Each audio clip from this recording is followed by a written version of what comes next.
Okay, it is recording, guys, so. And I'm gonna make sure it's up on the. Yeah, that was, I was. Yeah. Let's hear what we got. I don't park that big old super duty. Maybe it does not turn. Good morning. You guys haven't started yet, right? No. Well, we're on. That I don't care about. Okay. I don't ever say anything. Yes, be working. I don't do that. All right, Can you just pass those down? Yes, I sure can. Thank you very much. I know we got some busy folks, Anton. But, before we get started here, if council members, could prepare a copy and pull out your ink pen real quick. I've got some information. Is this going down the, am I passing this down? Yeah, please.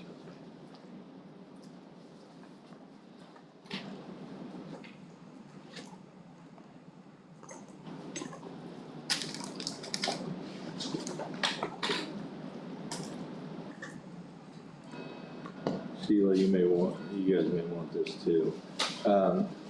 Chris reached out last night. The visitation for Brandon is going to be Tuesday, the 17th, 4 to 8 p.m. And visitation Wednesday, 11 to 1, and then the funeral at 1 p.m. So that's visitation Tuesday the 17th, 4 to 8, Wednesday 11 to 1, and then the funeral 1. It's here. Oh, it's in Bloomington. Oh, Is it? Good. Yeah. That's great to know. 3rd Street. I saw his obituary on Facebook. Okay, it says after the funeral is complete, procession will end at OCEMS. There's a flyover.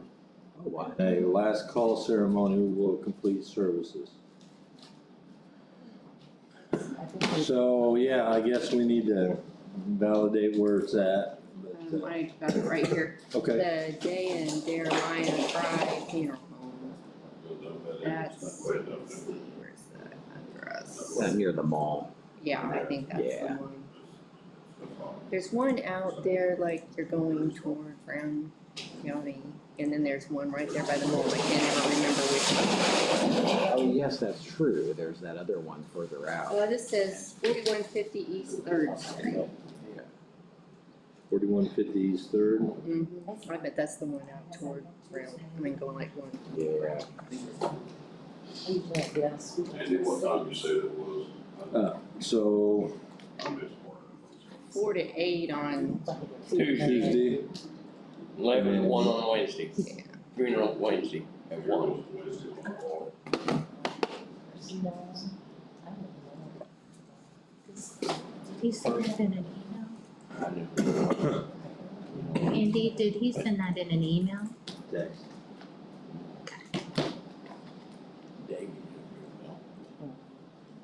We'll make it end.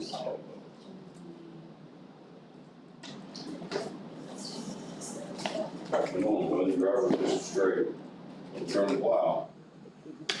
Hey, good morning.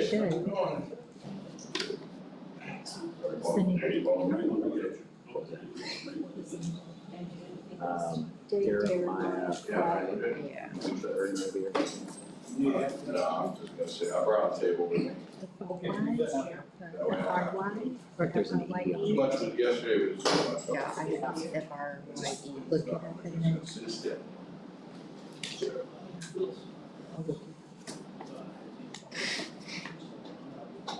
Thank you very much. Anton, let me know whenever you're up so we can get the. Yeah, I think our feed is good. I've got a link out there to share with folks, so I think should be on track here.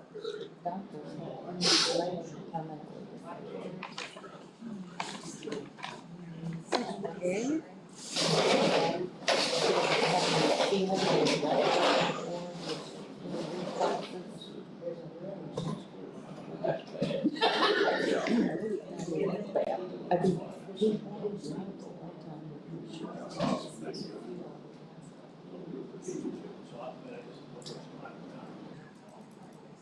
but I mean, And you guys could go ahead and do the coroners Yeah. if you wanted to.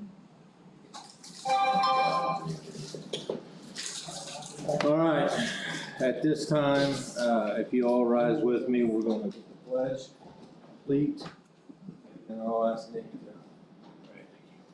I pledge Allegiance to the flag Of the United States of America and to the republic for which it stands, one nation, under God, indivisible, with liberty and justice for all.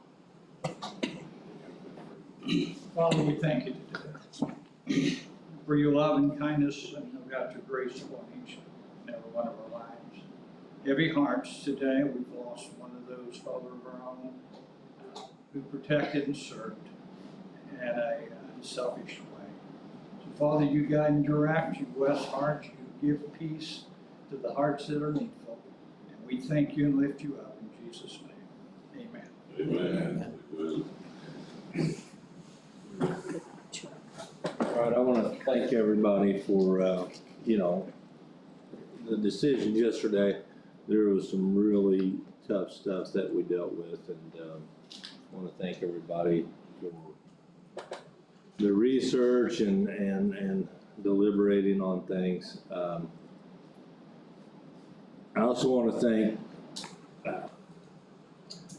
the auditors and the auditor staff, but Anton's always done the calculation. It's really easy to debate stuff, but as far as the work behind the scenes on the calculations, I want to thank him again for his work as well. Sheila, what do you have as far as notes? Notes from, No, do you have anything before we get started that you, okay. give you Angie's email. I did state, and I got everything entered that was in the public hearing last night. Everything was approved except for the highway.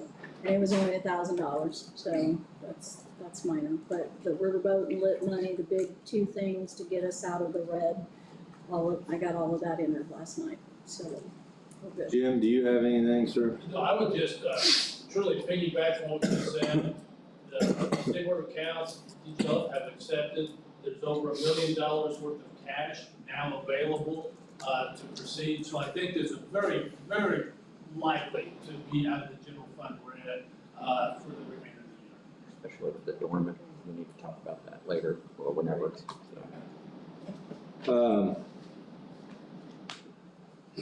Okay, so if you flip to the corner, she is not here, and so she had to run out to, looks like South Dakota, to help Stan. But she's only got one change, and I've got that request here.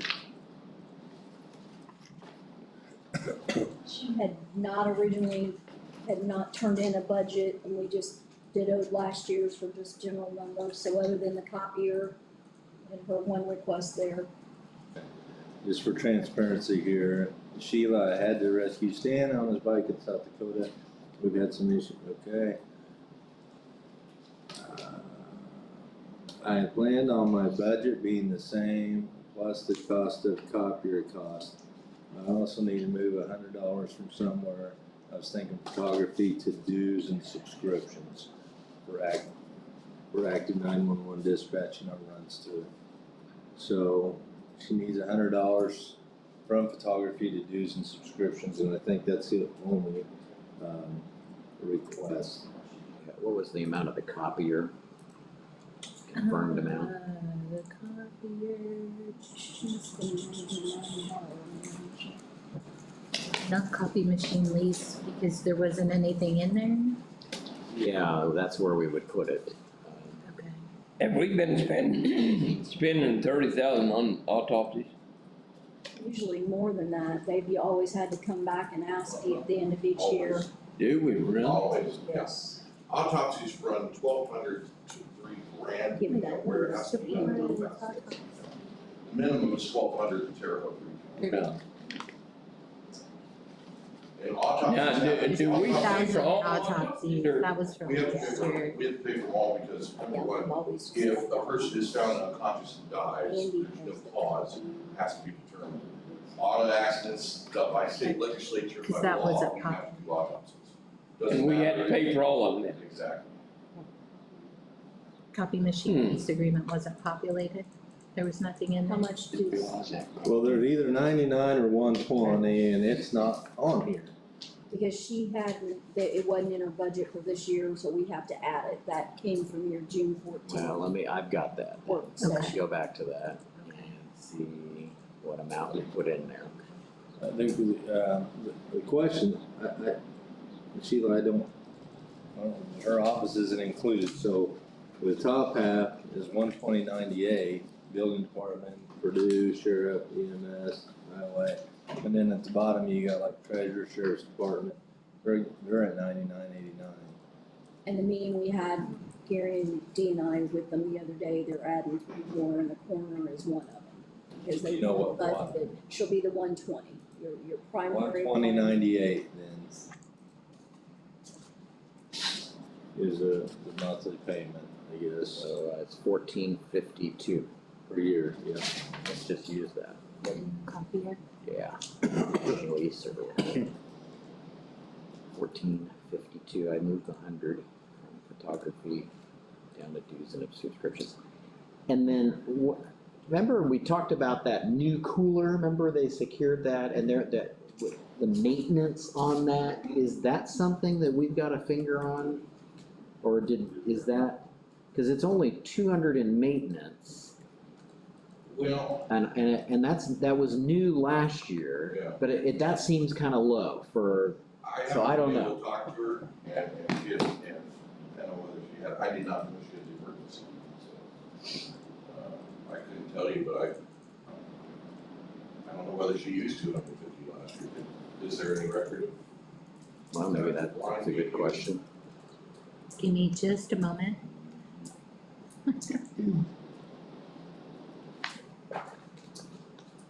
Did she spend anything last year on her maintenance? Nicole's Look trying it to up. Give me just a second.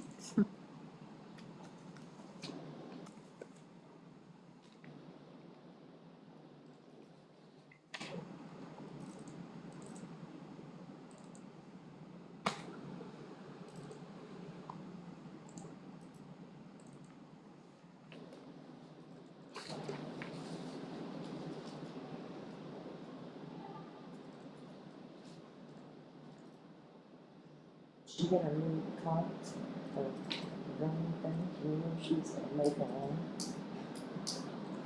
I think they got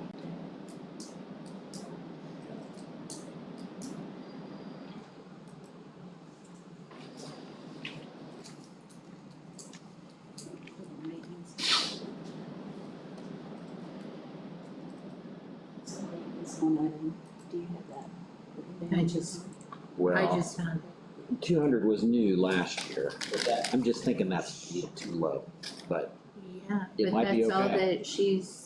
that's it. okay, good, That's all that was used? that's great. Mhm. So I have a new total then, Okay, 55,897, great. 55,897, is that So, what you have? but what is the elected official pay? It was the same, 93.57. 93.57. Okay.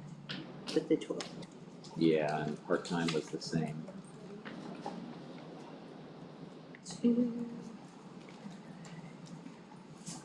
55,897. Can I ask a quick question when you're on? I just noticed we have a speaker, why is it I can't hear you? Why is it the audience can't hear you? You wouldn't have to worry, that's a speaker, right, that big white thing? And the microphones are down right underneath there, Why are they down here? where they've been since I've been here. All right, can I donate some time and set up the microphones and get it right? I think they just plug in over here.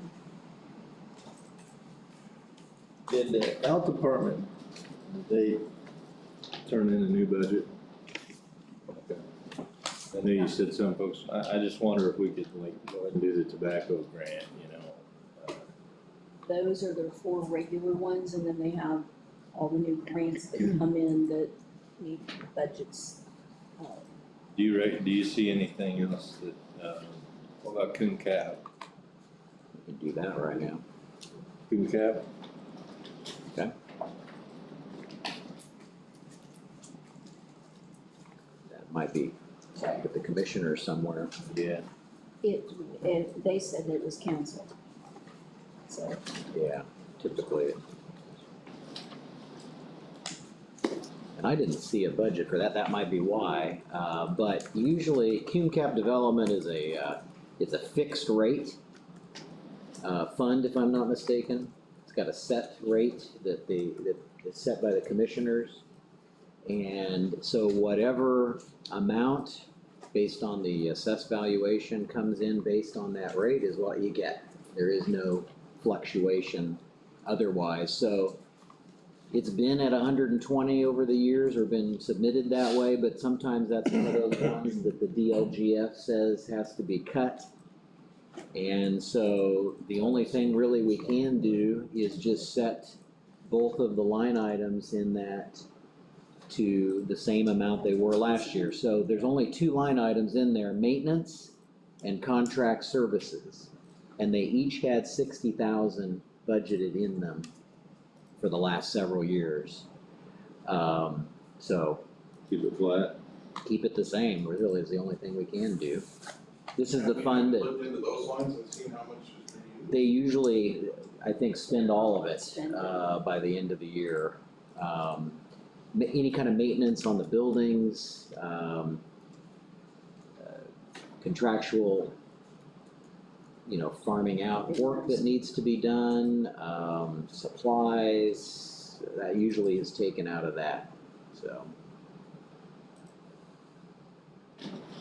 This is one of those funds that, It's also fed by. Jim Peters had mentioned, and I think Jim and Jim, have highlighted as one of those options, if really it's a commissioner decision, but the rate that is selected through ordinance, can be increased up to a certain maximum by law, and that would increase the amount of money available for maintenance and repair of facilities and things, so.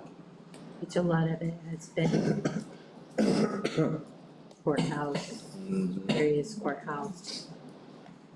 Beth, do you want to wait on the courts? So Do you need to wait? And that's totally up to you.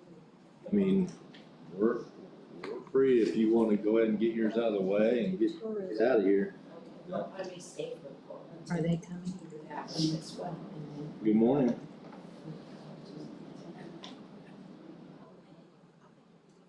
Morning. All right. Turn it. Your budget. And others waste their time. Sit in the gallery. they wanted to cut Here. do tourism and economic development.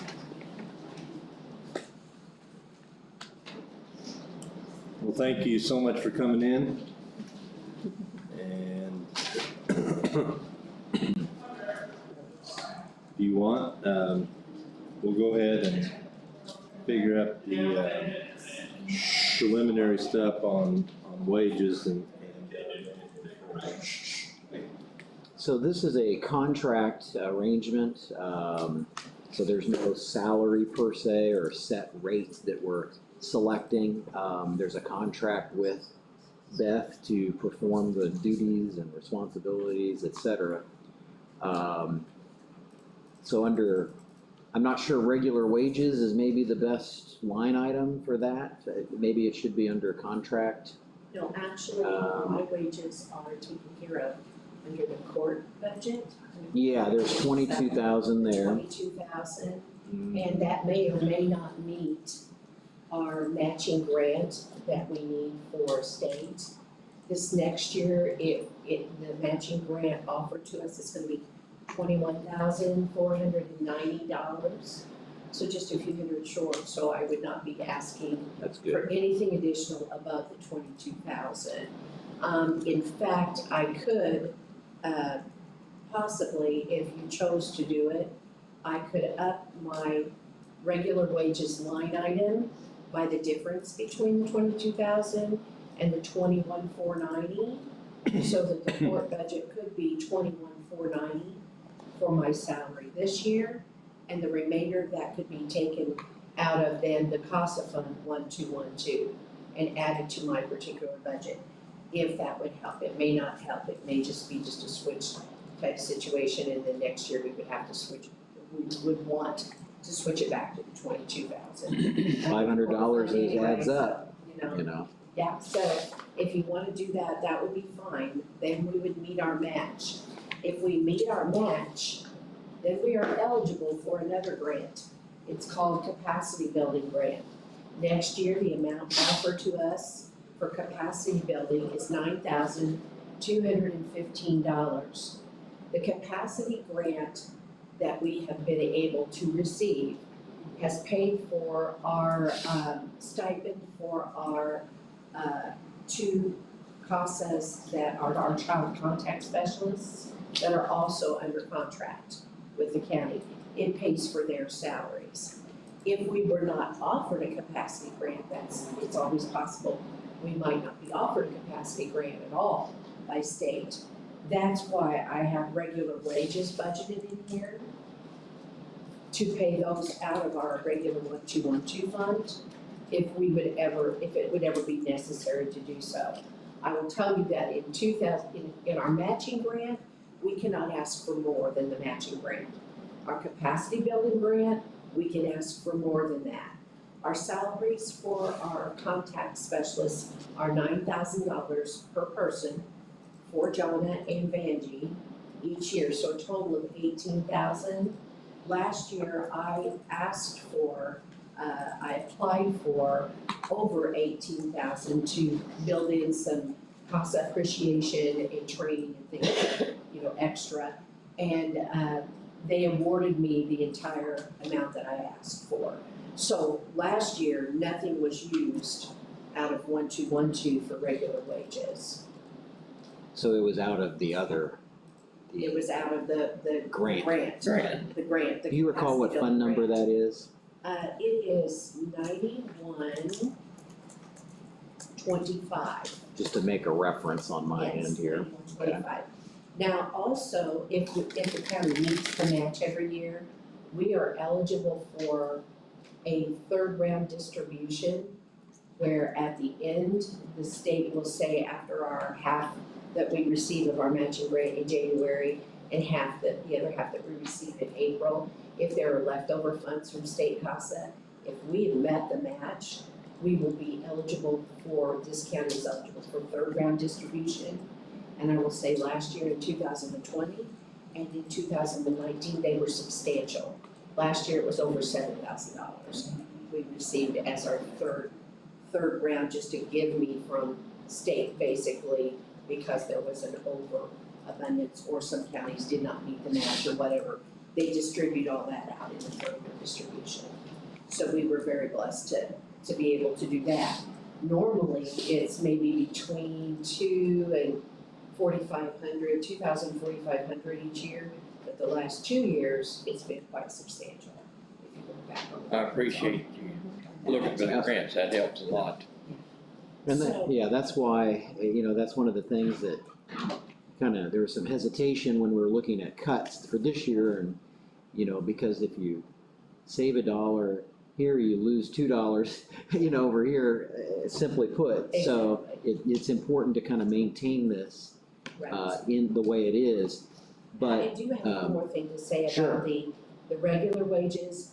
I don't put the entire 18,000 in my budget for those two, because I have other line items that have not been used, but are there in the event it's necessary to use them, where I could transfer internally enough within our budget to, during the year, to bring that up to 18,000 if I had to in between, accounts within that fund. I've not had to do that, and I just also wanted to note that our budget is $34,500. We've never spent anywhere close to that each year. Like last year, our expenditures were So, $5,292.98 out of that $34,500 budget. so your budget request is flat and 34,500. Does anybody see any changes? Back to your contract you mentioned. Yes. So in the courts budget where it has 22,000, Right. you're saying we'd be safe to make that 21,500. 21.5 would be safe, yes, but then I would need to possibly, depending on the capacity grant and what they do allow and give us, there's always that potential. I mean, it looks like we're gonna be offered that. That's not a done deal on the capacity building grant. So there's always that possibility if you do that I could maybe have to come back and say, hey, I need another 500 appropriation added to this from my fund 1212 toward number in the year to cover that. Okay. Though I doubt that, highly doubt So are we safe to do the 21,500 then in the courts budget for that line item? I think if there's a need, she's good at getting the grants. If there's a need, we can look at it as, as appropriating it. When you say that line item, you mean regular wages? that. No, it's That under would say cost of 500 coordinator. out of the general This is in the courts fund, budget, but 30 again, euros. it would be utilized out of the cost Sure. fund, which is pretty solid. Yeah, I have 34,500, so that's, Okay, yeah. Thank you Thank you so much on all right, that. thank you. Jake, do you wanna go ahead and go? Long time no see. Yeah, hey, you're probably getting tired of seeing us.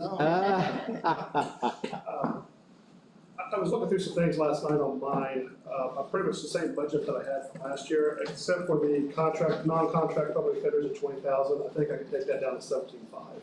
It's not a huge savings, but for what we've been doing the last couple of years, switching things around, I feel comfortable with being able to do that.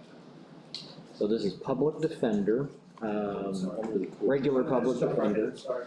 No, that's fine. And, part of the general fund, because it has to be there, even though, there will be some reimbursement on the revenue side. On the miscellaneous revenue projections for the fund, are those up to date and have those been reviewed to kind of? You want with the reimbursement? Yes. If we get audited one quarter each year at least, sometimes they do 2 quarters, but at least get audited Okay. one quarter. Very accurate. Yep. So as. Budget under, she's under. Public defender? With the courts maybe, but It wasn't the courts at one time, separated, so. in the binder. Oh. It was the back page or the back side of the course. Oh, here we go. This one? It's really freezing cold in here. In the morning. No. It's just like a letter thing. Lazy days. Had it done last week, but put it aside, forgot about it, so. What was the line item line item? I don't Or did- know that there was Yeah. anything in your books except for a list that he had given in estimated totals. Do you have Did you say your request is flat? It was Actually, a it went down to 75. What is it? The non-contract, we have at 20,000, I've looked what we've spent the last couple of years, we take that to 17,500. Okay. With the understanding if something would happen, I have a supplemental that I can draw from to make up for that, but I think. So we'll go down to 2,500. The other thing is, we talked about, I used some of it to cover contract, I'll have to do that again this year, but again, actually that'll make the county $8,000 this year, so. To be able to make up for that. But I'll have to make that request later on in the year, but I think the budget's working. Thank you, for that. Other than, pretty much flat, other than that, again, I can take it down a little bit, but no, it's not a huge amount, but it's something to cover. So we're gonna put supplies at 1,500, postage and box rental at 80. Unless they go up on me, but yeah, I'll cover it. Yeah. Contract public defenders, 310,000. The non-contract public defenders is 17.5. Yeah, Depositions is 1,000, I usually don't go over that, but that's one of those things, again, that it can go over, so I like to leave it at 1,000 for that. travel and mileage, a little bit of an adjustment there, 200, that's fine. But registration and conference, I had travel mileage at 100. at 100, okay. And I had registration and conference, I Still have it at 500? 500. Okay. for that. Okay. There's one conference a year, we have to go to $100 each, so. So I've got 330,680 for that one. 330, what? 330,680, 15,000, oh, never mind, that's mine, that's $500. yeah. Worth it. We match. Typo on mine. Really tried hard for us. I'm sorry? Appreciate you trying. Did you give her I the do what I can. Thank you. You're welcome, I know you guys are, and so, I appreciate you working with me, let me use funds for the other one I can, so that can help everybody too, so. Do what we can. All right. Anything else? Good, Thank you. thank you, have a good day. Thank you.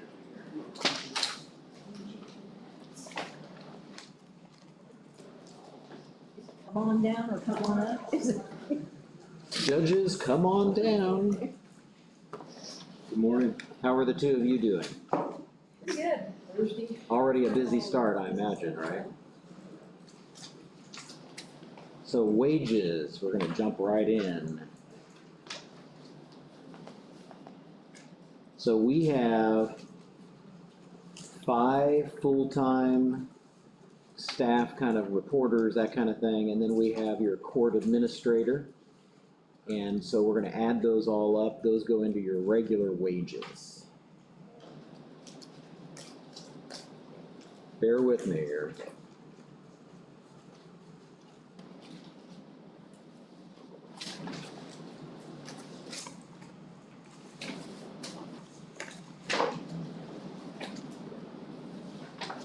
I guess while he's doing the math on that, yeah, he's right on the numbers that we have, and we did that basically because we cut a court reporter based upon the ruling that you asked us to do, and when we make rulings, we expect people to follow through and do that, so we respected that and did that. So we felt like that was across the board, and hope that that's something that we all can remedy next year if there's money there, because I think I'm down one court reporter at this point in time, I've got a jury trial that's probably gonna be bumped next week because of COVID and those kind of things and bringing people in. But when we start hopping on some other stuff, I think that, I can't even tell you how many cases we processed last week, so I'm trying to get through the volume of it. She's got the same thing with Chins and others. In 6 months, we may be coming back and saying, we need some help. So I'm just gonna put you out there that we're trying to make it work because we said we're gonna try to make it work. So that's kind of Thank where you we're at for with that. We're sharing an existing employee, so we cut a position, we're sharing, kind of, I wouldn't say it's a 50-50 split by any means, but somebody from my office is helping out upstairs. Flexibility back and forth. Because we're a unified court, so that doesn't necessarily affect the budget, in terms of having 2 separate budgets, but. It's like sharing a public defender, when they're in her court, they can't be in my court, so that means I can't, try to figure out, it's like herding cats on which cases you can do and who can be where, so just warning you that, I know that, if you've looked around and done your own studies, you'll see that most courts have at least 3 people working, just so you can keep them going, because it's not just when they're in the courtroom, as soon as I make a decision, and they've got to go back and type that and comply with all the requirements of that, so we're good for now. I'm hoping we can do good next year, but that's where we're at, so. I had attended a conference and one of the workshops about ARP funds touched on the justice system and how some counties are able to use that money to put towards getting courts caught up. And are you familiar with some of that? Have you seen some things come We've through? read it, and fortunately, we got the little small claims courtroom, and so, I've thought about, on some of the jury trials, because the problem is when you book a jury trial, you wipe out 3-4 days, and then that's 40 cases you could have done on those other days, and we never know Right. until maybe 2 days before which of the 30 are going. So the reality is that we've talked about maybe bringing in a senior judge and having another court reporter either doing the 40 case volume or doing a jury trial, whichever one would be easier, but I can't put the burden on my staff at this point in time, and Right. that's where I'm at with it, and even that puts the burden on my court administrator, who she's sharing as well, because you still gotta do all the prep beforehand of sending out the summons and dealing with that, so we've talked about it, it's just. And the other problem with the ARP stuff is these are people that are temporary hires. Like the ARP money is, the idea is you dig yourself out of this hole. Well, it's like, I didn't hire a court reporter with the skills that you need to be a court reporter for 3 months and then kick them out the door. Same with I think we could use contracts with attorneys, but it's people Right. wanna know if they're gonna still be working or if they're still gonna be getting paid. So- It's just hard to do And the that skill type of sets, temporary you thing. can't just go to McDonald's and get somebody that can be a court reporter. I mean, everybody thinks that it's an easy job, but it's not. I mean, Well, the truth is McDonald's is having a hard enough time. right, right. So I'm surprised my staff hadn't said, you know what? They hire court reporters? So, yeah, well, we could probably go there because the reality is that, my court administrator's been here since 82 and not even breaking 40,000 right now. And that's, with the level of knowledge and the experience she has and the programs that she can run and the loyalty she's shown, that's pathetic, guys. Yes, it is. So back to the ARP real quick, so to be able to make up and catch up on some things, and can there be a use of that to, even on a contract You'd have to basis? find a court reporter with the skill set. We could probably figure out a senior judge pretty easy. You're talking a public defender that's gonna have to be able to be in there to help with that volume. You're gonna have that's gonna put an extra burden on the prosecutor as well, because they're gonna be in 2 courts. And Bob's leaving here probably in November, so they're gonna have to hire somebody else. So, I mean, it's just a whole conglomerate of how we make all that work. Right. Whenever I'm up there, she's down here and vice versa. So we're sharing so many people that I don't know if we can make that work. Well, the resources are there, and if they can be used to help catch you up, and there's the ability, whether it's through contract, whatever plan is put together, I would think that that's something that might be. It would probably be something of maybe hiring another court reporter through that money for a year or 2, just to have, because you gotta train them. So, if that's something that we could look to, then perhaps, where they could be on, and then maybe if that person thinks the county is gonna get healthier, then after 2 years, that they might be able to go back to fill the position that was vacated, that may be something that we could look at in doing. Clerical and public defender's office might also be a good Yeah. help of kind of helping them stay in communication with people and. I'd say, it's in my opinion, it's just a green light opportunity to take advantage of some resources that are now available that, again, assuming we fit the requirements and, there's a lot of strings attached with that money, but this is one area, it just kind of caught my attention when I heard this, and I know I haven't had a chance to email you, but at least you're aware of it, and maybe there's something that might be. I mean, to fill the vacant position that we have would be great, but the problem is, I feel bad interviewing people and saying, Yeah, then it's only gonna be whatever, and saying yeah. that this money runs out. 2 years, you're out, type of thing, yeah. Food for thought. I do have the total. For regular wages, I have $194,289.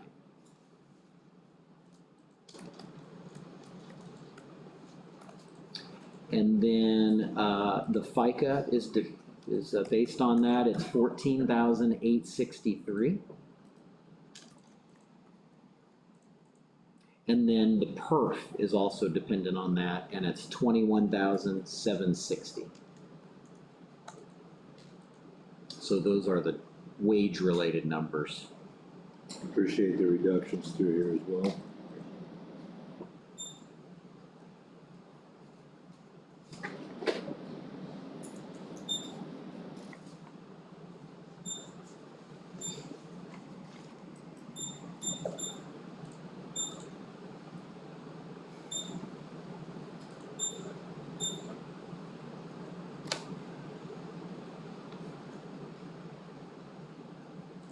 Bring your computers there, girl. In time, were we going to change the CASA on here or no? The 21,490? So the CASA, if I could just make a recommendation on that, we have a very healthy CASA fund balance because of years of paying that out of the general fund and getting a matching grant every year that then goes into that CASA fund.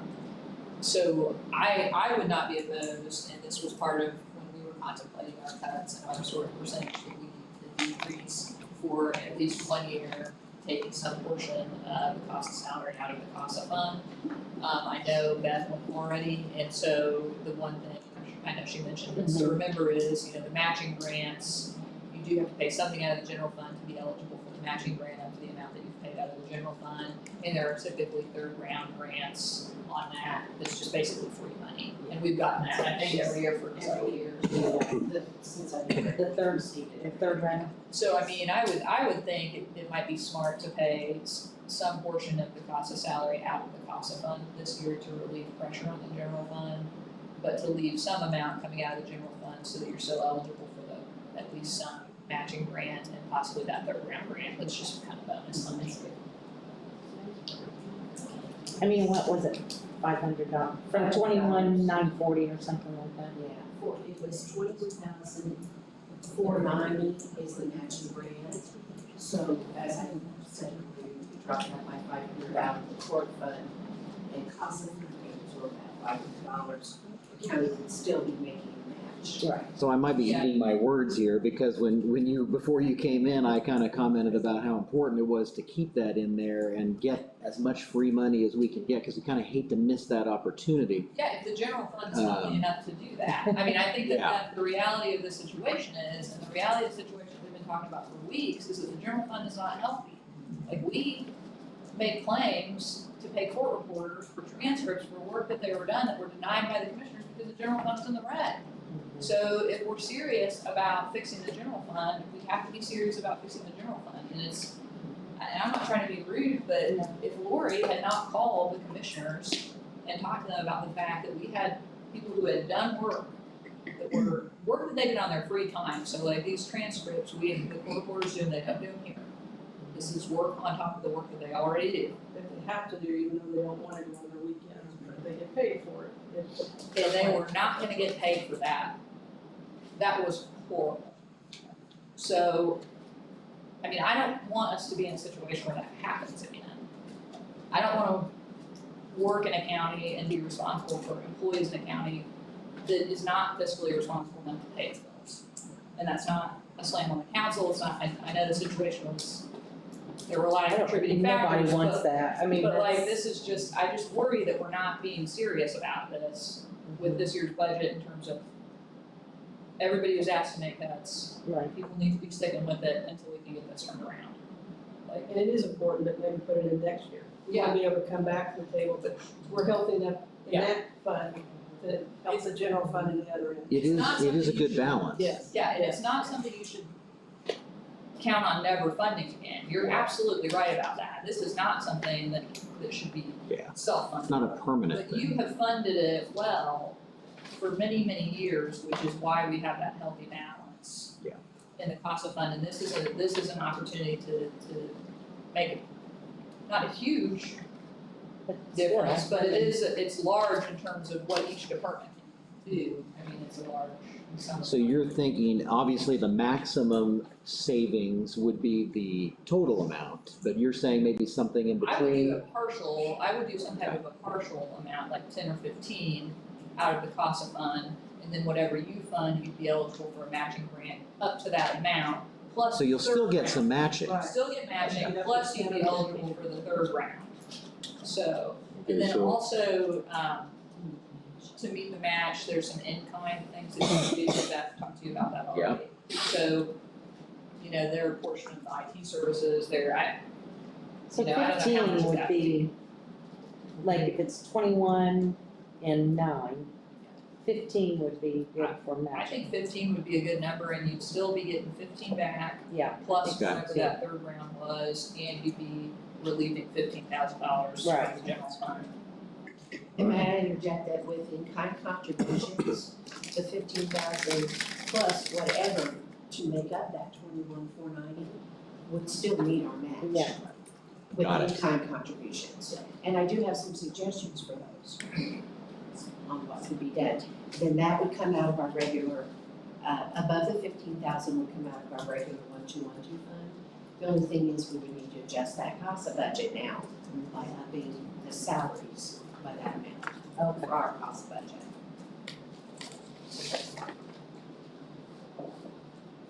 All right, Possibly we're so, willing to do that for a year or two. You're taking 15 out of the CASA. So it'd be 7,000 then? so under court CASA coordinator, line 39400, we've had 22. When we talked to Beth not long ago, we took that to 21.5, but you're proposing 15 would be the amount to put in that line item. Okay. And then knowing that it's not gonna be necessarily a permanent thing, and knowing that we're still gonna get a match for the 15, and we can still even maybe get qualifying for some other things too. Potentially get the full match. Got it. Get some additional in-kind contribution. Yeah, if that is fine with you guys, yeah. So wait, are we taking 15 from the CASA fund to pay, so this would be the, Our line item would be. so, Well, when I discussed it with Okay. State CASA, they suggested an amount that is reasonable for in-kind contribution, is what they suggested. So I proposed out there the 20% that they're asking people to cut in their funds. And they said that was doable, that would be like around $5,000 in kind, which would mean, so I mean, I don't know if that would be doable with the board fund. So we put 7 then in the line item is, but then also these in-kind, whatever that figures up to, can also go towards The match. the match. But there might be a maximum of what they would allow at state Oh, sure. CASA to qualify as a in-kind contribution for this year. But we could certainly, I can go back to state and work on that, figure it out. and the in-kind contributions are things that are kind of already happening, correct, potentially? Well, no, there would be new things that would have a dollar value assessed to them that would be allowed for CASA's use, if you will, or whatever. It's a helping that balance, that way they could probably easily get $12,000 from the state per year, it's helping them to get you through it, and next year we can look at that. Beth, you said that the capacity grant wasn't necessarily a done deal, but that $9,000 you're figuring half The that. 9125, I anticipate that we would receive, but we, Okay. you know what I'm saying? We may not get the matching grant either, you know, this is a proposed for 2022. It usually comes through just exactly like it's proposed and offered like it's proposed, but we're never guaranteed that until we see that it's proven that's what we get, you know, so that's what we're actually gonna be working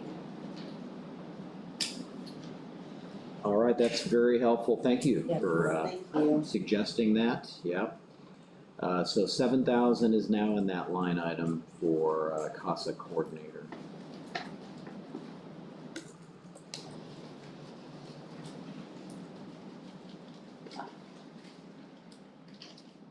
So does that change her? I love grants. It does, but there's the other items in here. So we need to increase On yours? on our budget That's, right now by that 7,000 until we see what is going to be able to be done from an in-kind standpoint or whatever. I don't know how it works on the council's end when it's an existing fund like that. I'm Are we assuming talking the that- 1212 from that On fund? the 12 fund under salaries. So yeah, right now the total budget is 34,500. Uh-huh, 15,000 is in the regular wages. right. So, and I know you mentioned you don't use all of that currently, but it is budgeted. We could potentially. You could use that. So the question, Other, right, you could Yes. transfer. but that's already taken into account, right, moving from those other accounts. to get to the So- 18. So I would almost think we would need to increase the budget and under the salaries, up it by 7,000. Just in case. Okay. Increases the That's budget, still but a again, savings. it's out of a fund that is separate from county funds. Right. Basically. So we're gonna change wages to 22,000 on CASA? Yeah, so Fund 1212, regular wages would be 22,000. So hopefully you would Instead have of 15. way more money than, I mean, Oh, absolutely, Yeah. like I said, this is just a, and that's your money. I mean, that's kind Right. of, yeah, it's but not, it general. gives us the ability, upping that gives us the ability to, worst case scenario, if To see if we have to match, move money, or then have No, to- you want the yeah, fine. actual. I'd have to be able to do that, out of our 1-2-1-2.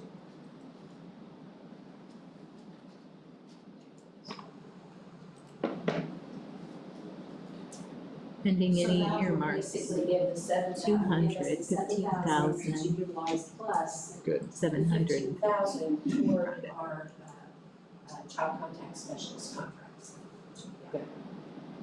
So just for reference, the balance currently in Fund 1212 is 215,000 and some change, so it's good, So yeah, so.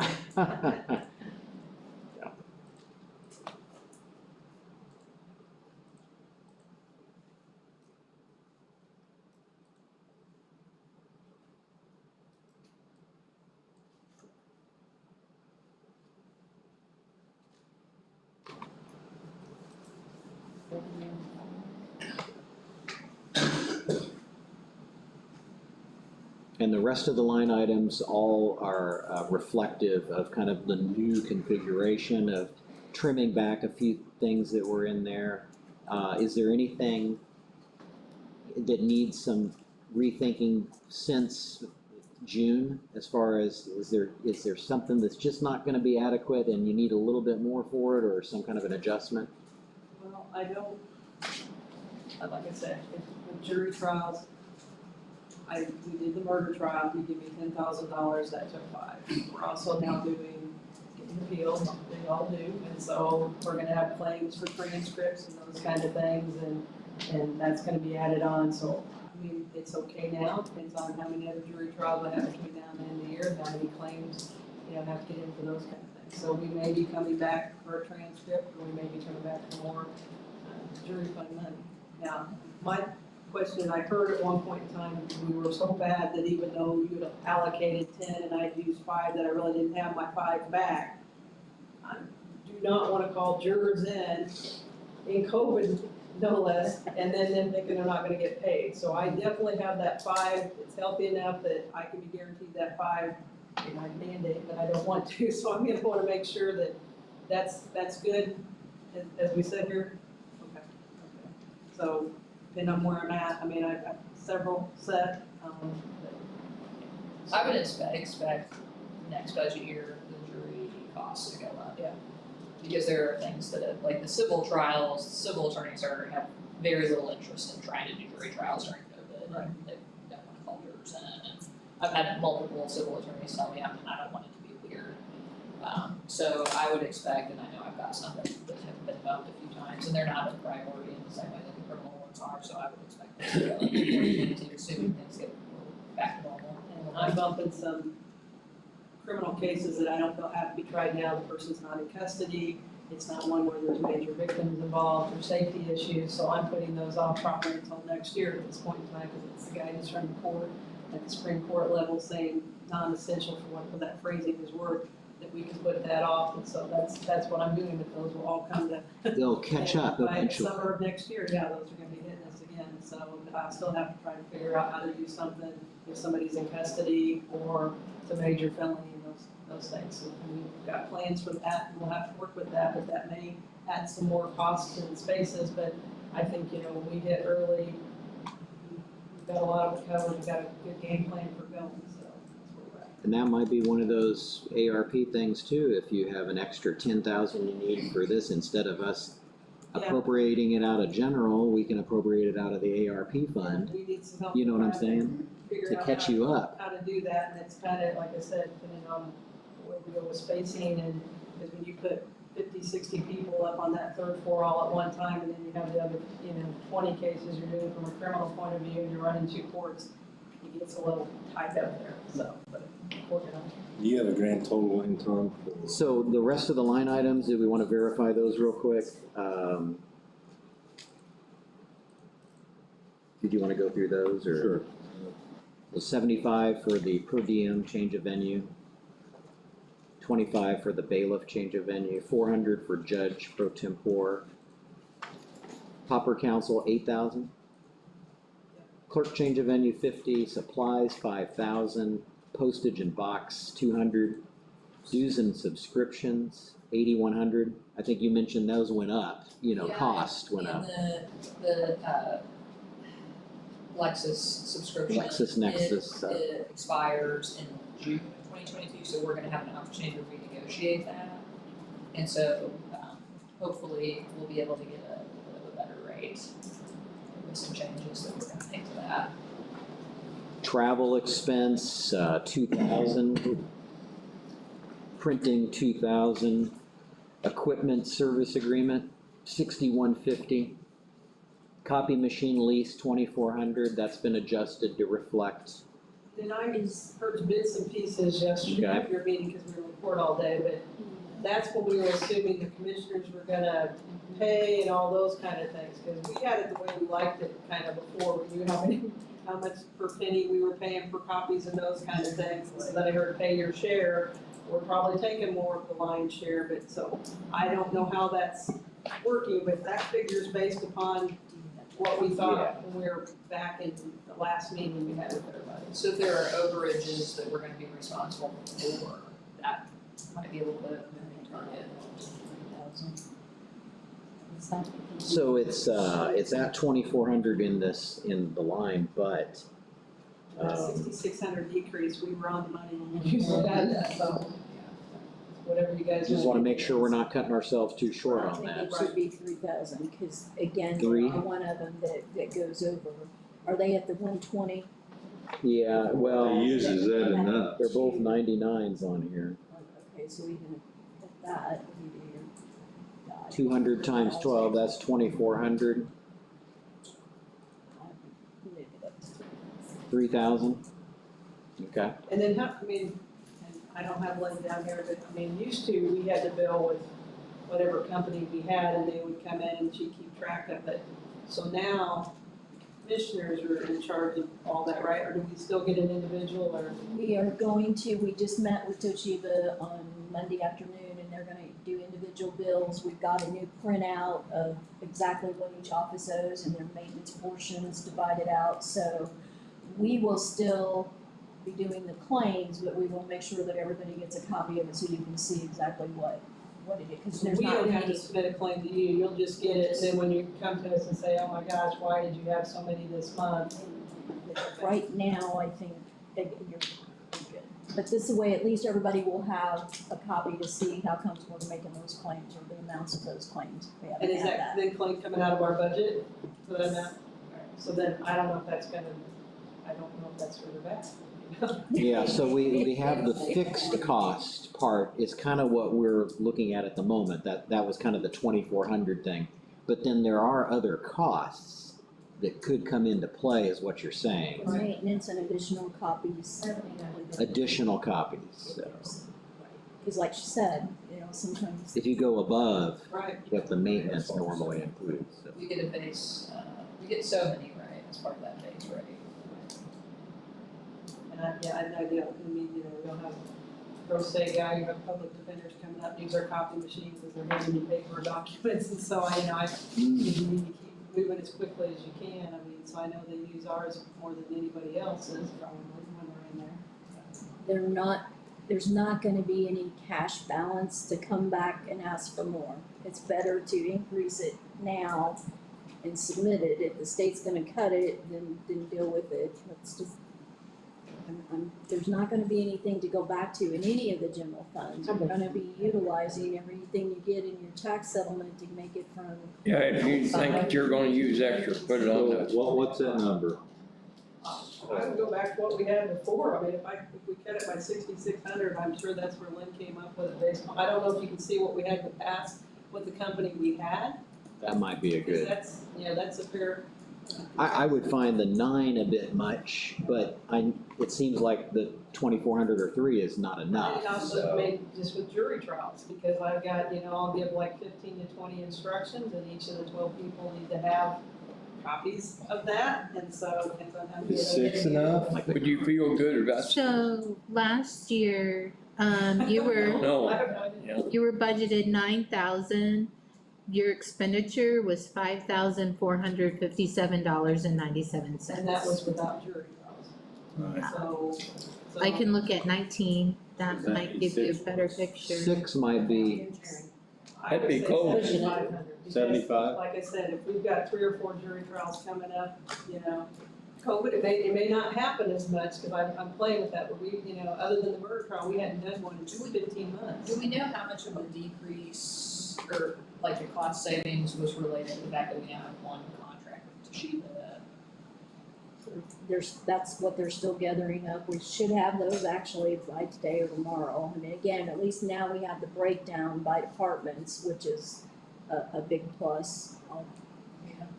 Okay.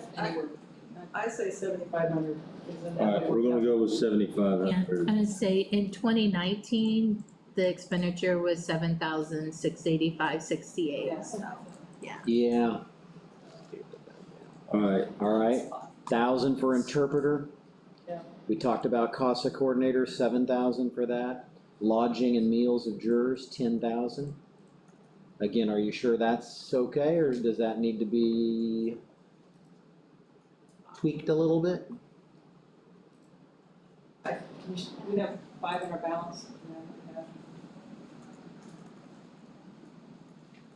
Sorry, I was in the middle of doing something else. Interpreter. Sorry, I was working on something Contract else. Services. Roughly costs me about $1,000 a day for each jury that I do. Mine's less, mine are fewer people. So, even if you figured, most of them are around 3 days, if you figure 3, I maybe have, I think the moving target on it is gonna be. I think we're okay for this, decrease. this is through 20, this is 20. 22 though, yeah. Yeah, Catch up. I'm a little more of catch up. Well, but is, on that grant or the ARP money that you were talking about, would that include that? Could you factor I would that in? think so, but again, we have to research Right. that. I think we'd be safer because I think we're gonna hit it hard next year if we can get through some of the stuff that's slowed us down. I would add 5,000 to that, just to have an extra 5 days of potential, if something would go wrong or. those And if the ARP money can be used for that, that's great, because like in Yeah, previous. because then you just pay from that. Right. But my only concern with that, I'm just thinking outside the box here, is that if you budget for it, like if we left it at 10 and then we needed 5, then but that's only if we can use it. Yeah. I mean, either way, we're gonna have to figure out a way to pay for it. Always the way it is. So maybe it'd be worth keeping it at the 10 and then roll the dice on the ARP. I don't know if that's. where we could, If I can tell you, in 19 before pandemic, I know it's. the budget was 10,000, your expenditure was $2,960.23. Yeah, it is amazing. I mean, on the years we could have done it, And everybody. Well, we we looked, we we looked could- back at. 2 weeks worth, 10 days worth of, Right. based on that rate.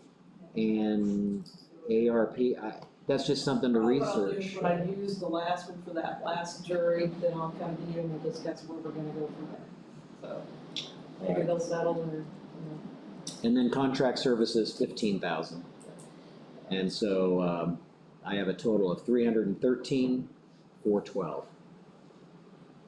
313,412. And then you you don't have a drug court, well, you do have a drug court, but was there a budget we have a drug court, still for that? With COVID, we don't have anybody in it right now, the last person is no longer in the program, and so I've not been putting people in right now because I couldn't meet with them on a regular basis. It was creating safety issues for everybody else, so we are still building it back up, we're gonna revamp some of the program rules, so probably by January 1 of next year, we're gonna start doing it again. So should we go ahead and set a budget, confirm that then for, Donna's got that. okay, perfect, okay. All right, do you have any questions of us? We really appreciate your help, Yes. and interaction with us. Yeah, did most of the work here. Tell Lynn, thank you. All right, well, stick around, Donna. I will just add that I will get information, and I have some ideas for in-kind contributions to you all. I'll get those out to you all for you to take a look at it. Perhaps we can have a meeting to discuss those things. Thank you. Awesome. All right. Thanks.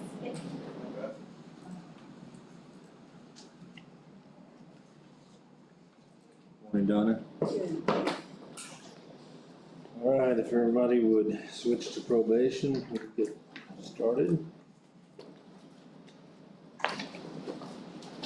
It's always confusing when dealing with probation and funding for your office, so we'll, a lot of different moving parts.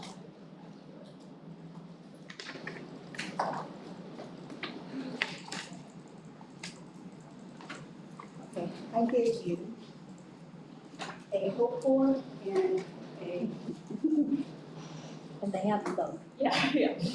I guess first, I can kind of go through all of our funds. I got what the balance is on all of our funds as of like Tuesday, how much that we earn about each year. And so when we're gonna go into what departments. Because we use our funds to help supplement the office. So we don't have $200,000 just sitting there to be used. Also, I guess I would just like to toot our own horn a little bit. Our office does an amazing job with what we have to do. I don't know, I think sometimes they do so good that it's kind of like an ice skater. It looks flawless, but it takes a lot of work and a lot of time to do it. Our per diem, like to supervise people, is about $3.50 a day, and I was gonna talk to Sam to figure out per jail. And average, I don't know, per diem for a person in jail. The state pays $37.50, but the actual cost is $54 a day. 54. That's what the actual cost is, but you want to get $37.50. Okay. And also with pretrial, I think your numbers have been as high in jail as how much? 180, like 100 a day, or how much was your highest when you had your highest population in jail? 105 we had our highest. Right, and then today or recently? 65 today. 65. So pretrial has upped. If you had 20 more people in your jail, just for medical, just for food, just for whatever, you want to times 20 by maybe $20 times 365 days, that's $150,000 that you would have to, I mean, that's minusing fixed cost, minusing electricity, minusing everything else. This is actual money that you would have to spend. So, and there's a need for jail. 30% of his people, and we talked about this yesterday, are probation violators, that we have filed a probation violation and requested a warrant because we don't think for public safety. Everybody talks about public safety. We got 800 people that we're trying to monitor to make sure that we keep people safe. And we just cut somebody, so now, and I think I sent you all the PowerPoint, our caseload is one of the highest in the state. Our caseload compared to the people that do community corrections and probation on the same thing. Because if you compare us to a county that just has probation officers and we have community corrections officers are doing some of like that work too. So you gotta add both of them together. You can't just look at probation.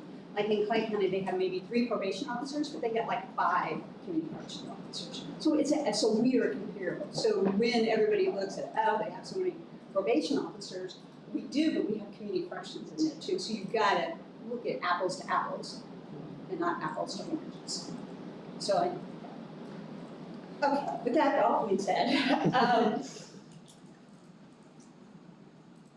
I guess can we go through the other, and can we do general fund last?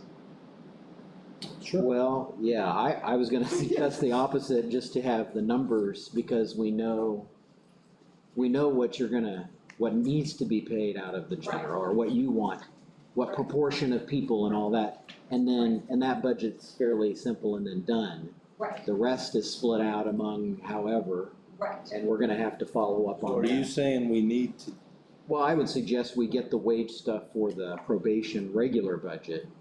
And then kind of work. Yeah, and then go into your special, What I did, if you could tell, what I did technically is I put more out of adult probation users fees. Like general fund and probation, adult probation users fees kind of swapped each other. Nice. So there was, yeah, so then, okay, if you're gonna have to take more money, we have it in there this year, but not next year. But you could switch it. So I didn't mess with all the other funds. So there's only 2 funds that I did differently. So, And those are off the levy, you know, Right. so. right, so I don't know, do you wanna do drug court? I don't know, which drug? Let's do the regular probation if we could, and look at the regular wages, for that. Can you confirm, who is gonna be paid from that part? Okay, and then I gave you that form. I gave Yeah. you, I think, like 2 of those forms. So it kind of depends which way you kind of go in there too. Before, we had 100% of Kathy, Yes, and that'll still be the same. that'll still be the same, yes. We do have Kathy Hendricks. Yeah. Has Longest serving employee. been- She's been here for 49 years. She will be retiring October 15th. Oh, wow. I hope we're gonna have a party for her. We are planning Okay. something, yes. So obviously, we will have to come back. I don't know if there'll still be a freeze or whatever. We know that she's probably gonna be paid out until the end of the year because of vacation and sick and all that kind of stuff, so it won't be until 2022. I don't know if there'll still be a hiring freeze at that time or not, but we will obviously be coming back at that time to ask for that position. But Kathy's longevity though, for 49 years, and a new person walking in will be different, so part of the money on that will be different. Well, I will refigure it. Is there a hiring freeze as far as if we have an employee that we pay our cut and the employee leaves now, we can't fill that spot until we come back to you? And I will say, and I think the prosecutor brought this up yesterday too, younger staff is afraid, and they're looking at the decline. Even my senior staff is saying, I never thought we'd come to this. So just so that, you know, everybody is a little, yeah, they're great. And then we did talk too, it's kind of like the departments even, I mean, a little bit, like, who has to be cut? You need more money out of your budget. And inside the department, who needs to go first? So hopefully when this all gets settled, it'll get settled for everybody, and so that we can get back, I mean, we can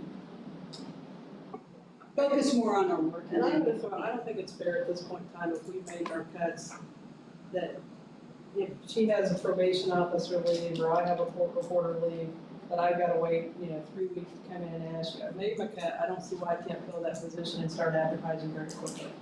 I mean, I think I mean, we've done our part, I mean, that's just, it's a waste of your time and mine too. So I just feel like that, under that scenario, not a new position, but if you're just replacing a person that left, I don't see why you can't replace them. If you made your hit and your cut, I can't we move quicker than that? And the only thing that she or anybody would have to keep in mind is the buyout. Right. Because that needs to be paid out immediately, Absolutely. but I think the freeze exemption does need to be reworded. That if you're replacing an existing budgeted person, that they should be allowed to go ahead, because. It's one of those things that, there's a lot of moving parts, and we kind of needed to get through budget hearings here to be in a position to know. Right. But I think when prosecutor was in yesterday, he kind of asked the same question, is, are we safe, essentially? And I think the consensus was that, yes, I mean, we've cut what we've cut. And now we're trying to formulate an accurate budget fresh. And we're gonna have to increase revenue to make this work. And so that's kind of the track we're on, I think, at the moment. And so the freeze is probably something that it served its purpose. It worked because a lot of the positions that wound up being unfilled were vacant or empty. So, but now that that's done, it's not really necessary. But it's still on the books though. Right. After we get this all filled out, our budget, we can tell a lot. Yeah. I would ask at the end of your hearings and that you do something to put that back on the agenda real quick. Yeah, for our next, our next meeting. People as office leaders. And we can tell a lot more about it after we get this budget set. Yeah. And I don't think anybody wants this to affect your work. I mean. Yeah. They meet What now? again on the 26th, so hopefully. Regular. So, yeah, I mean, I don't personally don't think there's any further issue as far as that. And, again, it's a small office and it's one person for that function, so. Okay, so, we've got that individual then, and then I had, your chief deputy, probation officer, your assistant, is 100% as well. Out of, Paula, and then, Paula and I, so that everybody knows too, Paula had to take a $5,000 cut because we went Right. underneath the other. and then I had, your pretrial specialist, Yes, yep, 100% of her was also out of this. yes, And then, Adrienne was the other, right, and 100%. she was a little bit out of project income. Okay, so that part had changed a little bit Right. since previous. And are you still wanting that split? And Yeah, it's only 820, I mean, I have to point out with what the salaries are gonna be, yeah, well, and how much? It was only 800, right? $829. Do you feel that maybe out of simplicity, to keep that simple, is just have 100% of hers out of this then? The auditor's office. For $800, it's not worth it. Besides, with the adjustment with the retirement, we have some room to work now. So I think we should just keep it 100% Okay, of hers. And then that's it, correct? Just those correct. 4 individuals? Okay. So let's do the math.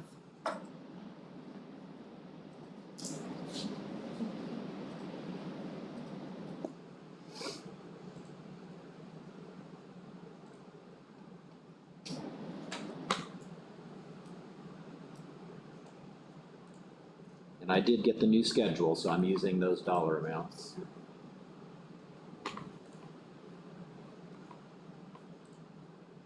And nobody has a jump out of those. What was that? Nobody in those 3 probation officers have a jump, I mean, in the years. Yeah, other than the longevity that's built into the new numbers. The salaries went up 2.5%, I believe, per state I think, yes. guideline. Right, but like Adrian and things, like they're. But the bigger jump based on, Right, the years. yes, that, I don't think, they were No, kind of already they're- within their they're already bands. there, yeah.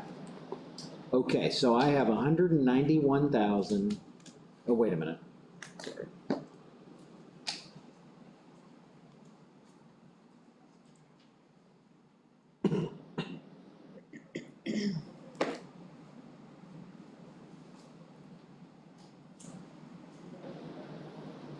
All right, 222,235.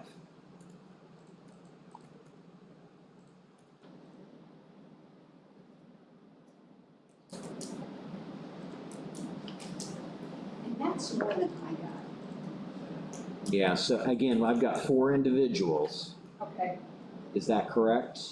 yes. And, I've got your admin in the office with the retirement taken into account. Oh, you got everything taken into account with that. The perf and the FICA? No. This is just regular wages. Were you expecting it to be a little different or less? I had 211 for. Yeah. But I don't know what Kathy's position is actually gonna be too. Yeah, Yeah, that's the one. but then again, your number's lower anyway, Yep. so it should be even lower. I don't know. Yeah, I've got 3 of the probation officers that we mentioned. And then I've got, Oh, okay, no, I see it. Because what we can do, it's at $10,000 for Natasha's, because we can reimburse back to. Bingo, Yeah, that's okay. the pre-trial. and it was an even Yes. 10,000? But I think with her, she just has to reimburse, you can't like do it, it's kind of like, it has to be a claim to kind of reimburse that $10,000. So I think you do have to keep it in there, I think you're right, you gotta keep it in there, but then we reimburse back. So I'm gonna make a note, includes 10,000, so it's like like a claim? Yes, because I think we just did one for 9,700 or something like that, just recently. Yeah. Whatever it works Yeah. easiest for the auditor and. Okay, so 222,235 is the amount there. We'll have to make sure to adjust the miscellaneous revenue estimate then on the back end of that to make that 10,000 up. So we have to make sure that's not left off. FICA is at $17,001. And perf is at $24,890. 24. 24,890. And then you only had supplies at 376, and then the total I've got is 264,502.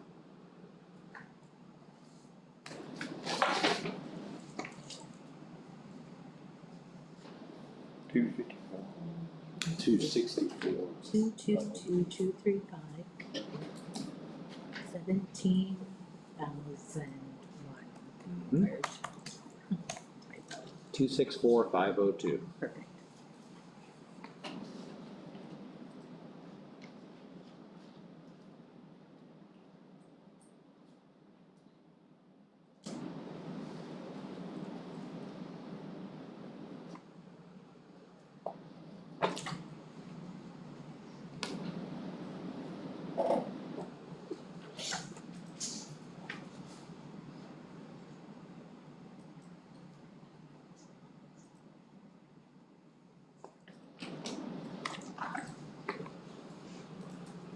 That's the regular one, so.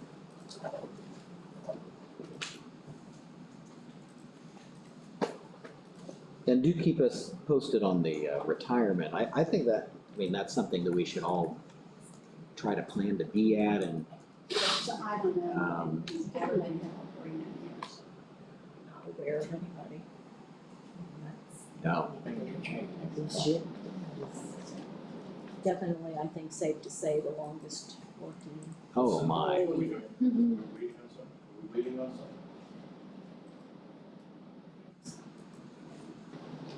I'm just looking at something real quick. I didn't know I thought maybe you had zoned out. No, well, I'm trying to handle it, but, We're I'm planning good. Kathy's retirement party. Yes. The discussion is fine, but it seemed like we had stopped, so I was waiting for the next section. And we're gonna fund that out of Riverboat? alright, so, are you moving on to the next? We're done Alright. with the regular probation. 264,502. 2,100.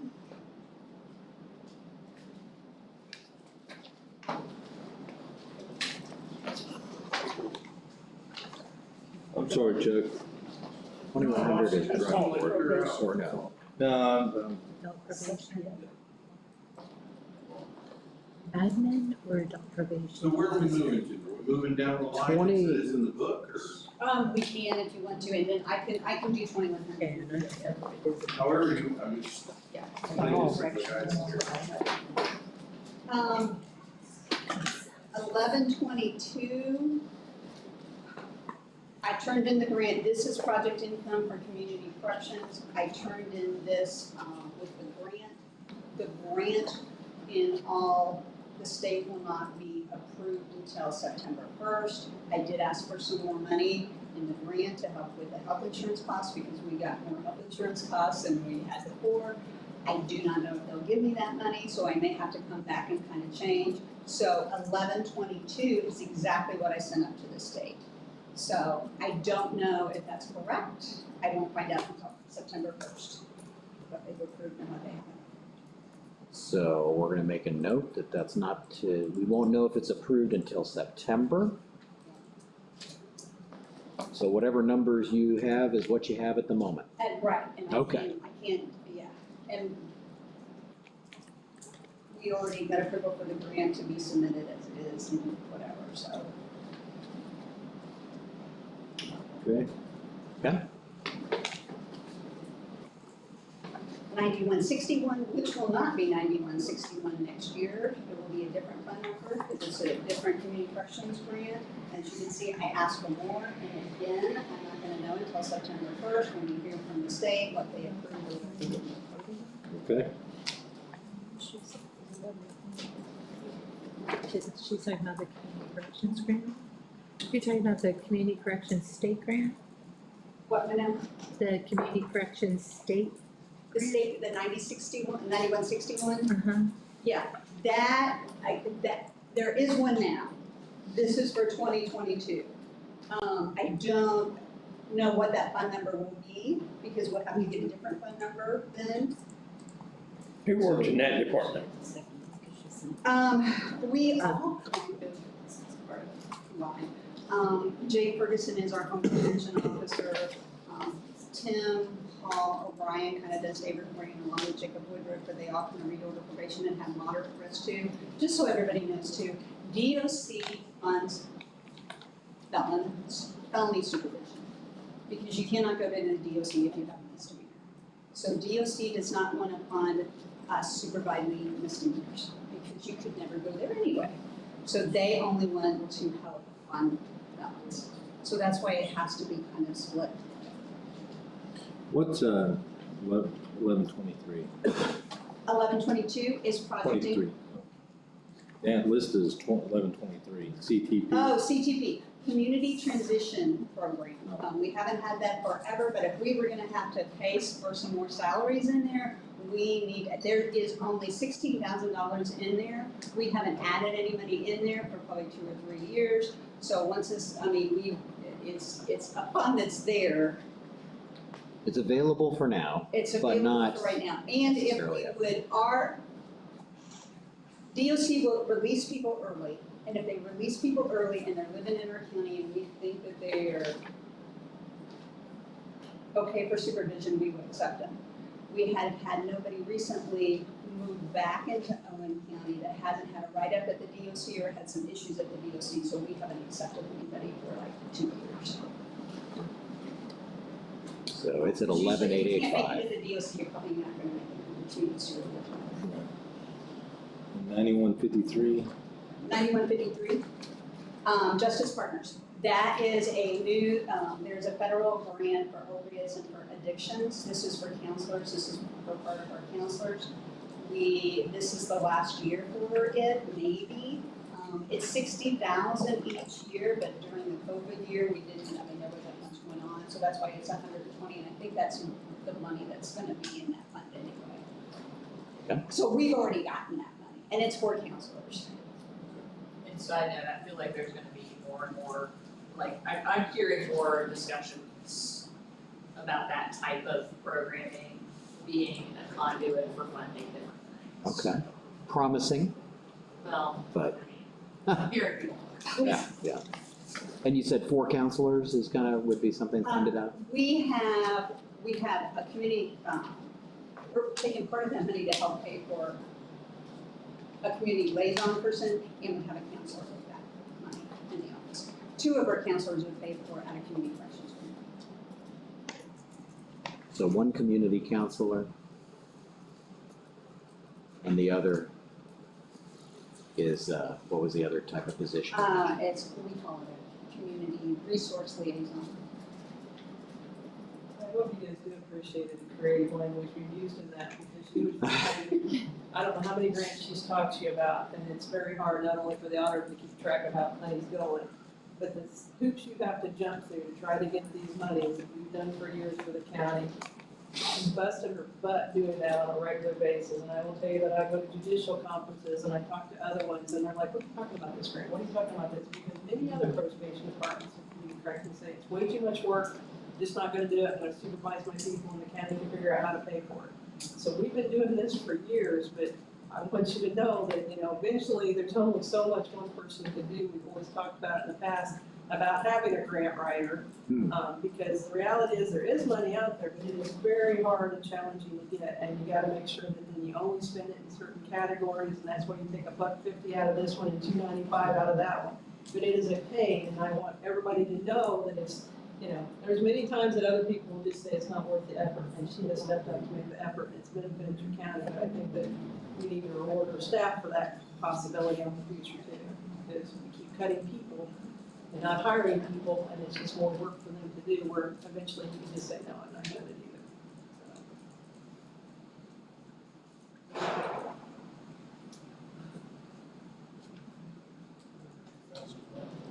And real quick, back to, that, we talked about that Fund 9161.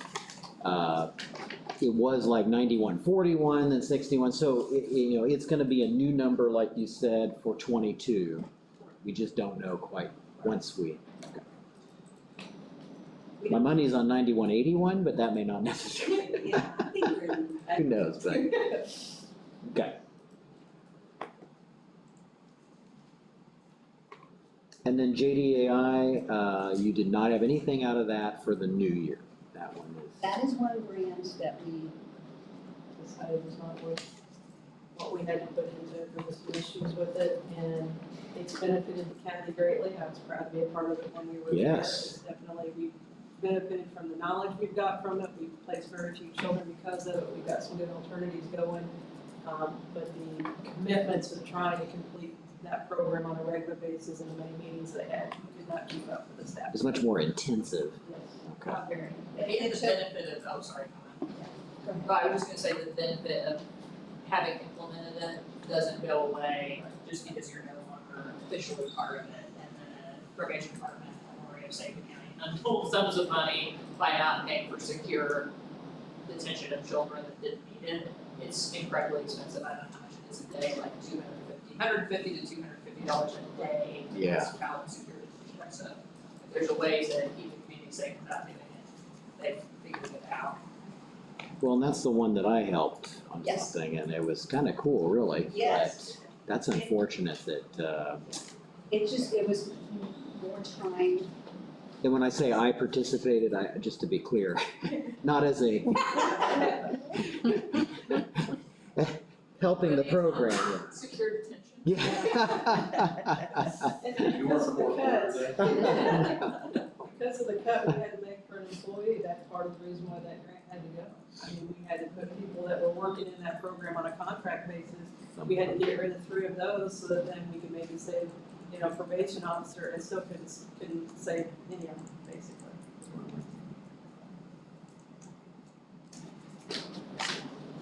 201. Probation administrative, that fund right now has about $18,000 in it. We're in about $18,000. So, Okay, pretty thin. yeah, it's pretty thin, so we use what we can out of it. And that's just part of a position. Right. Obviously for somebody.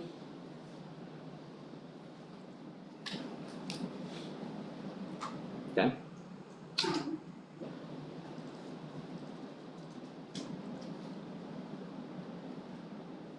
2100. That's the one, if you did what you did on general, then you need to look at the one that has 152, at the bottom, 152, 158.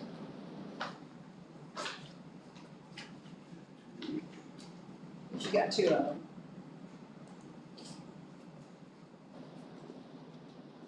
So, part, is that my salary? Yeah, under appointed. Yep.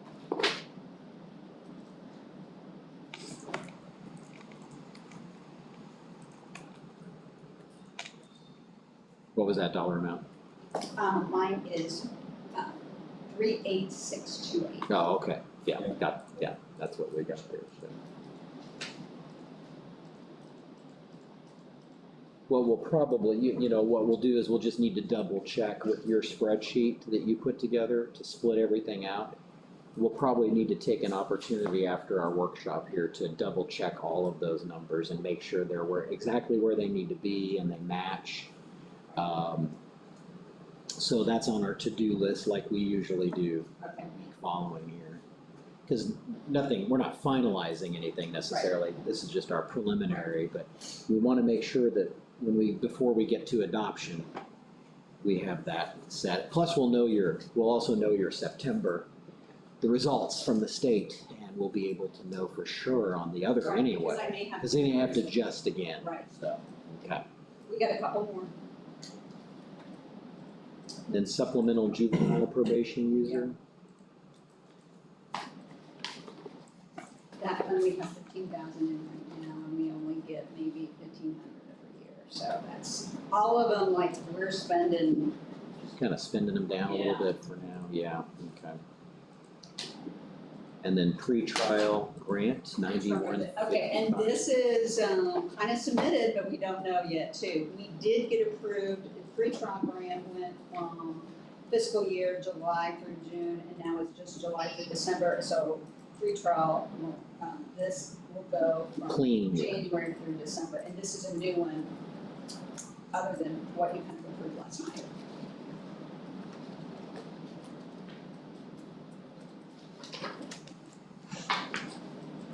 And so September on this one as well, as far as knowing, or we don't know when? January. Okay. I don't know. But I think we did new drug. I think that was on the courts.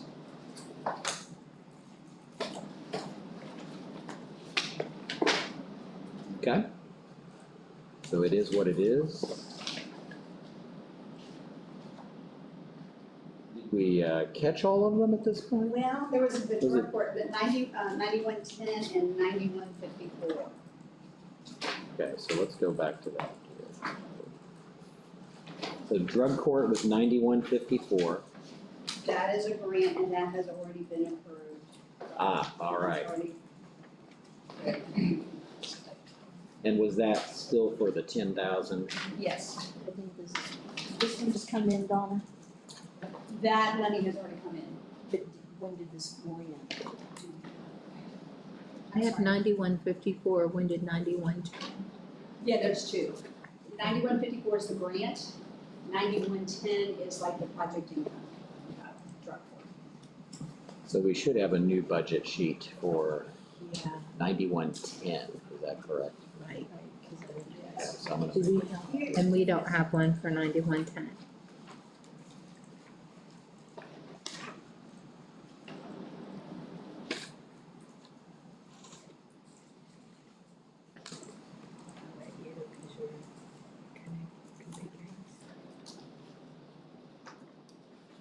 So, and it's titled 9110.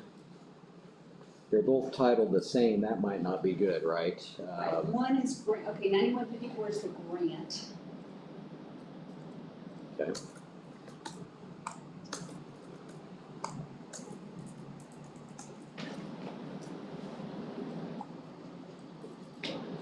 Let's look at that real quick here.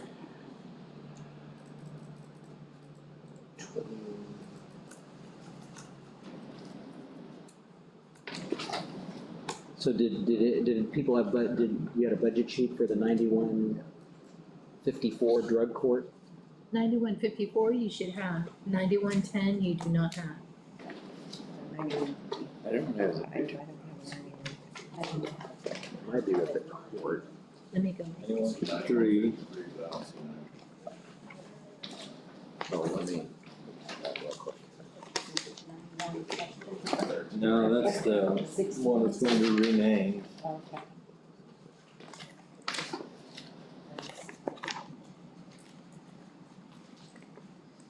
So we will get you guys printed out copies. Great. It's okay, can I get that to you?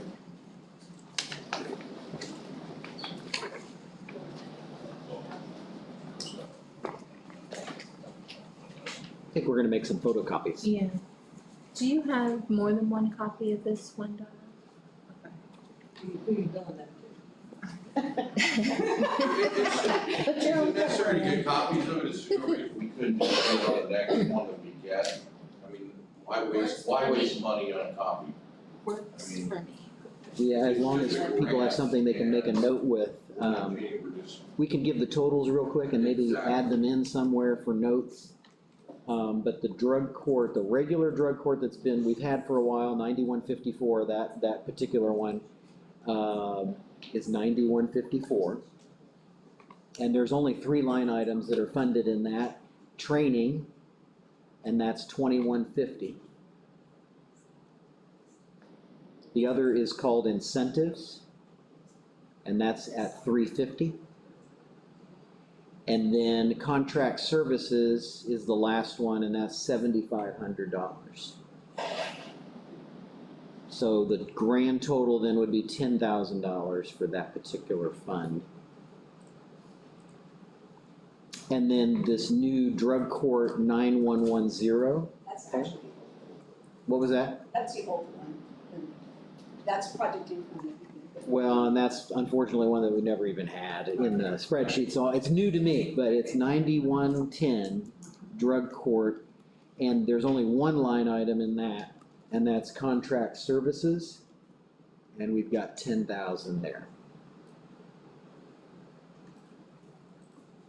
there's no reason that couldn't be brought into this other one, 9154, I mean, they're both grants, aren't they? No, one's project income, Oh, my fault. yeah, one's a grant, yeah. Okay, thanks. So that puts them on the radar here, and So we're adding you to the tabs across the bottom. Okay, That was was- it not? Sorry? Nope, wasn't in there. and both of those grants, do they run the July through June thing, or do they run January through December? 9154 is July through June, so actually we're checking, so I actually have to come back for additional appropriations for that, because actually we're in that right now. But the 9110 is January through December.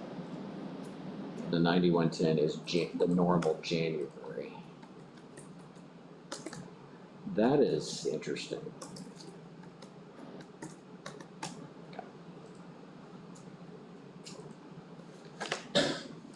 I think we're now got it on our radar here, so. And I think, is that all then, I think, for the different? Sort of is, but sort of not. Okay. Donna had told me yesterday that you had suggested that you were gonna place her as an exempt employee instead of not exempt. I would tell you that. And that's not correct.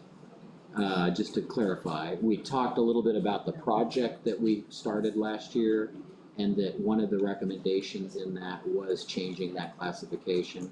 And if we were to proceed when we have money, the discussion was about waiting, kind of grandfathering, if you will, because the recommendation is to change it. Right. But the thought is until we have money to put towards that, we'd want to keep it the same.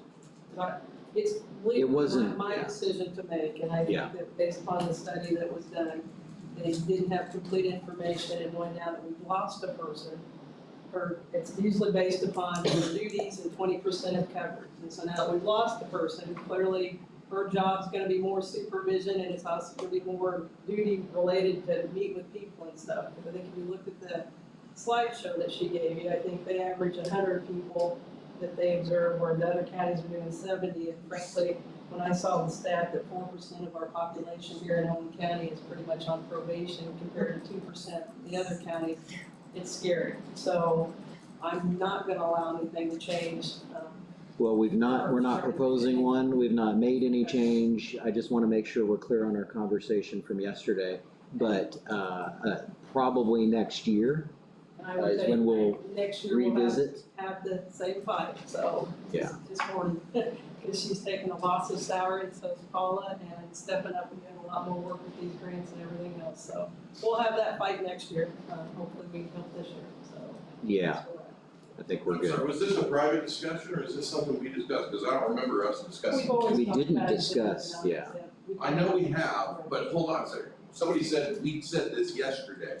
Yeah, I do not recall in this budget hearing that we said anything. we did not, no. I talked with Donna in the evening about the project and something got misinterpreted there. But we did not discuss that during the meetings. No, it was afterwards. Not doing anything with that, so just wanna clarify I will that. tell This you, conversation is somewhere in December or January, I think you asked me the question if it planned to be revisited in a meeting soon, and I said, if that happens, I will call. Yes. And I wanted to make sure when we go through the salary, because I wasn't looking on how that changed. No, we've not anything. changed So I anything. just wanted on the table that she's still today, what she was then, and that's fine, if that's what's. And the only time that we would do that is when we're ready to do it for everybody, the whole system. We're not gonna just pick a position and change it. So just be assured that that's a, Give a notice and opportunity. absolutely. Yeah, that's fine. I told, yeah, that was the deal. Sounds good. Thank you guys very Thank much. you. Thank you again, yeah. Keep up the tough work. I think we're ahead of schedule now, right? Oh, I think so. You need a break, probably. Yeah, you guys wanna take a break? Well, 10 o'clock is our next break, so if we do it early, we just get out earlier, or, you know what I mean? Thanks, I'm Are very. you, no, I'm Yeah, serious. no, Are you I'm dealing with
Christine's here, we've got,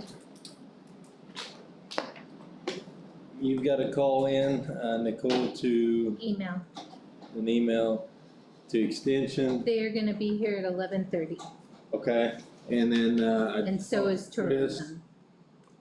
I just talked to Chris, he's gonna make his way over, so we've got, some folks on deck. Christine, good morning. Thanks for being here.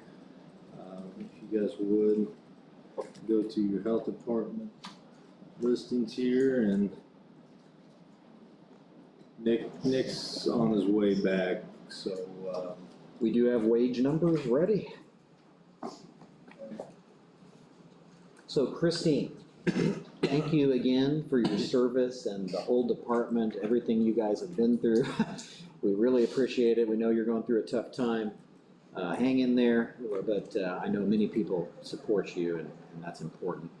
Under regular wages, we talked briefly about this the other day to make sure we have the correct people figured in. For regular wages, we have your position in full. We also have the health sanitarian position as adjusted. We have reduced hours from our previous work. And for everyone's reference, that particular position was taken from down to 30 hours a week. Is that correct? Correct. So if I figure the math on that, then regular wages would be $64,363. And then regular salary is the health officers, and that's $12,649. I want to catch Nick up real quick. I apologize. No, regular wages for the health department. Okay. 64,363. Okay. And the regular salary is 12,649. Okay. All right, Anton. All righty, and that makes FICA 5,891.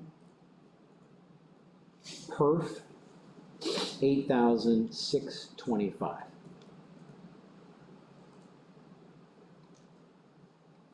The only other things that were in here were supplies. I think you were gonna put that at 500. And then the group health insurance is at 13,748. But that, I wanna move that. we've kind of got that highlighted because we'll be coming back to group insurance for everybody at some point. So I have 105,777 as the new total. So.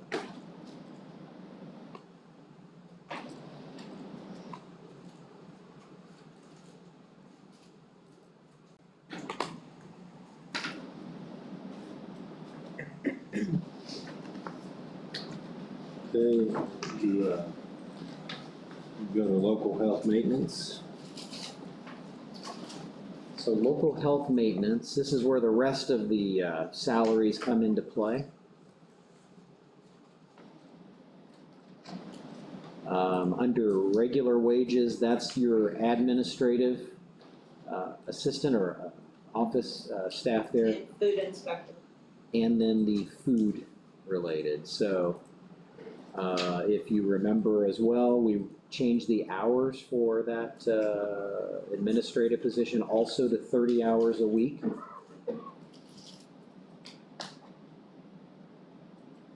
And then the food inspector,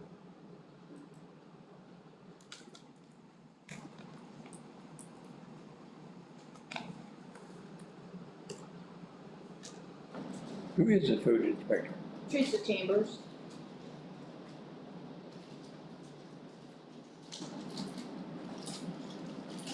Office assistant are the same. yeah, so is it is the 30 hours a week, is that encompassing all of her role, which would include the food inspector? Okay, Yep. that's perfect, because I didn't have a separate line item for the food inspector, that was what was throwing me. So the amount for that then would be 24,776. And then part-time is where we have the nurse, and that's 14,686. FICA would be 3,019. And then perf would be 2,775.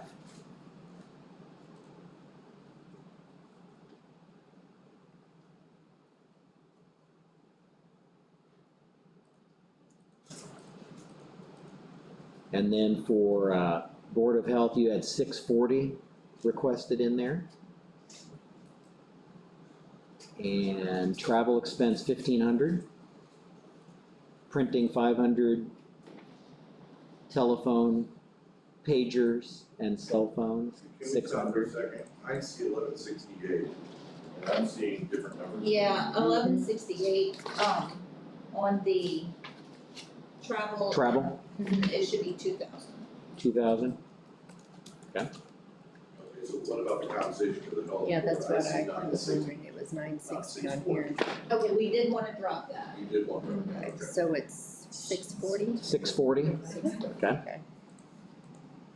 Which one, 640? That would be the compensation for health board. And that's just based on the number of meetings and members and kind of a mix of, yeah. Travel expense was 2,000 and then printing 500. Telephone, pagers, and cell phones, 600.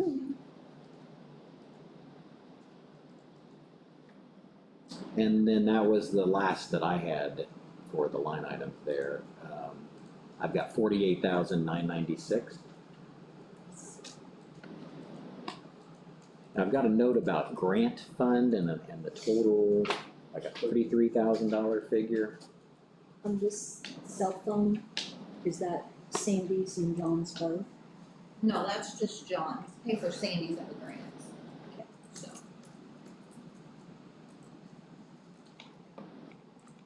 So is that dollar amount okay at 48,996? well, this is where I wanna move the group insurance. Okay. To the, so we would wanna remove the 13 from the 1159. Okay. 13,758 or 748 that was in the regular health 1159, and we're going to put that in the line item, same line item for the local health maintenance. Okay. Clarify that, and we got two amounts. Yeah, so if you go back to the health department's regular fund 1159, yeah, they're going to take the group insurance down to 0 there. Okay. They're not gonna pay for that out of that particular fund. And instead though, cause it's still needed, that same amount is gonna be out of the local health maintenance fund 1168. So we're moving that amount forward. Yes, yeah, Just changing accounts, okay? yep, Because the 1159 is the only thing we have that we could give anything, yeah. so. So what's the total minimum number then for that line? Right, so for group insurance, we're gonna put that 13,748 back in there. And then the grand total for that fund 1168 is 62,744. Okay, so that particular line, we're adding the 6,874 with the 13,000, is that correct? No, the total will be 13,748, yeah. 748? Again, subject to what we're doing on group Yeah, health, I mean, that might get tweaked a little bit. So the grand total for that would be 62,744.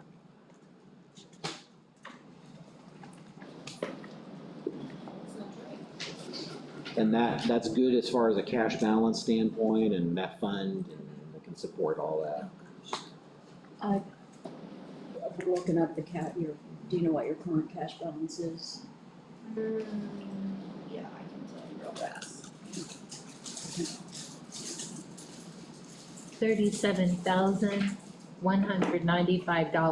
$37,195.95. Less any earmarks you have for that? Do what? I didn't hear. I don't. You got 37,000 unless there's anything earmarked. So this is a grant fund and the grant is only 33,139 a year.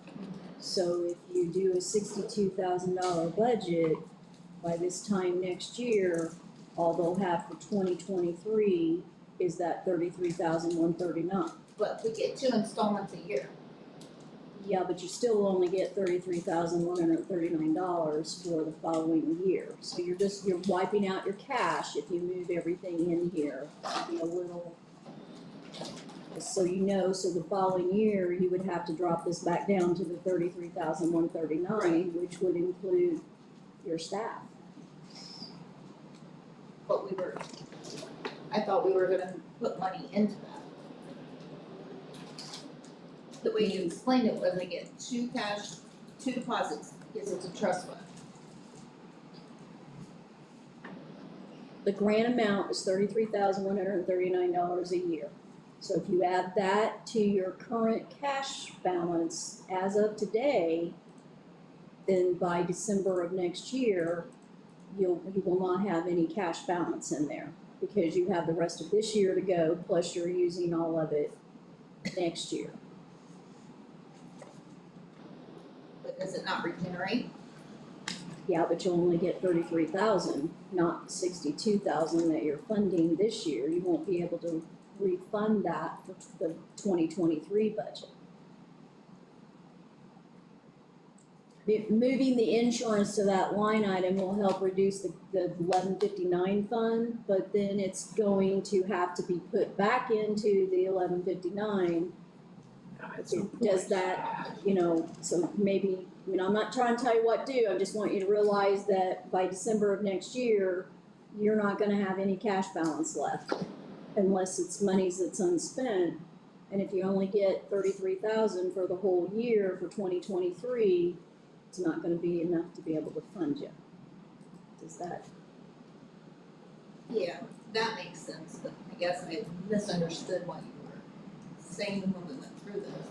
See, you get 2 grants a year or 2 pays a year. Right, yeah, I understand Which is half of the grants, you get paid twice a year. But no matter what, your budget total is 33,139, or your grant amount. So if you're doubling that in what you're budgeting now, you will not have any cash reserve at the end of next year. So adding another $6,000 is gonna wipe it out? You added 13,000 in But we insurance. had already almost 6,800 we were paying. So. I think the important thing here is the total for the budget. Right now, as it's adjusted, is at 62,744. And while that may look like a little less than last year, we budgeted that same amount anyway. So you're using up some cash to make up that difference. And it's, if you think about your revenue that's gonna come in versus the amount, you're gonna be using up that cash. Okay. So, I mean, it's workable for a little bit, but it's not gonna be sustainable, so. So do we not? I guess we don't move it then? Or we move it? It might be a safer thing to do. Okay. Cause if you take that out, that puts you at about 49,000. And that's still above the amount of income you're gonna get. But it'll make the cash last longer, but. So 48,996 is going to be. Yeah, maybe that's the better way to go. What do you think? I just I don't think- want you to think I'm answering for them, I'm just trying, I just don't think I've they only been doing realize, this right. 7 months and I lean on you a lot, so Right. say what you So want to say. again, well, again, I just want you to, I think moving it back, the more you can lessen it. The other option that she also has in helping save that cash balance is with all the other grants she has right now. She can be paying Teresa and Sandy from those other grants right now. You do not wanna take them out of here, but she can because it's a grant fund and that'll roll over. So as much as she wants to move them into all the other funds that they have right now, would help her save on that cash balance. But if all those COVID grants go away and you have a $62,000 budget and you're only bringing in $33,000, you're gonna have to cut. So you wanna try to save that cash balance is your Okay. goal. So moving out, 1159 is not a county general fund.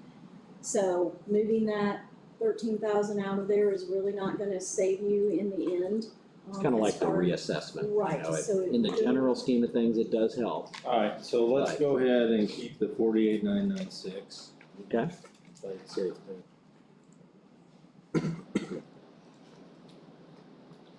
And then back on health, we're gonna put the 13,748 back in there.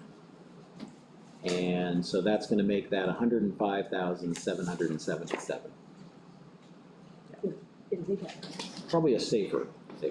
Yeah, I'm fine with that. Okay, I'm not trying to, the cash is gonna go away and you're gonna eventually, if they start cutting grants back and stuff, you can't, you gotta still have a food inspector, you still have to have a nurse, so to cut, to add more to that and then have to turn around and maybe cut them is not gaining either, so. So do we wanna move to tobacco?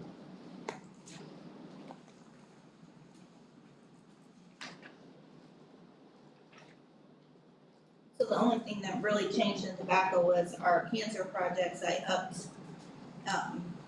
$2,000 and just took it out of YMCA projects because they're not doing a lot of stuff. So we just put it into our mobile mail grant. Looks like the grand total's still the same. Yeah, it has to stay the same. It can't change. And then food registration. It didn't look, again, similar adjustments, maybe a little bit of supplies I think was reduced, so that was the only real difference there, and some printing. 7,100 on food registration. Is that what you?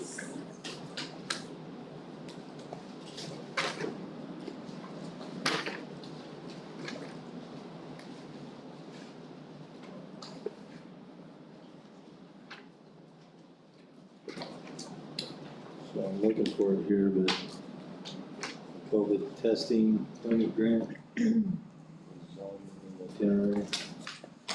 Do what? COVID testing clinic grant, COVID vaccination grant. Is there anything in here on that? We did that at the last meeting. We just, again, she presented you copies of the grants that they got at their last meeting to you guys. There's not Not anything, exact budgets, the state set two, but we have to have a budget so that we can pay. The line items are running in the red and we know we can't keep, the revenue reimbursement will get the grant balances out of the red. However, we still have to have grant line items to pay things from. We still have to have the fund numbers, which she got four new fund numbers. So we just need line item amounts for those. So if you didn't bring what you want, as far as what you want budgeted, can she come back on the 26th and that'll let her know? Well, I don't know what the state's gonna tell me yet exactly. I only know on two of them that I gave you last time. But you already had, these are already approved grants and the amounts. Right. So you have to present a budget. They are supposed to be presenting me a worksheet to create that budget, and I haven't received that yet. So 26. So it's on the to-do list. Yes. Okay. And we would envision having budget sheets eventually to match up with each of those. Okay. And you had, one of these did have like a budget in it. There was two Was of them. that, okay. So just when you see line items in the red, until we get that done, we still have to pay her clinic workers and everything and supplies and all of that. So this will be one of those that maybe by October or so, I we was should be. looking last year, and it was about October before we got anything from the state last year. Do you have anything else? I don't, Thank you. thank you. Thanks. Appreciate it.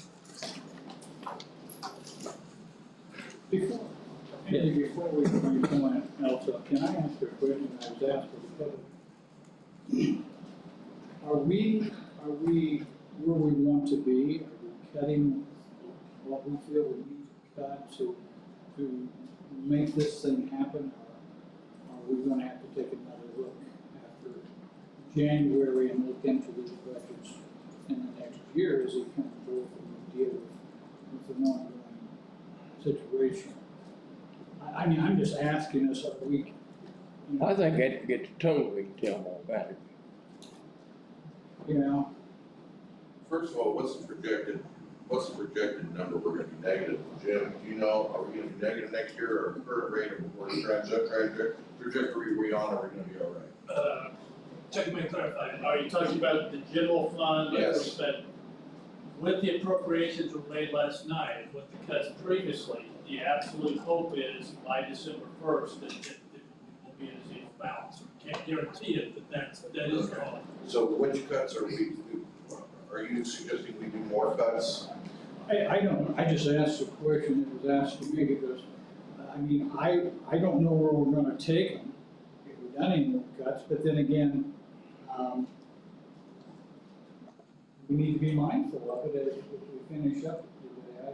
Maybe we Well, should- as long as the general's back, not gonna be, as long as the general's at zero, and we come in with this possible increase in taxes, which by the way, we're gonna be discussing probably soon. I don't think it'd be prudent at this point to worry about cutting even more, because, I mean, as you said, all these departments, especially some of them, came in with a huge amount of cuts to help us out. For example, what was the department yesterday, she did a huge cut, couldn't believe it. Bottom line is, I don't know of any, plans to cut any, from any department. I think a lot of it's contingent on what we decide on that. Yeah, I mean, it could be revisited.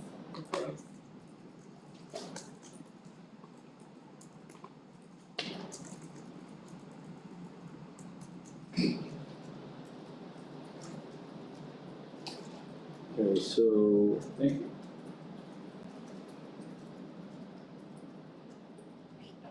you said the extension's gonna be here at 10:30 or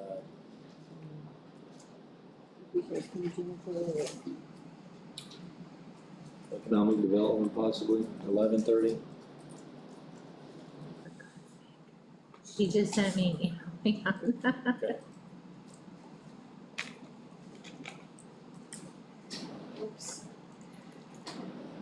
Don't want to answer an email in all caps. Like,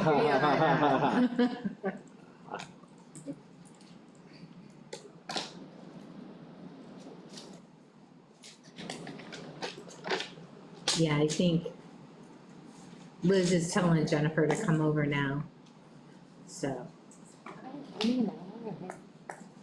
And then, tourism and EDC will be here at 11:30.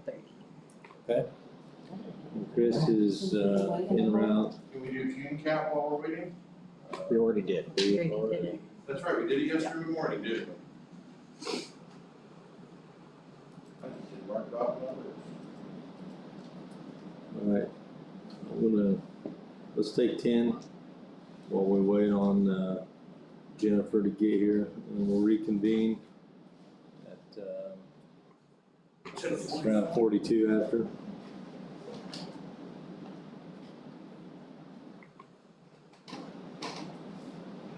She's on her way.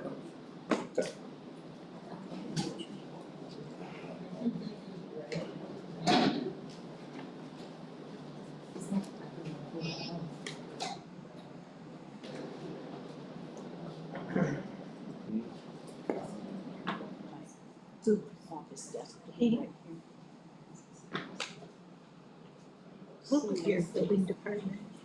I deleted it, Oh, no, yeah, okay, 4908. let me go back to that.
him back anytime.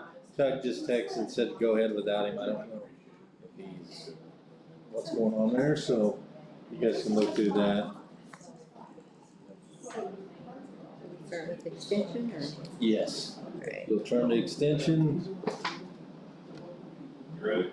Yeah. Okay, let's get the meeting started. Ready to roll? Let's go. Nick, We'll use that quick. Just get your trucks down. Yeah, he texted. Am I next, by the way? I'm like passing the stuff out. You are. Don't even know. I passed mine, so I need one. Oh. Who still needs one? A lot of it's just FYI. So I can go through some of the stuff that y'all have. Okay, let me grab. I don't know whose this is. Is this anybody's?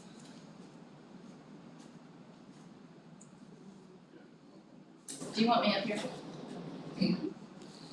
Wherever you wanna be. Good morning. Does this belong to somebody or is this for the greater good? What is That's this? for everybody. Okay. Sorry, guys, I did not get the message until late. I had Liz actually working on your folders there. Thank So she you. didn't get her email. We appreciate you making it over. And I had intended to have some of my board here with me. That's okay, and one of my educators, but that's okay.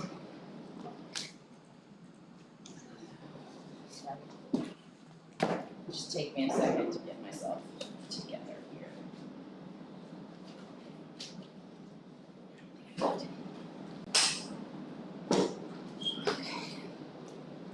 So we always start with wages, Jennifer, as you know. Right. And we have one full-time individual that's in here.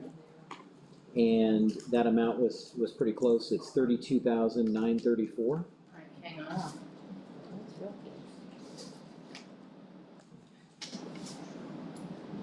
Okay, so 30, I had 935, so. Yeah, and it's probably just a rounding thing, just so we match, we'll make that adjustment. And then part-time, we talked about this, we've already done kind of a cut of kind of what we call the regular part-time scheduled individual or position you had. But the special program, the Earn Indiana Right. part, that is being maintained. And so we need to know what kind of a total dollar amount you're gonna be looking at for, based on whatever hours and number of weeks and kind of what pool you wanna set for that for the next year. And then put the entire cost of that in this part-time line item. Right, that, I wanna make sure that that is clear to everyone first, that we're sort of collapsing 4914 back into the regular budget, putting it all in part-time. Yes, that is the Does everyone plan. understand that? Yes.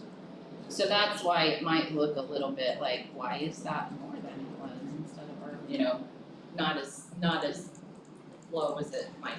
No, that's totally understandable, and I think that we also advertised the increase for this year, so, you know, to make sure the dollars were correct. But we didn't do that part. That's, you guys had voted June 14th, 2018, $5,303, but you voted for the increase out of the 1,000 general fund. Got So the it, state got said it. no. So Okay, basically, anything you've done with her, we might have to make up We're back. somewhere else. I would say I would suggest just to let the rest of this year budget go, you're in the last of it, and just make the corrections for the 2022. Got Because it. again, the state said no on that one. All right. For the rest of this year, Emily had requested herself to go down to 15 hours anyway. I'm trying to get her back on Erin, Indiana, so what is left hopefully can be reimbursed at 50%, which is not something we would have had before, so we're that much more ahead also. Yeah, So we're only talking, probably not big I difference here. mean, Yeah. hang on, I have all my color-coded Post-it notes. Nah. Let me decipher very quickly here. So originally, when I looked at 15 hours a week for 21 weeks, that was starting this week, right? So her 15 hours a week starting this week for 21 weeks at 9.907 an hour works out to 31.20 and 71 cents. Well, if we get reimbursed half that, you know, Okay, I we're have a talking question. Did something go $1,500 wrong for the rest of the year, without for 15 hours. I thought we had eliminated the part-time. And that's the if, because I've applied for that program and I haven't had a response yet, which is unusual, so I'm not sure what's happening. They haven't said yes or no, which normally they would have said either in a short amount of time, so I'm still trying to find that because it's one of those things where you send off an email and you can't find like an actual phone number for a real person, and so I'm trying to go through all the people, and I was actually working on that too when y'all called and said, come on over.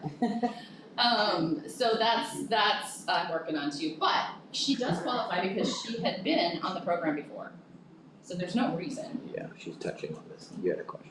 Yeah, I just had a question because I thought we had eliminated the part-time position and just held on to your, full-time position.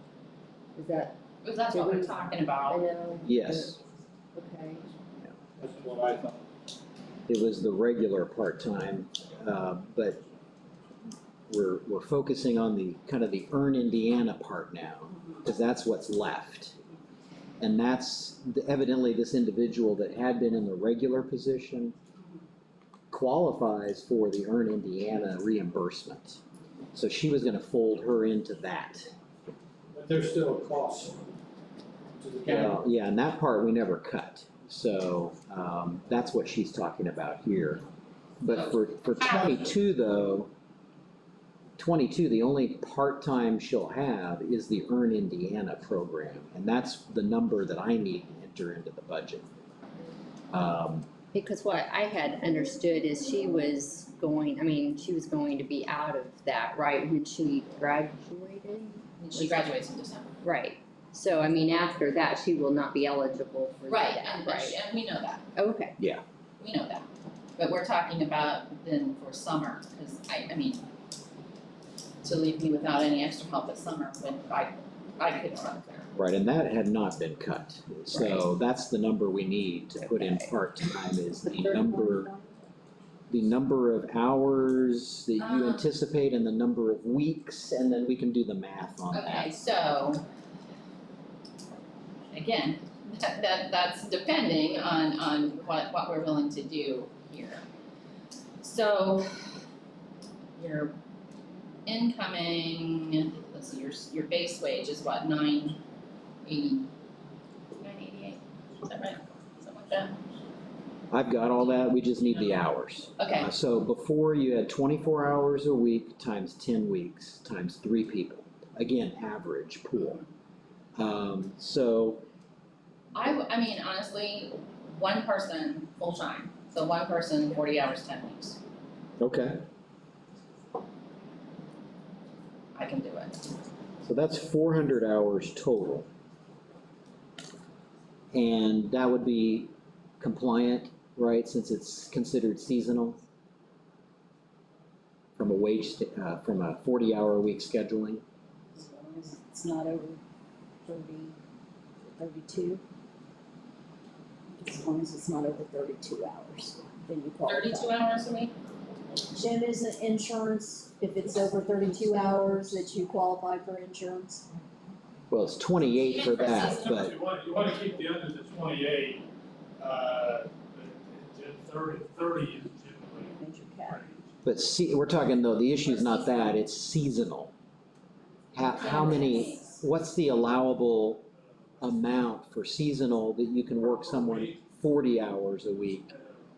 There's a limit. There's a limit, let me check, but I'll check. Well, divide it into 2 and 20. How many hours are you considering? 400 total, she was thinking 10 weeks at 40 hours a week. So does the 10 weeks part, that's. 10 weeks is, at one time it was 13, but I wanna double check on the 10, because you are getting very close now. Well, let's use the 400 hours for now. Yeah, you just do hours and then I can work it out. Got it. And is it gonna be a fresh or a new person, or will it be? Likely. Okay, Yeah, so brand new. I don't know that for sure, but probably, if it was somebody coming back, it'd be Emma, who has only, she was just there this summer. So, any kind of longevity is gonna be. It's gonna be minimal, so let's just use that individual as the example and kind of carry that through. 400 hours at that rate of pay would be $3,951. $3,951. That's under part-time, Yeah, say again? 3,951.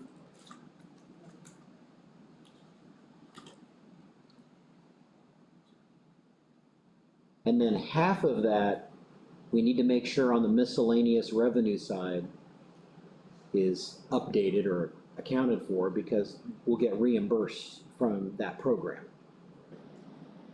Is that correct? Yes. Okay. Cause I won't hire, that's what I'll agree to, because I'll only hire someone who qualifies for her in Indiana.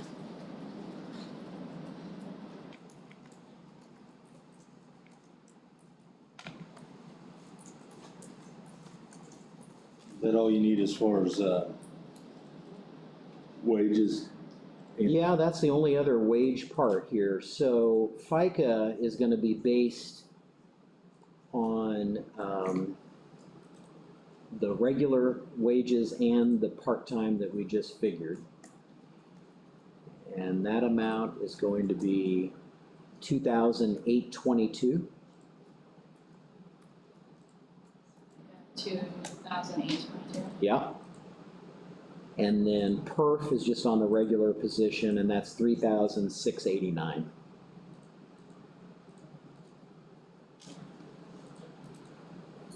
What was the regular wages?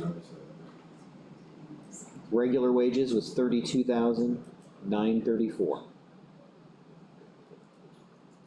And I think we touched on your other stuff in June, lowering supplies to $32.50, $180 for postage, $3,000 for the computer contract, $475 for dues and subscriptions, travel expenses and mileage at $35.82, $3,500 for the copy machine lease agreement. Sheila? Are we on? She on the 120 or the 99? Okay, look. Somebody beats me to it. Always gonna beat you to it. 120.98. 120.98. Just have one. Yeah, so that, 1421. 1452. With the copier though, we still don't have a number on overages. That's Yeah. not been able to be figured. And like the And courts. we have overages. We print, What was the especially in the summer, we print all the show bills. aren't here. So what's what? Our handbooks are, Can you put a price on that? well, that's what we've been trying to find out. That's part of the numbers that we just got and or will have in the next couple of days. They're dividing it out in the overages and the amounts, but, and you just have the one copier. This year you spent $97.28. But let me look at the But we haven't- last two, that's gonna, I was gonna say. cause last year's probably not gonna, with COVID and everything. Last year you spent $1,599.98. And in 19, you spent $3,093.71. More normal. It's summer that we're making all those copies. Because we do, however long the show bills are at 100 show bills a pop. In 18, you spent almost 3,700. So to look at 3,500 18 and is 19. accurate. Okay. Contract services, 46,170. Can that be, No, can be kept? What's it for?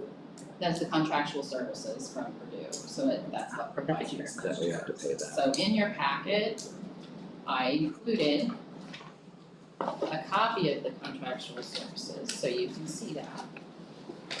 And, and what's the most clear outlay is the memorandum of understanding, which is the back page. So this is the contractual services that was signed for 21. That's a technical question. You tell me that there's a part-time person and there's regular wage, so is there two people in this office or is there just one? We have one full-time person and one part-time person. And do you get paid? I get paid, yeah. Why is that not reflected on here? Because it's part of the contractual services, Purdue. It's part of the contract services. Purdue pays me. That's what I'm asking, I just wanna make sure, because I'm not, Purdue pays me, Purdue pays the other two educators, oh, good, so, good. Just wanna make sure we won't miss it. yeah.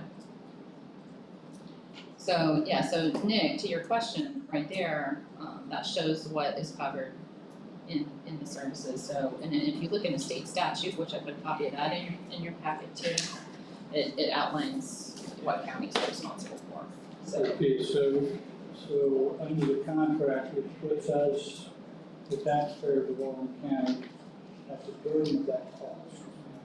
So that's the number based on two educators. So you have me, full-time, and you have two half-time educators in this And county. one's Bob. Bob is agriculture and natural resources, and Jamie Jo Louder is health and human sciences. So we have two other individuals in that contract. Yes. Yes. Who actually oversees the contract? Is the commissioners oversee it? Commissioner Susan, yes. And that is, again, based on the fact that you have two educators in this county, so, you know, depending on how many educators, that's where your number will fall. Now, who do they answer to? Purdue or to the commissioners? The Who do they educators? answer? Those educators. You Purdue's and- our boss, yes, Who is? Purdue. So do they pay a percentage of it and we pay a percentage, or, I mean, cause, So you pay it's for service, right? And that, so they provide services through us, through the educators, and they pay our salary. So for services, you paid in 21, you paid 44,820, and in 22, you paid 46,170. It's typically a 3% increase a year. So what was our total at the bottom end, Todd? I can't remember, did you say that? So, I've got 103,552. Is that what you Say have? that again, Anton. 103,552. Okay, we're waiting to match here real quick. 32,934, 28,22, 36,89, 39,51, 36,83. I've got 3250 for that. Okay. What was the amount for supplies? No, part-time summer. 3250? Okay, all right. She had made a request for part-time summer help, it was 39. Well, that's part-time. That's the 3951. Okay. Cause she had two different. Is there a different line item for that? What's the line item number on Yeah, 12500, it? Okay, I've got that, so the name is different. That's part-time, what do you have 3683. for the name? Oh, I don't. I had 3951 for both. Part-time. Well, she has two. There was a part-time, I her requested original to be part-time. request, that was 5,152. And then you had a part-time summer on your request I know. for at $3,683. Right, that's the 3951, and that's the part-time line item. Okay, That's so the only thing we're funding. part-time summer Yeah, that's what it's or for. part-time? part-time summer. Okay, cause she had two figures, What line item number did you same have? line item, but Oh. she broke it out. Yeah, it's just part-time. Okay, so just Doesn't matter how we 39. label it. Got Supplies So- 32. so what? 30, 103, Yeah, 103, 552. we're good. Yeah. what was supplies though? It was 3250. Okay, 103, 552. Sorry, John. No, you're fine. Yeah, that's good.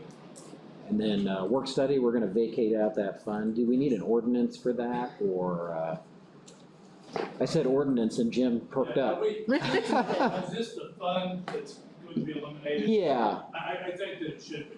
it's got a kind of a negative in it, and so we're gonna need to reconcile that. Two things have to be done. One, the balance has to be squared out to Yeah. zero, and I would recommend then a termination ordinance.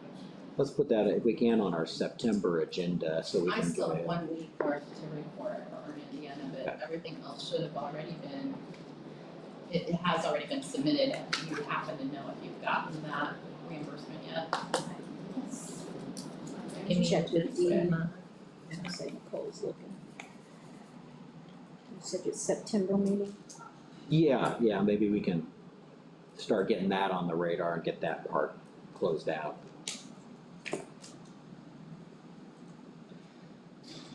So yeah, I had wanted to entertain the thought of at least keeping part-time through the year, that I might be able to find somebody on the end too, but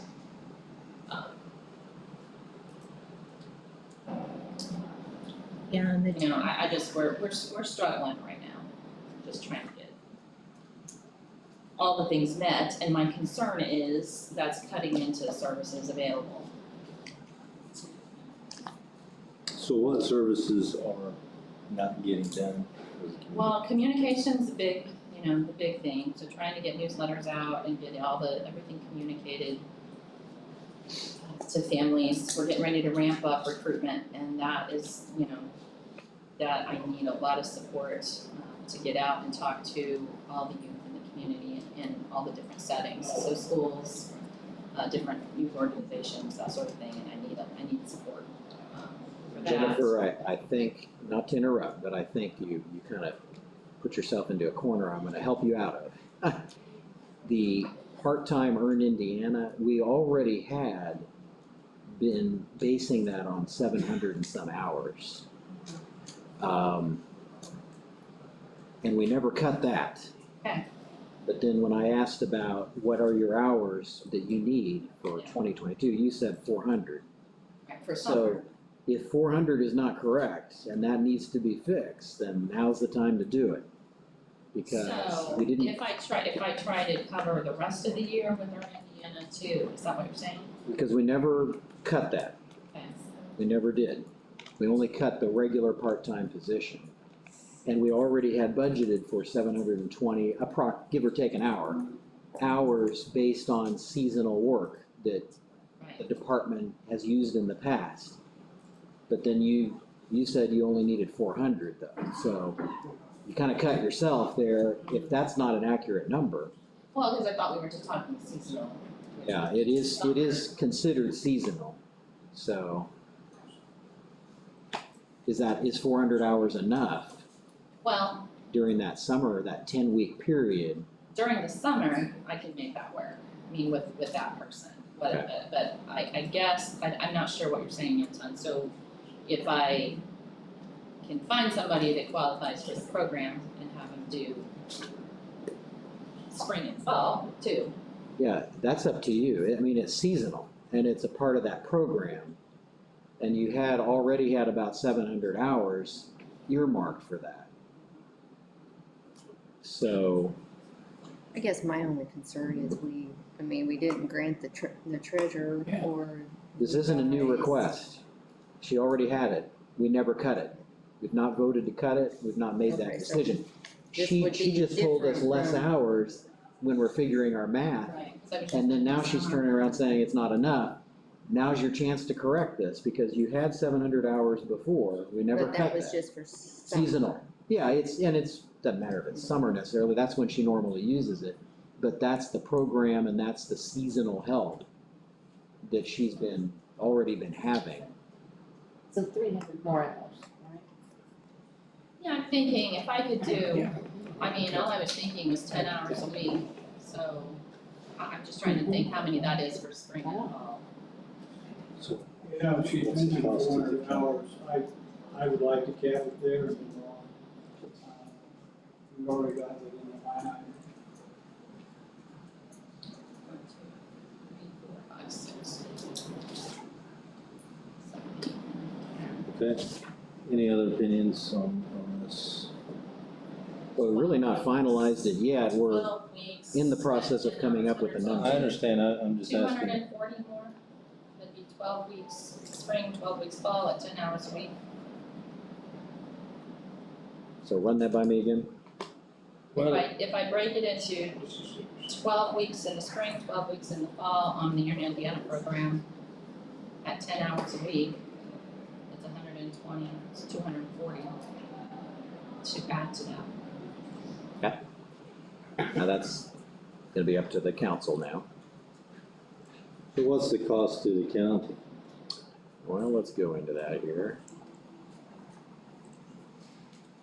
The way I figure it, we've only cut $11,000 out of the thing. In the budget of the 21 budget.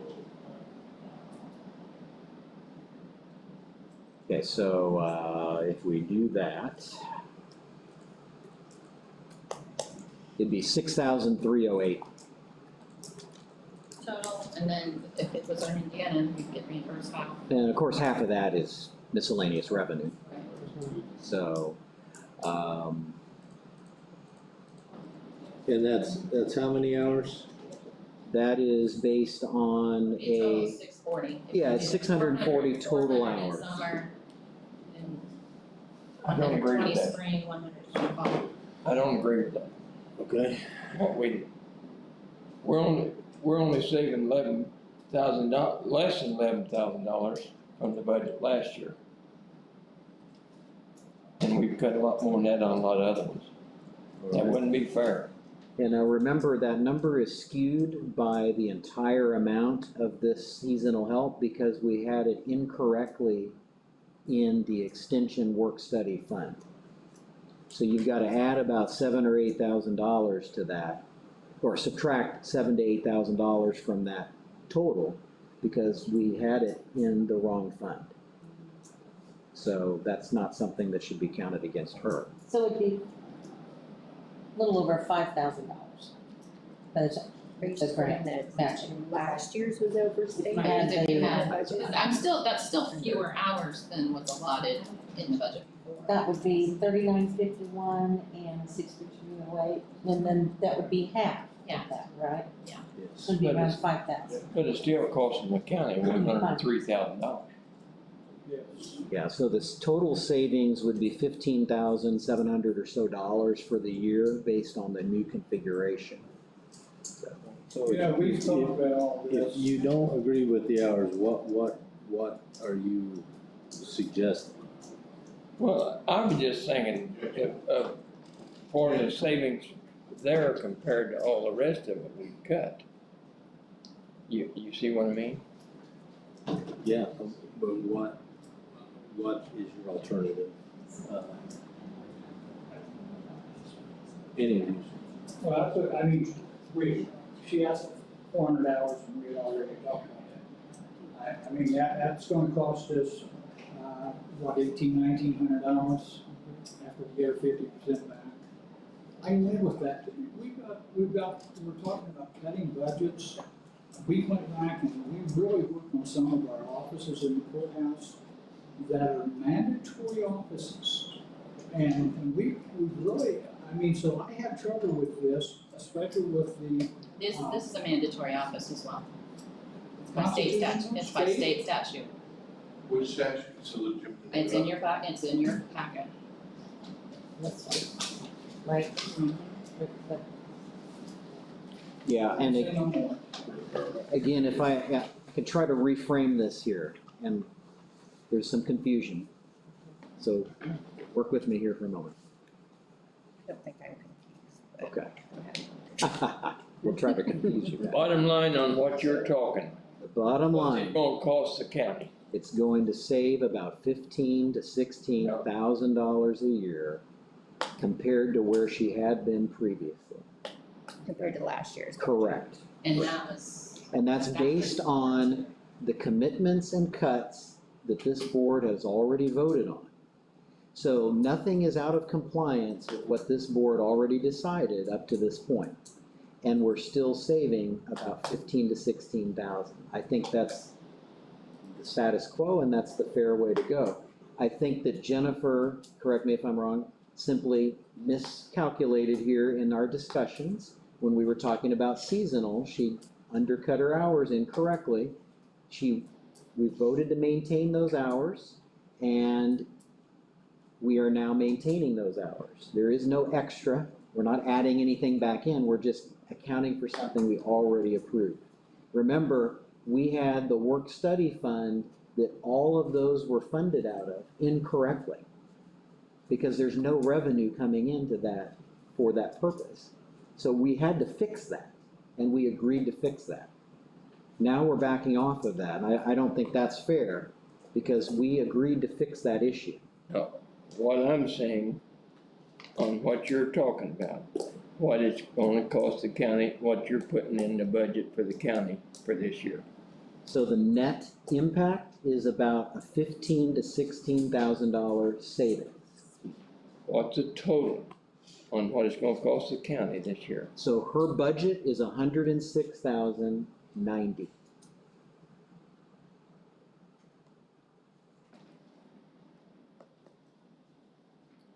Let me see if I've got them. You had, I mean, because you had 14 last two year. seasonal, was it around two seasonal workers for the summer? Is that- this summer I had one. Okay, but I mean, what we're talking about now, is So I that know like, it's been, given, what'd you say again, 700 some hours, which was meant Yes. to spread over 3. And I've never had, in 2019, I had 2, in 2020, I had 1. so, I mean, so instead of, you had, we're talking about seasonal, if I understand Only right? seasonal. Seasonal, but instead of them just working in the summer, they would be considered seasonal throughout the year, is that correct? That's, But that, I mean, that's kind of equates. they're still seasonal, correct. And if, you know, it Seasonal wouldn't would be on necessarily be the some, I same guess. person. If I try to get a student, I guess my only concern was that we denied the treasurer her request on the part-time. I just don't know with this, I mean, I just don't want to. but I also doesn't. only have 1 employee. I know where you're, it's true, but it's not. That's my, It's not merging, you're merging from one fund where they were paid out of a different Yeah, fund, you're and that just shouldn't be putting counted it against her. into this at all. fund, you're not adding another employee, you're just merging that line item that you're paying out of into a different fund. The So- employee is still the same. So she had, up to this point, and still does, had an amount in her budget based on 732 hours for seasonal part-time through the Earn Indiana program where half of it is reimbursed. So we already have that. We already chose to keep that the way it is. We've not changed that. The problem here is that that was funded out of the work through a fund incorrectly that had no revenue source. So it had to be absorbed into this. We already decided this. We're not adding anything back or increasing it. This has already been something we committed to and that she has been planning on. So I think we need to keep it the same. So 400 hours is moot? That's just something she said 10 minutes ago in error. That was a She mistake. misspoke. That's, So yeah, it's I going to was. 700 and some hours. Right. 700 is 720. not the direction we're going to, that's what was originally the amount of hours. Was this in a meeting prior, you're saying that, Tom? Yeah, these were in all of our hearings that we've had up to this date. We've So already- that's one part-time person at 720 hours? It doesn't matter if it's 1 or 3, as long as it stays compliant So it's with. part-time hours that have to be compliant. Right. not the person. Right. That's the number. Because that person could change depending on semester. These are students. Yeah. So I'm gonna be hiring them by semester. Could be 10 kids. And just for your reference, the total cost for this year that we already had budgeted for and kept was about $7,200. But again, that was out of that erroneous work study fund. Now we're fixing that and the amount's only $6,308. So we're still money ahead on top of What's that. the total of the whole budget? The whole budget is at 106,090. It'd be 6308 for the part-time. Correct. Wages. Right, again, FICA, uh, 300. this is, nothing's changed from what we briefed in June 11th. So, is there any, you got 106. 106,090 is the end state. If, you know, if there's any other concerns, bring them up now. No, and just to remind you, I mean, I think you all know, I'm pretty fiscally conservative. I don't spend what I don't have. How many So- hours was that? 720 total, That's what I wrote down, but I thought maybe I was wrong. or 740, 740, I'm 740. sorry. Do you have any more concerns? At 240 and 400. Anything? Yeah, wait one moment here. So I make sure to keep an eye on things, that we're not overspending, and then I also look for other opportunities so that I don't have to come to you for additional money. Yeah, so this is based on 640 total hours is what we've decided here. 640. Because you mentioned 40 hours for 10 weeks is 400. And then you mentioned 24 weeks times 10 hours, which is 240. Yeah, 640, I said 640 is the total hours that we're basing that number on. Got it. Is that the final answer? Yeah, 400 for summer, and then the split. The for 240. spring, fall. Jen, do you have anything else? Sorry for the confusion, but I thank you for working through apologize, this. Anton, I didn't understand what you were saying Okay. at the beginning. So, yeah, with what I left you, look at that at your leisure, but it does help clear up some of those questions that I've had on occasion. And I will come back and give you guys an update when you are not chin deep in budget hearings. Thank you for all you do for the Thank county. you. Thank you. All right, guys, thanks. All right, Chris. Come on up, son. So I'd be remiss if I didn't ask how your folks are doing. It's very scattered about how they're doing. Some of them aren't able to function. Today we're running, normally with the state, we have to tell the state how we'll staff on a regular basis. And that staffing is minimum of 2 BLS ambulances and a chase vehicle. Today, I can't get that staffed. We've got, the supervisor had to bump off the chase vehicle and staff an ambulance, so we've got an ALS ambulance and a BLS ambulance. I've notified the state and told them about it, and they said they're fine with it. We've still got 2 transport units. One of them, of course, is ALS, and one's BLS. Those are the arrangements that's been made. I know that has nothing to do with budgets. We appreciate it. I put out your text last night to everybody earlier. And the flyover, that's impressive. I think so. We're still, tomorrow's the day that we plan things. But I think we know pretty much how it's gonna go. It's just a matter of making everything come together, so. Well, I also want to share another, it does have to do with budgets. It's kind of a little bit of history. To let you guys know kind of what's happened, in my opinion, to our revenue. I think that we're still fiscally sound. I think we're still, I know we're still in the black, but we've been able to stay in the black because of being fiscally responsible. But just to give you guys kind of an overview, and I've talked to Anton about this, I know that it's not something that is 100%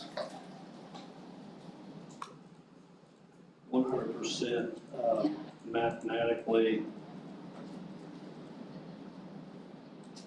percentage versus number of dollars that we bring in.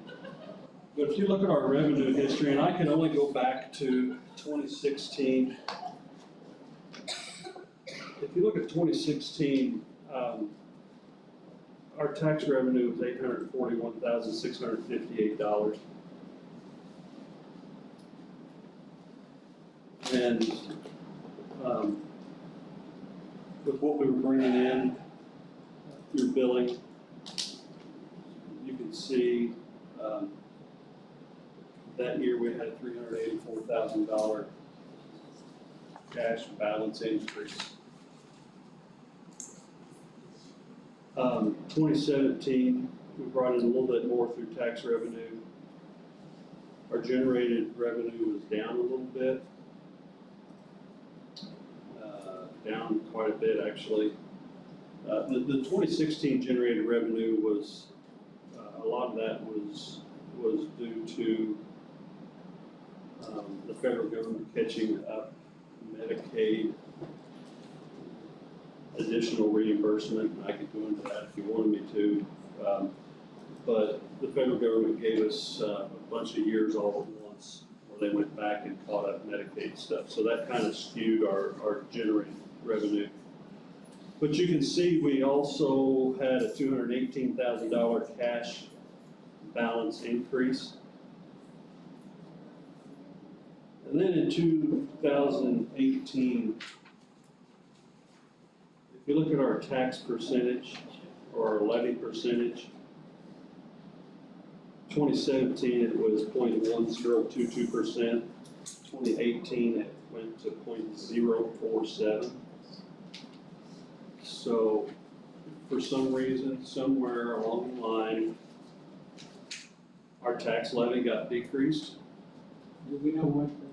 I do not know why. I don't know why. I don't know who's responsible for that. Wait a second. It was adjusted. I think we're aware that it, from what you told me in the past, the auditor adjusted that. I'm sorry, could you speak up a little louder? I said, from what he's told me in the past, the auditor adjusted that. But you can see that same year, our tax income went from $858,000 to $381,000. Almost $500,000 decrease in tax revenue. But if you look at the far right corner, or the far right column in 2018, and look at the two previous years where we were able to generate a cash balance each year, a sizable cash balance each year, you can see in 2018 that we had a decrease in our cash balance of $247,000. Can I ask a question, Chris? In 18, when we had the decrease, what was the cash balance? It was over $1 million. it's not. What is the cash balance? Because it depends Debt? on the assessment. Give me just a minute and we're not. 700 and some thousand. But remember, I've gotta run from now, of course, till December when we get our tax. We get our tax settlement. That's So we continue to go down. You also use that money as a fund to start doing that. And which is fine, I'm just trying to get back around this. I guess where I'm going with this whole thing is, if we could have maintained, I've been talking for years that we need a third ambulance. If we could have maintained a tax revenue similar to what we had in 2016 and 2017, if we continue to bring in the revenue through billing that we are currently bringing in, I think we could have, and it was my long-term goal, I think we could have funded the third ambulance without any tax increase to the public. Granted, for a period of time, we were building a cash balance, and I know once the cash balance is gone, it's gone, but I think with what we were bringing in at that time, plus what we're bringing in now, I think we could have come close to funding a third ambulance. And that was the goal, but for some reason, our tax revenue was decreased. I would say it was because we did have a healthy cash balance, a very healthy cash balance. What was the reasoning you were giving on that levy adjustment? I never got one. I asked in a meeting one night and we went into a big discussion about buckets here and there, and we've got 7 buckets, and I can move money from here, from this bucket, reduce this, and put it over here in these buckets, and there was never an answer. Now, what I get from that was they take my cash balance, or my tax revenue, because we were doing so well, and spread it among other budgets, and I never get that cash revenue back when it comes time to put on a third ambulance, because it wouldn't be fair, whatever other bucket that money went into, you can't go to those people now and say, we need you to reduce your bucket amount so that we can do this with the EMS. It's just not fair. I think yours, if I remember correctly, yours and the assessors was adjusted at the same time. It was. I want to defend Chris Lennox, I remember. Your second project, Chris has got to do substantial thousands and thousands of dollars for some money to pay for insurance bills too. And it was never changed back. The It estimated, was not done by the council. Auditor's office. the estimated revenues were reduced substantially, which reduced their actual tax rate.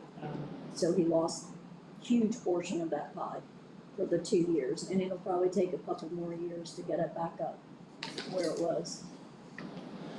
Okay, So we set that tax percentage? No. Or does the state set that tax percentage? I was told that it was adjusted in a meeting with DGLF at a yearly meeting, isn't that?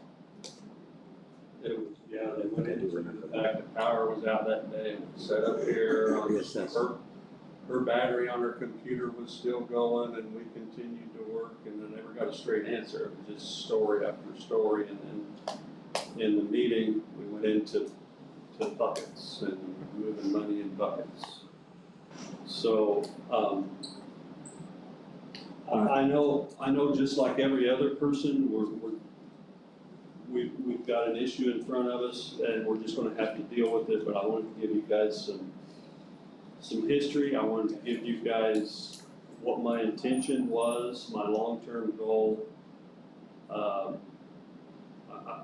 know I was told whenever we decided to go to an ALS service, the director at that time was told if you can come up with the money to do that, we're all for it, but we don't have the funding for it. So my train of thought was, if I could come up with the money to put that third on, it's no burden on any of you, it's no burden on the taxpayers, and I think we were doing a pretty good job of it. But where we're at today, I can't pay for that, and I just wanted to let you guys know why, and we'll deal with whatever is in front of us and move forward. But I just wanted to give you guys those numbers that I see and let you know where we're at today. We do have a good cash balance. I think we're in the black, remain to stay in the black, or we plan to stay in the black. I think we can continue to stay in the black, but just imagine where we could be if this hadn't happened. All right, thank you, Chris. Let's, Kathleen's got it. Can I say something really quick for Chris? So, on April 9th, the dispatch center created a new time code so we could actually track how many times we have to dispatch out squad 3, whether it's for them to stand by because we have both ambulances transported to the hospital, or whether it's for them to take a run. And just since April 9th, we have dispatched them out 100 times. So I was gonna log in and look at the numbers to see how many ambulance runs we also had from April 9th to today's date, but I can get that number for you, but squad 3 only has been 100 times in the last 3 months. I haven't looked just because I just haven't had the time to look. One of my supervisors told me the other day we're over 200 runs ahead of where we were at this time last year. If you remember last year, we set a record and went over 3,000 runs for the year. So let's say January, I'm just using numbers, let's say June 30th was 1,500 runs last year. To put that into perspective, June 30th this year would have been over 1,700.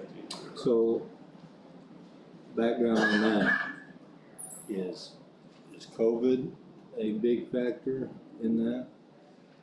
More accidents, more illness? Everything in general. We haven't seen such an increase in runs due to COVID that alarms me, and that I think I could say that's the cause. We just haven't seen a huge number of transports due to COVID. So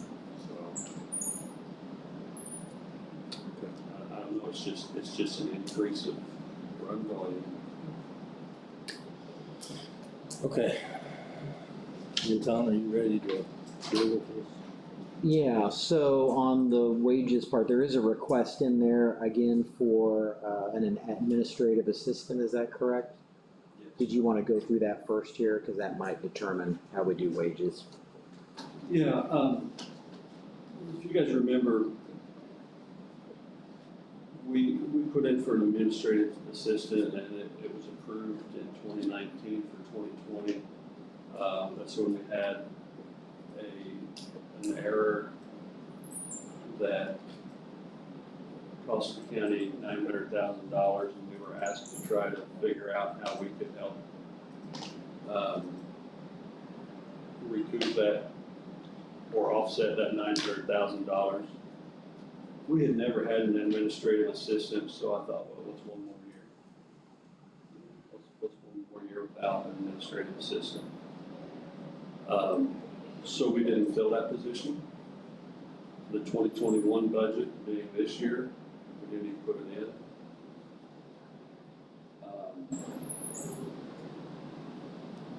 I'm getting tired. When he agreed to not fill that position, did we take any action removing the previous action that we said we could have one? Well, And therefore we should budget for it. I think the action was not putting it in the 2021 budget. Because it was not in this year's budget. Yeah, but right now, as far as I'm told by our attorney, we're gonna be on 0 at that, as far as the general fund. And that we should be able to start building back up. At that point, we're gonna be fairly normal if the tax revenues remain the same. So if we authorize this in 2019 for 2020, I don't see any reason we couldn't put it on for 2021. Because we did vote to say yes.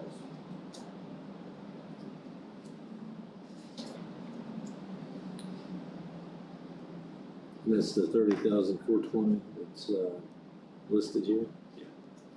That's the number that was presented in 2019 for 2020.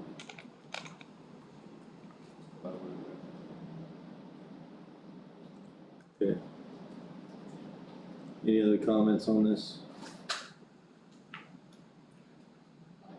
No, I think that's what we agreed to, and I thank Chris for not pushing the issue, knowing the financial responsibility of the county, but I agree.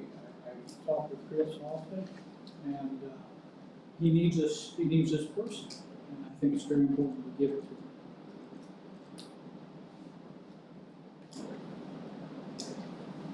Now, my only concern is, and you know, Chris, I have nothing against your department or anything like that, but we have some other members on the board that were saying the exact opposite yesterday, and we had a lot of people, other departments that are losing positions, and I'm just fearful that we're gonna have, 100%. you see where I'm going with that? 100%, but. And that doesn't mean you don't need it, and you totally do. But in light of the overall situation, it kind of is the timing, of course, is. I get 100%. Well, in that case, we're gonna have to make an official decision, so it should be on the next budget on August 22nd to remove that position, because we've already made the commitment back in 2019. So we're gonna have to remove that commitment if we can, right? I think it was already removed after that. When did we remove the commitment? I can look. Did we remove the commitment, or did we ask them just to stand by? I can look at the, Yeah, we just simply cut it, but that was over a year ago, I thought. Well, I'd like to know if there was an actual vote taken to actually cut the position, or if he just decided not to fill it. I think that's important to know. Okay. You guys, just like I was saying, I get it 100%, but I was asked to give you guys a true budget, what I need. And this is your opportunity to do that, so. And I'm doing it. I'm telling you guys what I need. I understand that every other department needs that person back that they had to get rid of. I understand. Well, that's a good Well, question. and I'd also like to point out the hypocrisy of this council. When we just sat here and listened to the extension person, and just because of a mistaken number of hours, we still ended up spending the same amount of money we generally spend on the extension office.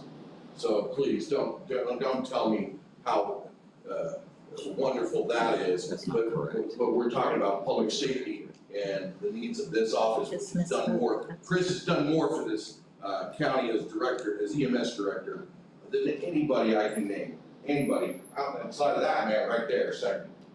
And then third is sitting right there. I remember when we talked about the extension office. I don't remember because I don't think I was here when that was discussed with you. So all I'm saying is you're gonna check and see how it was left We over, are. right? Because I do remember the extension office. But I don't know, 19, I mean, that's been, and I wasn't here, so. I mean, if you're gonna honor, and we're checking into it. If we're gonna honor what we said, that's why we did the extension. No, but I'm pointing out the damn hypocrisy. Well, The extension office, we could have removed a full-time person and taken out $32,000. They're checking. Every department got some sort of big cut. We left in a full-time person, while the treasurer's office lost a full-time person, and that office is far more important than the extension office, regardless of whether the state statute says we have to have an extension office. And that's the point I'm trying to make. It's like, there's no concept of level here. There's no concept. it's okay for this, it's okay for that, and somebody was arguing about $500 the other day. I'm like, you're kidding me, but then when extension walks in here, you don't do a darn thing on that one. Now, wait a It's already second, done. wait a second. It was what we did during our original. The cut was already done, and sir, there was It was no exactly motion what by we yourself said. or anyone else to make an additional cut a few minutes ago. We discussed this, I knew where it was going. Chuck, if you had an idea about cutting it more, I asked you, let's go back. We got recordings. Let's go back and listen to me. You know damn well I asked about it. I'm just pointing out the fact that there's bloody damn favoritism going on here. And I'm tired of it. And to see this ridiculousness when we have a vote that we took in 2019.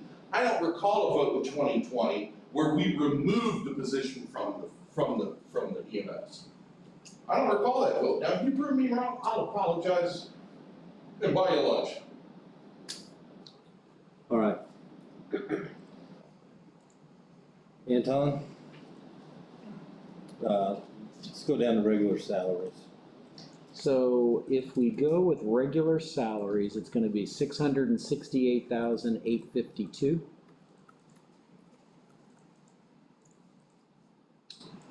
Holiday benefits is going to be based on election year, 14 days at 8 hours per day. On the average compensation for the current configuration of employees, that's gonna be $35,962. And then part-time, we probably need to talk a little bit about overtime and part-time because that feeds into our FICA and our perf numbers. So maybe Chris can pick up from there.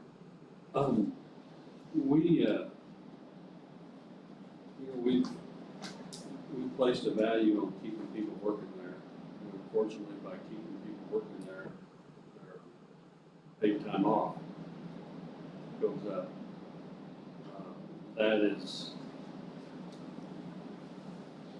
That's exactly where, our overtime and part-time money goes, is covering people's time off.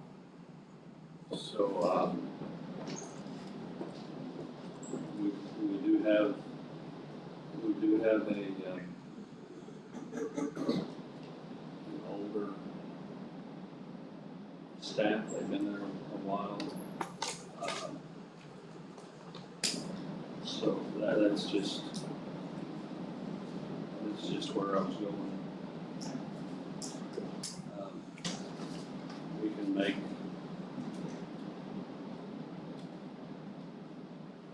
this year. I'm pretty sure I'm going to be short. It's been many years since I've had to ask for an additional appropriation to cover that overtime and part-time, but You're saying short, but this budget request adequately addresses it. You feel good about what you're asking for? Okay. Okay. And same with part-time? So part-time, let's look at overtime and part-time on the auditor's numbers here. In 2020, it was $118,245 for part-time. And year-to-date, we've already spent $54,740. So if you did the math, it's probably at least another 100,000, would be 100,000 by the end of this year for part-time. So I don't want those numbers to skew people's minds. If you guys recall, I have historically, especially the last 2 or 3 years, always had an open position here and there. And if we say, let's look at overtime or part-time, let's just look at overtime. If we say that we've got $56,000 budgeted there, and I have well, let's look at part-time, $64,000 budget there. And I've spent $100 and some thousand. You guys know that I haven't come back to you for additional appropriations. It's transferred. What I do is transfer where I had that open position because I couldn't find a medic that I felt was qualified enough. And so I wasn't spending that money for that paramedic or that EMT. At the end of the year, I would take that extra money where that paramedic or EMT would have been paid out of, and I move it over in to cover or shore up my part-time funding. So those numbers do look like I'm going way over and just spending money like crazy, but I'm filling that same position with a part-timer instead of having a full-time person there, and then at the end of the year, just moving that full-time person's funds over into the part-time cover. So I'm not nitpicking here, but for accuracy, you just said 64. The request is for 62. We're going off the, this is on part-time. This is Part-time is 70. Okay, okay. 2500. My apologies. So the bottom line is, Chris, do you feel that the 70 you've put down is in fact sufficient, or does that need to be upped a little more? No, I think it'll be fine. Okay. So what do we have on that, 70? I just have, and I don't wanna open up another fight again, but when we talked about the hiring freeze, did we not say that, public safety was exempt, or did we decide on that, or? We did. They still brought us stuff, just as an FYI, but Sheriff. I mean, I didn't know if this would be considered. No, and we're gonna address that at the end of the day today, because, you know, I think it needs to be. I know he is so overworked. I've got a gentleman that has been there 72 hours. Just because we're needing to cover a shift because people can't work. Because. Is there any resources, because based on what you said earlier, there's a reason why they can't work right now, and it's a good reason, but is there any resources that we need to get folks that they're not getting right now?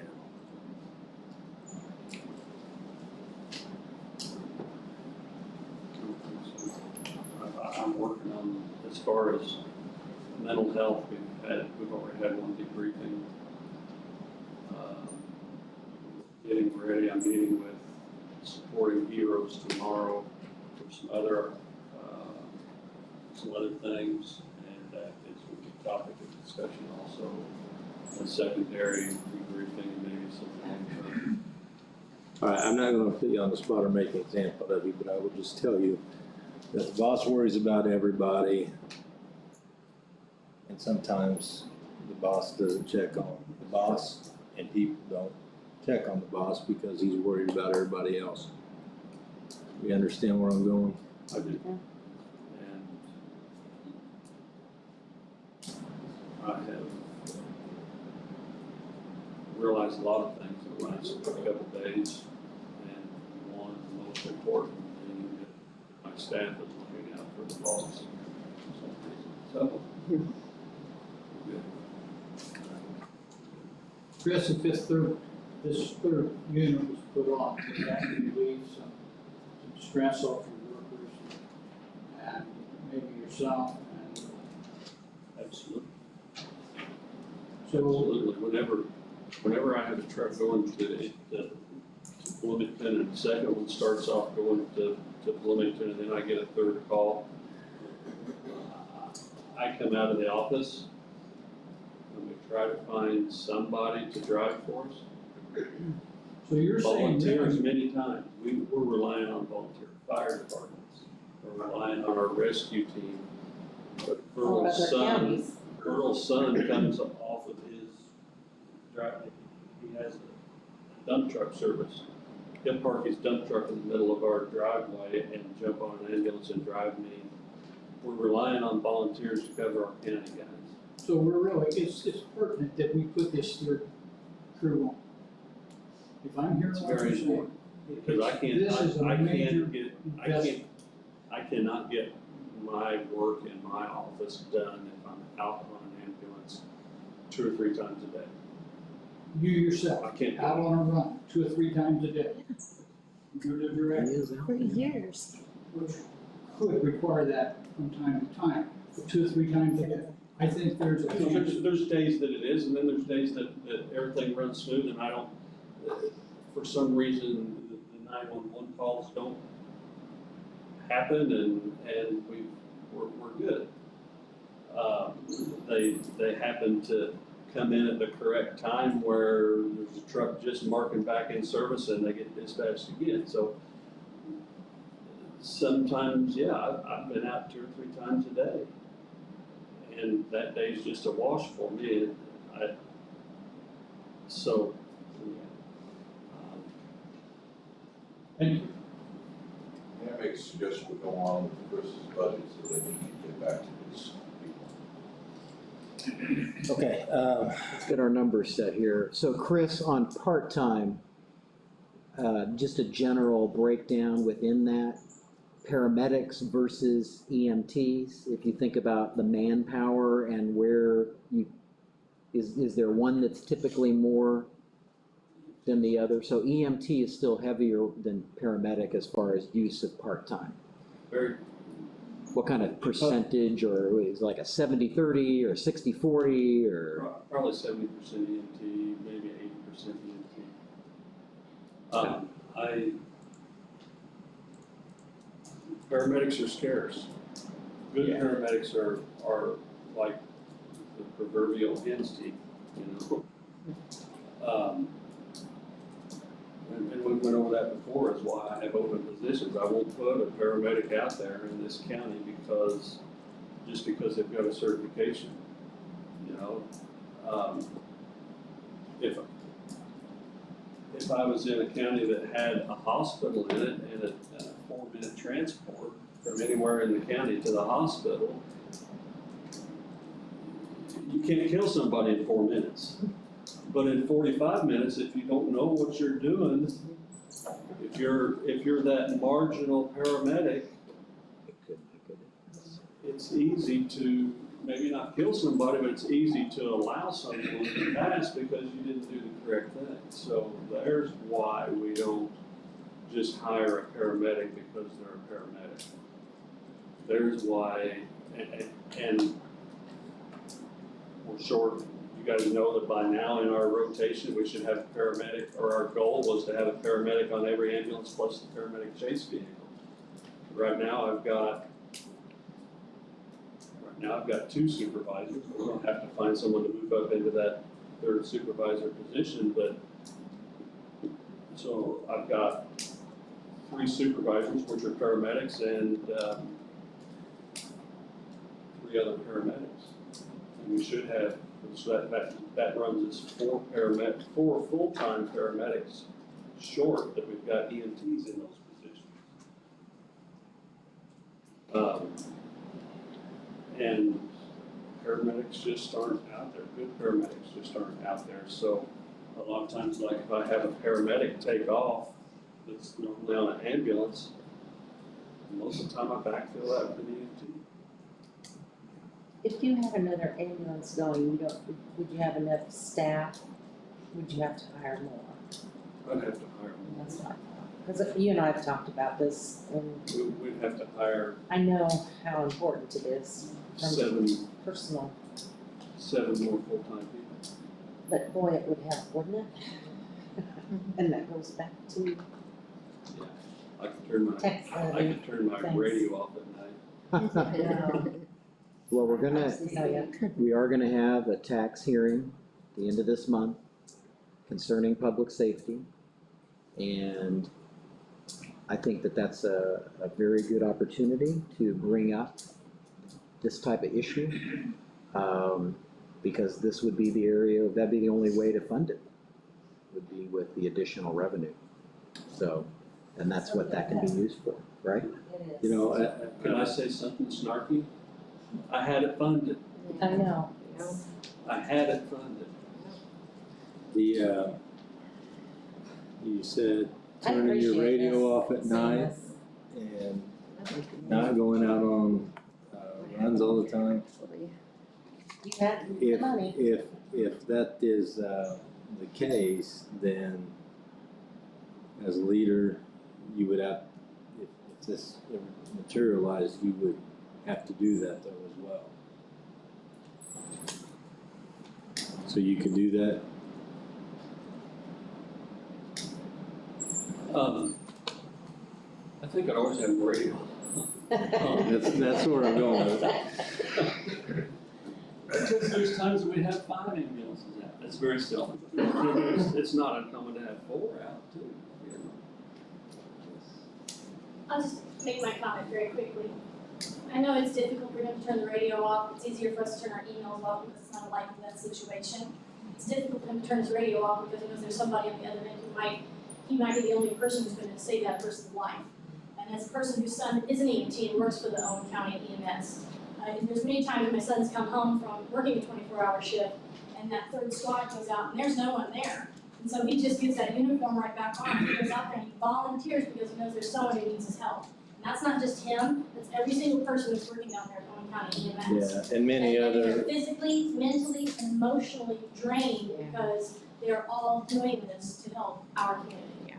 And it's not just EMS, there's so many volunteers with our fire departments and such that do the same thing. But, all right, so, So on the part-time, what I did, Chris, is I put in, because it all boils down to hours, even though this is gonna be fairly generic. But if I put in 1,850 man-hours for part-time paramedics and 3,000 man-hours for part-time EMTs, do the math on the rates, I'm coming up with $70,672, which is pretty much on target with what you're, again, that's. I'll throw in the $8. There you go. But it's all a big pool anyway, and you might have less paramedics, more EMT, but that's kind of the generic breakdown. Okay, so 70,672. And then overtime, that too has had, in like 2020, we had 91,000 there. 2019 was 57,000, and already year-to-date it's 42.5. So it seems like the realistic overtime is more, 80,000 range, something like that. And what did he put in there? 62. So even the 62 may not be a accurate snapshot, and that's not one where you have unused regular wages to cover, right? So maybe that might need to be increased.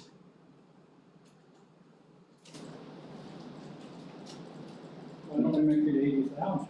80? Okay. all right, Okay. All right, so then your FICA is gonna be 72,601. And the perf is gonna be 98,377.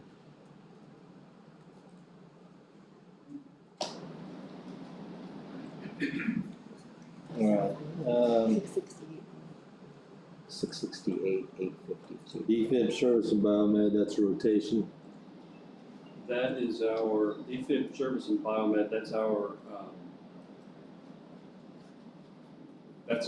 service contracts on the defibrillators that we have.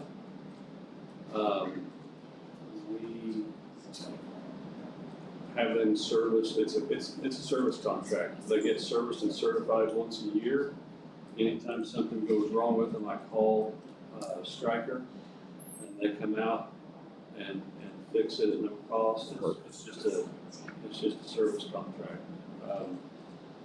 The reason you see the jump is because historically we've had a couple set the older ones sitting on the shelf, and we haven't had them covered in the service contract.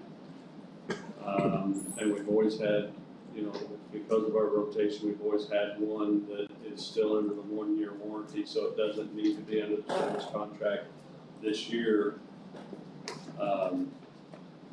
we won't have any under the warranty, so. And this year we won't get a new defibrillator because we got 2 last year.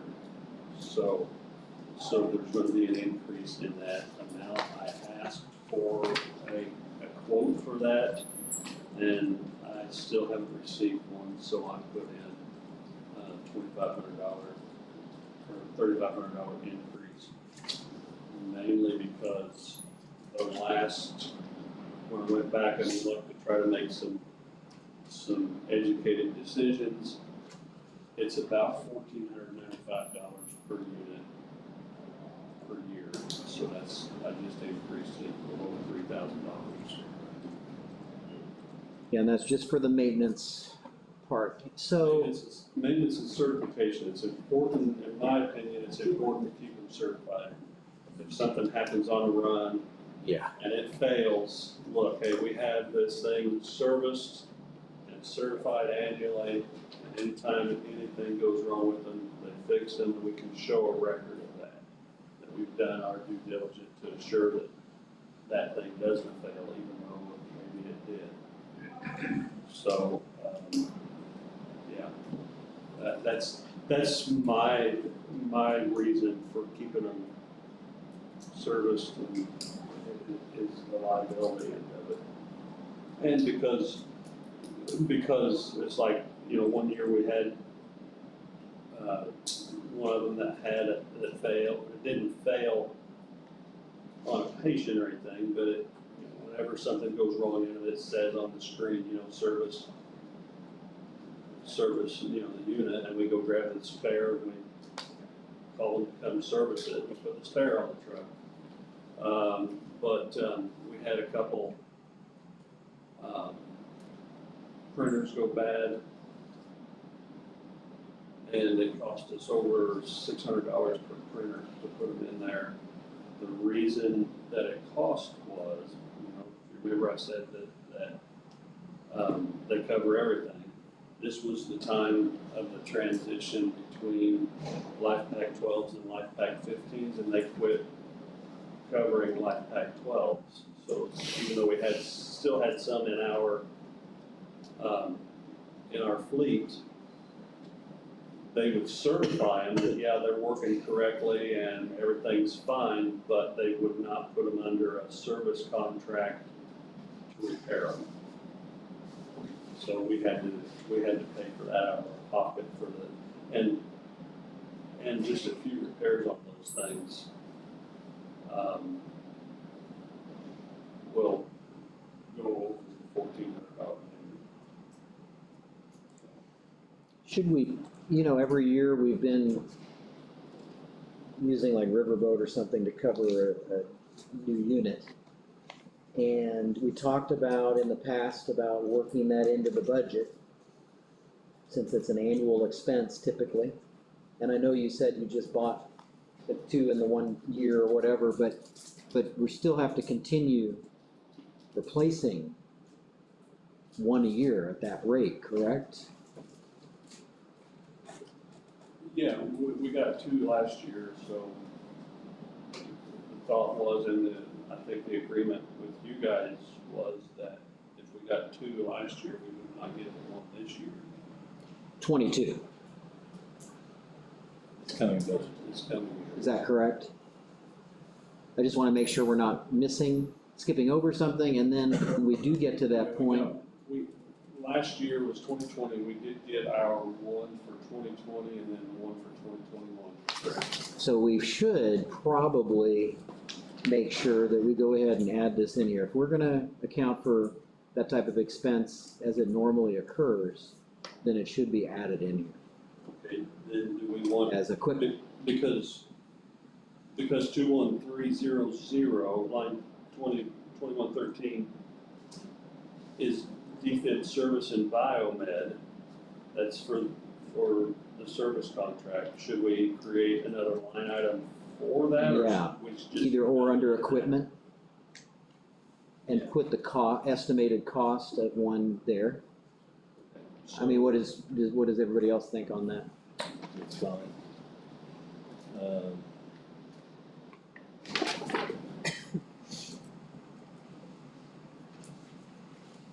I mean, we're doing it already we've been doing it for a couple of years now with Chris coming in and letting us know when they needed to be done, and we went ahead and did them. It also allowed us, because in the past, we would also take that from Riverboat, and that's how we allowed them. If you wanna put it in the budget as a regular rotation, I'm all for it. If it's gonna be an annual expense, there's no reason not to. So it actually makes sense to rotate them out because we've got 8 of them. The military life expectancy of them is 8 years. They try to say that it's 5 years for us, but the military lets them go 8 years. So All right, Chris. it makes sense. How much should we put in there? 30?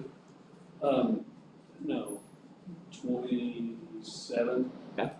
My suggestion would be 20,000 or 20700. The equipment line is sitting empty right now. So why don't we just put it in there? Does that work for you? 27. Can we name that equipment / defib?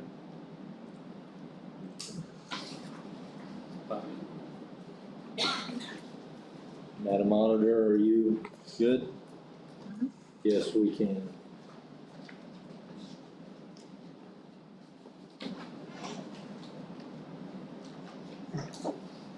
How much additional? What was that total info? Well, you've not, I don't think you finished the rest of your line items, is that right, or do We you want haven't to? gone through the rest of that. No, on the deed. 27,000 was, We've paid 8,000. It just depends on what promotion, and I kind of watched their promotion, what promotion is on at the time. Last year, we only paid a little over 25,000. So, so I think we'd be safe at 27. If it's 28,000, I'll find somewhere else in our budget to drag $1,000 over. So as far as the rest of the lines, I've looked through them. If anybody else has questions, yeah, we got the insurance, which we're gonna be kind of going, circle back to here this afternoon. So those are gonna change. The rest was, we had back to the utilities and the kind of the usual suspects. So we're gonna have to, they are what they are.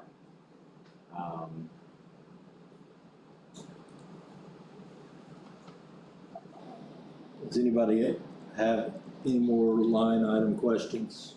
Chris? And then on our to-do list, we have the discussion for our tax hearing on the third crew discussion, as well as the administrative position. So those staffing elements need to be on our list for that.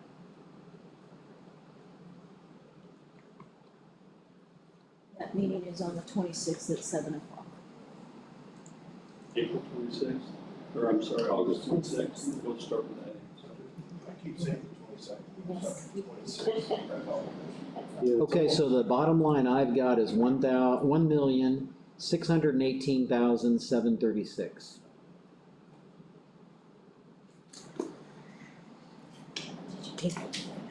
Yeah.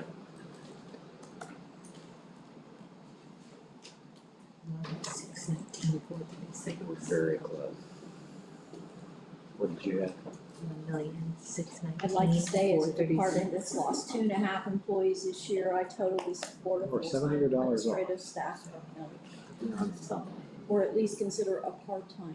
It's better. 62,931. I just, the workload is there. 668. Oh, okay, it's 63,131. That's only $200. so now we're down to a 5-year. It's gonna be down. I agree. All right, is there anything else from this council, Chris? We're still working real quick here on a total. Oh, okay. So the 1,618,736 isn't? That, it's very close, so.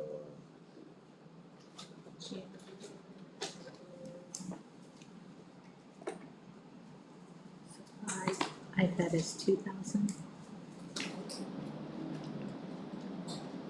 2,000 in supplies. 175 for postage.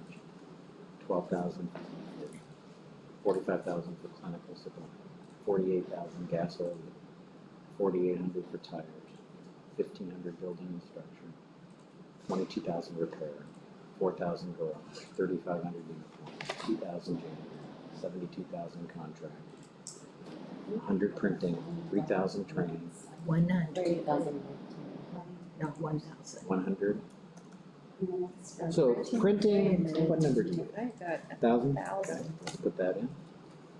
What number do you have now? 16. 1,619,636. Bingo. We now match 1,619,636. Chris, we thank you for your service. Please, let us know if we can help in any way. We got the arrangements. Thank you. I appreciate each and every one of you. Thank you, Chris. We appreciate you. Thank you, Craig. Very well, Chris. Good point. I do. All right, does anybody need a break before we move forward with tourism? Let's get it done and we'll do it. I think it's, Come on up, guys. I'm sure they'll be quick. We get these two done. Won't you? You always are, right? Thank you all for coming, today.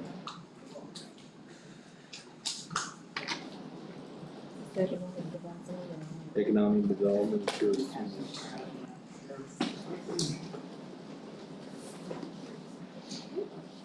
This is under lit. Good afternoon. 570. Yes. And then tourism separate. Yes. So this was, Yes. Oh, thank you. The requested budget.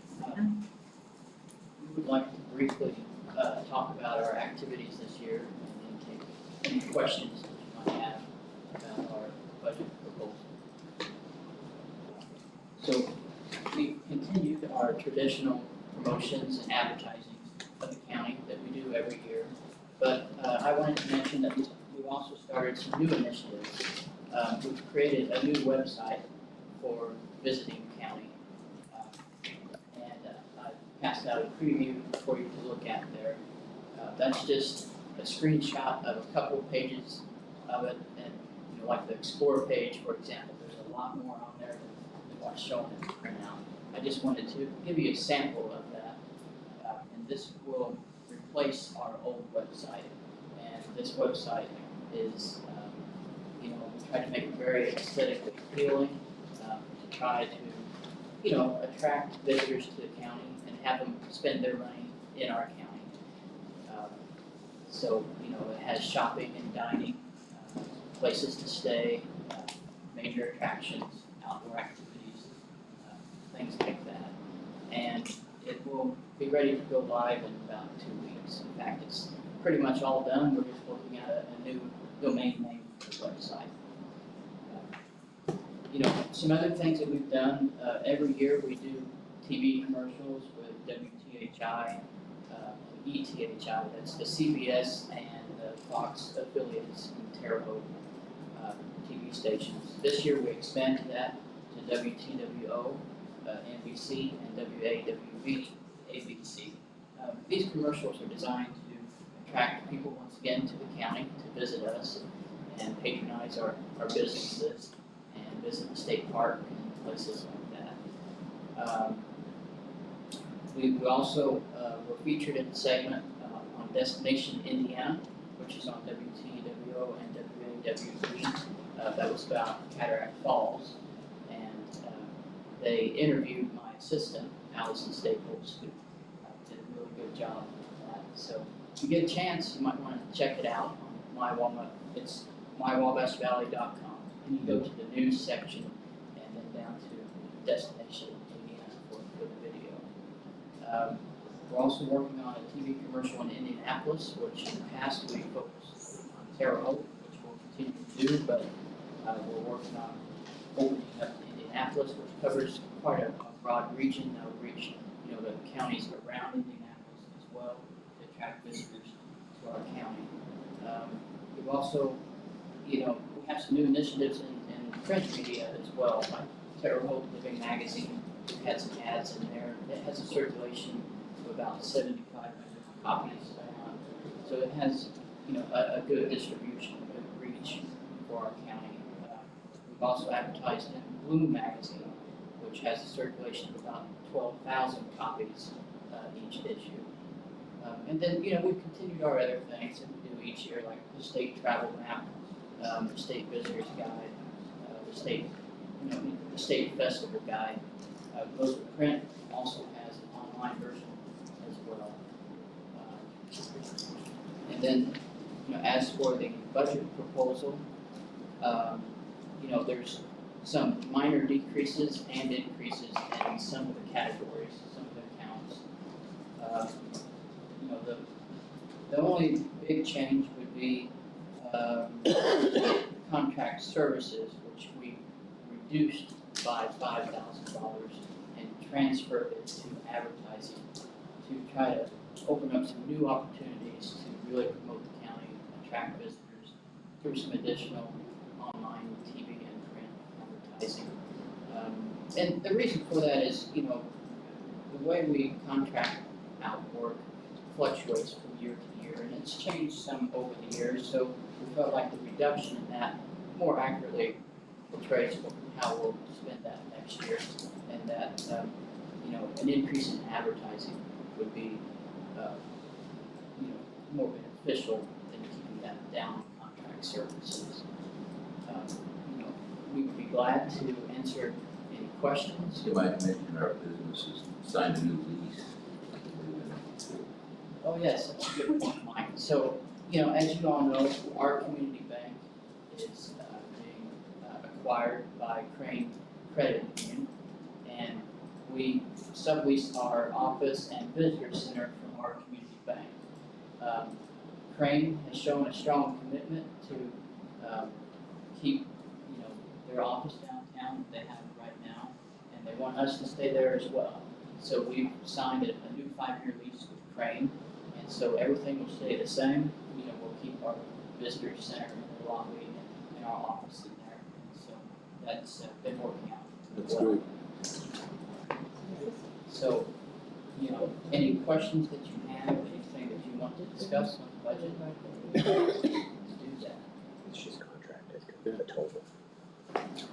This is all funded by our Innkeepers. innkeepers. Good work, but you may want to check with a guy out of Chicago called Dunn Labor Photography. He likes coming down here from Chicago and actually going through Cataract. In fact, if you look him up on YouTube, you'll find 2 videos of his right here. What was the name, Chuck? Dunn Labor Photography, DUNLAPER. Okay. I can't remember if that's the full second word, but Dunn Photography. But I think it's Dunn or Dunn Labor Photography. I'll check it out. I appreciate that. Yeah, no problem. The video's great. I thought for a second you just did. I really did. Yeah, I better check that out.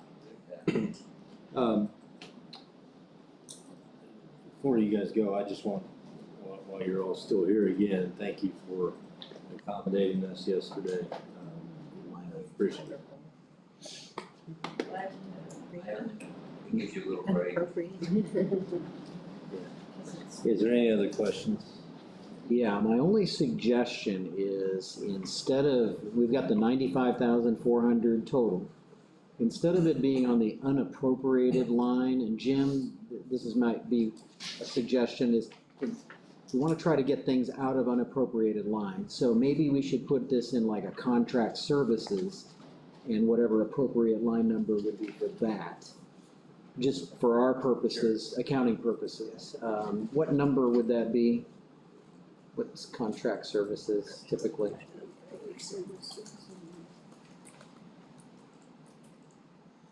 It's 30,000. Okay, so that's my only suggestion on this, and then that makes it a little bit clearer. Yes, I mean, it's much more appropriate for that. Thank you very much. All right, thank you. Thank you. Thank We you. appreciate your support. Thank you. Thank you. If there's any way we can still work something, let us know. Be there. Have a good day. Good and hot, yeah. Come on up, please.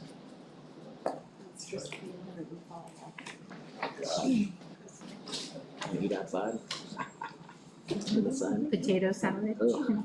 Big egg salad sandwich. Sorry to those who are listening. I had an email here that you weren't going to make it. Yeah, it's funny how that worked out.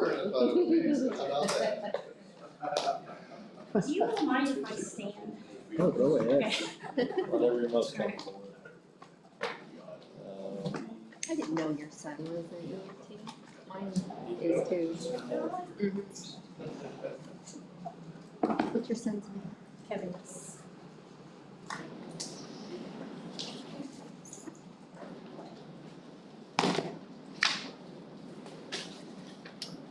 Proceed, please. Okay, well, thank you very much for letting us be here today. Last year at the council budget hearing, the council gave some great feedback. So I wanted to begin by addressing your shared thoughts and suggestions from last year and how the Owen County Economic Development responded to those suggestions. Mr. Volker suggested last year that the EDC look into some affordable health care for the citizens of Owen County.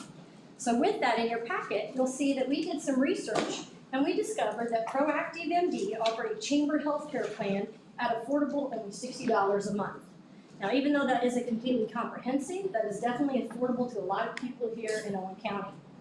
But in the spirit of capitalism, once we were able to go ahead and understand that Proactive MD would offer this service, we went ahead and reached out to IU Health to see if they would also offer a chamber healthcare plan. So working with them over the last year, IU Health created a chamber healthcare plan. So now the Chamber of Commerce is able to offer 2 healthcare solutions to everyone in Owen County, depending on their budget and their needs. Proactive MD, which is right down here at the middle school, and then IU Health, of course, which is over in Bloomington, and of course right down here also by the school, just depending on what would fit your budget. So that was one way that we responded to Mr. Volker's suggestion. Mr. Hess suggested that the EDC continue to reach out to all of Owen County and not just focus on Spencer.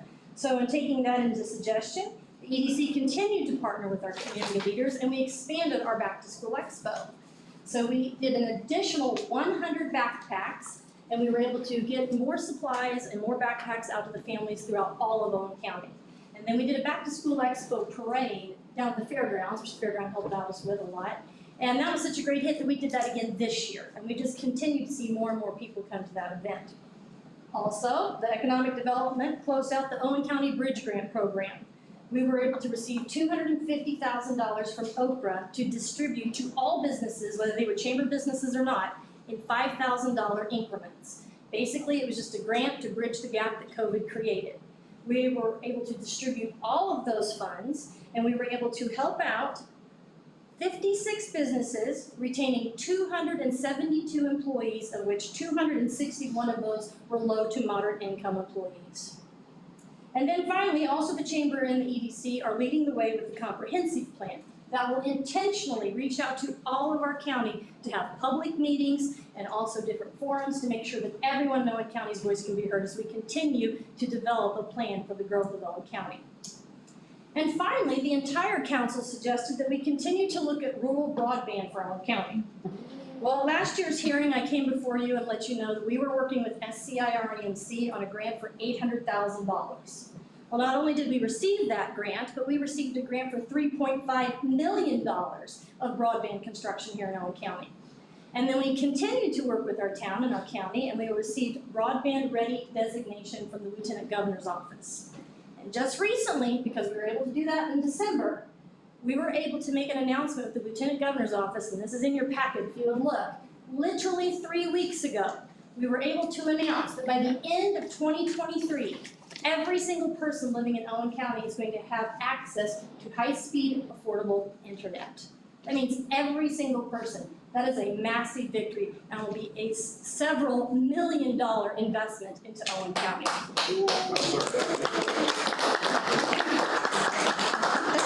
And I'd like to state that puts Owen County as the only county in the state of Indiana that will have been able to have reached that type of accessibility by 2023. Well, So, that's awesome. that is awesome. That's a game changer for Owen County. Absolutely. So I wanted you to know that I appreciate all of your feedback that you've given, and I've listened to that. Besides addressing those concerns, the EDC completed a successful public restroom facility, which is an asset to our historic downtown area. And then we are also beginning a new project, which is the Overstreet Center for Entrepreneurship, which means the building that we are currently in, we are going to be renovating, and we are going to be going along with the Economic Development Strategy Plan that we passed in 2020 to go ahead and put in a co-working space right above the EDC in the chamber. And I would just like for all of you to know that that project is already fully funded, and we are hoping to begin construction on that in October. Besides that, we've continued with our EDC roundtables, our legislative breakfasts, and this year we even added a fireside chat with Governor Holcomb, and he was able to come down here to Canyon Inn. And you know what? For nothing else, I really appreciate that Governor Holcomb came down and saw where Owen County was and saw that we were at the table. That was probably the biggest thing that I took from that. We will be hosting the Lieutenant Governor at our October 6th EDC roundtable, and we continue to provide excellent resources and grants and options to our local businesses through our business retention and expansion programs.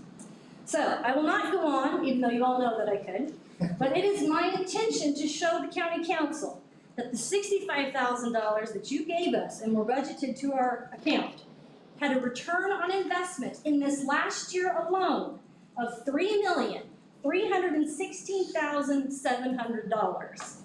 So, also last year I approached you for a $10,000 increase, and we did not receive that.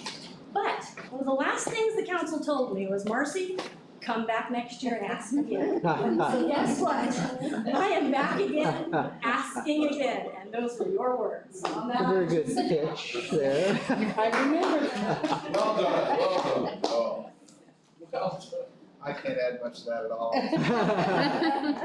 All I'll say is she's showing you projects we've identified a return on, and a lot of other things going on that you're gonna see huge returns on. We're trying to connect the dots here in Owen County and just keep advancing what we've been working on for so long. And terrific presentation. Bruce, I might add just one thing to reemphasize what you said about the Lieutenant Governor's meeting. I think they were all shocked that Owen County is providing the leadership in the state for broadband. And I mean, faculty and students were so surprised. It's been excellent. Yeah. Our people are very important. Yes, and you've been deeply involved in the beginning on that too, Bruce. And, all of you, but I'll tell you, be nice to Marcy, because I tell her all the time that her work is going to end up with her getting lots of offers, and we do appreciate your presentation and what you do, which I see a lot of with redevelopment. All right, so any questions?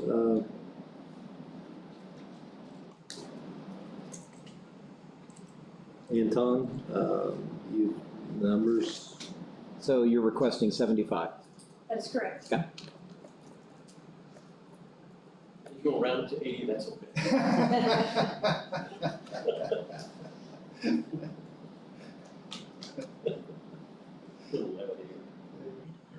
Well, and we have other things we'll have to figure out there.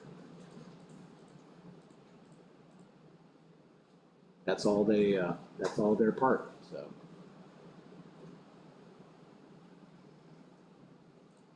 I'm just very thankful for the team we have. Chamber office and Marcy's leadership. We got a lot to be thankful for that. What did we give you last year, 60, 65. 65? Last year we stayed the same, there was no cut, no increase. Okay, but you're asking for that 10 point. Yes. I'll do that. Marcy, we've talked on this, a little bit. And we have several wish list items that are on the table. And clearly, if this were achievement based on the return on investment, and such, as you know, we've had to make several cuts, this year. And,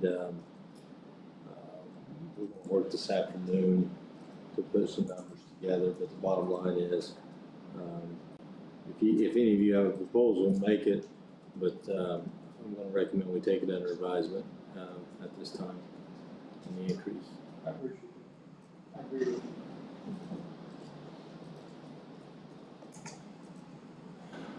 I appreciate you guys a lot. Very much. Appreciate you. Well done, that's for sure. Thank you. Anything else about Thank you for your service, I know it's tough, appreciate it. We were just here yesterday. See ya. Thanks. So we're just going to, right, so I mean, are we backing that off at 65 or? What's that? Yeah, it's good, yeah. I know, it's all hard. Yes. I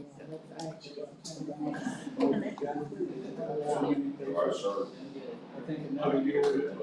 Yeah. It's gonna be hard, yeah, because if everybody can just push through this hard part, I mean, there's light at the end of the Yes, tunnel. I agree.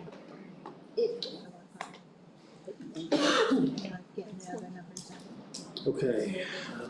Good, and here we are. Done for. Well, now, discuss that. Double check a couple. So everything else though, in We'll have to go back. in 7332 Is there any is extra blank at copies this by that point. time that made that down there that Marcy passed out?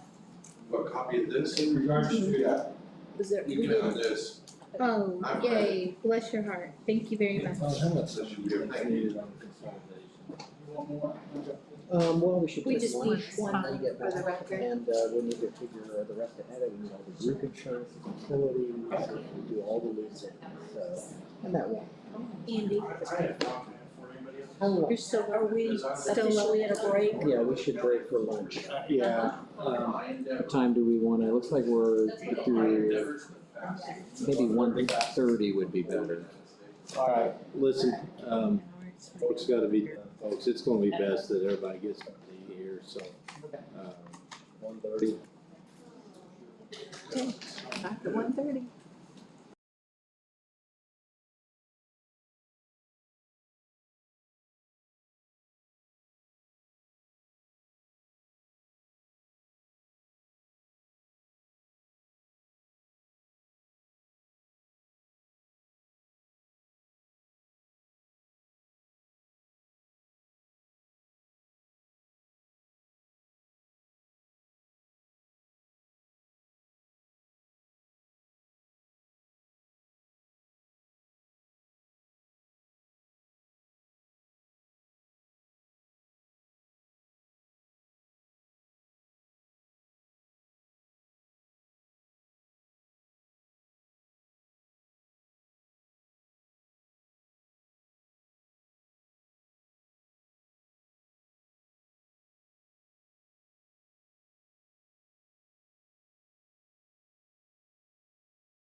we're gonna go down through, through lit edit, right now and finish that up. And, Anton's gonna continue making some calculations, and then I think we need to get a little better plan for the insurance costs and such. And we'll culminate, you asked for a time. Anton, if we get through lit edit in the next 20 minutes, how much time do you think you'll need? Well, it's really a collective discussion from here on out. We need to finalize this final kind of budget, but tying into that are some of the items that are on our to-do list, which involve group insurance, workers' comp, utilities. You know, we need to go back and make sure we separate those all out in the appropriate budgets and make sure the costs are accounted for and kind of finalize those numbers. So do you think by 2:30 we could? We'd be done by then, I would imagine, maybe. Let me ask a quick question.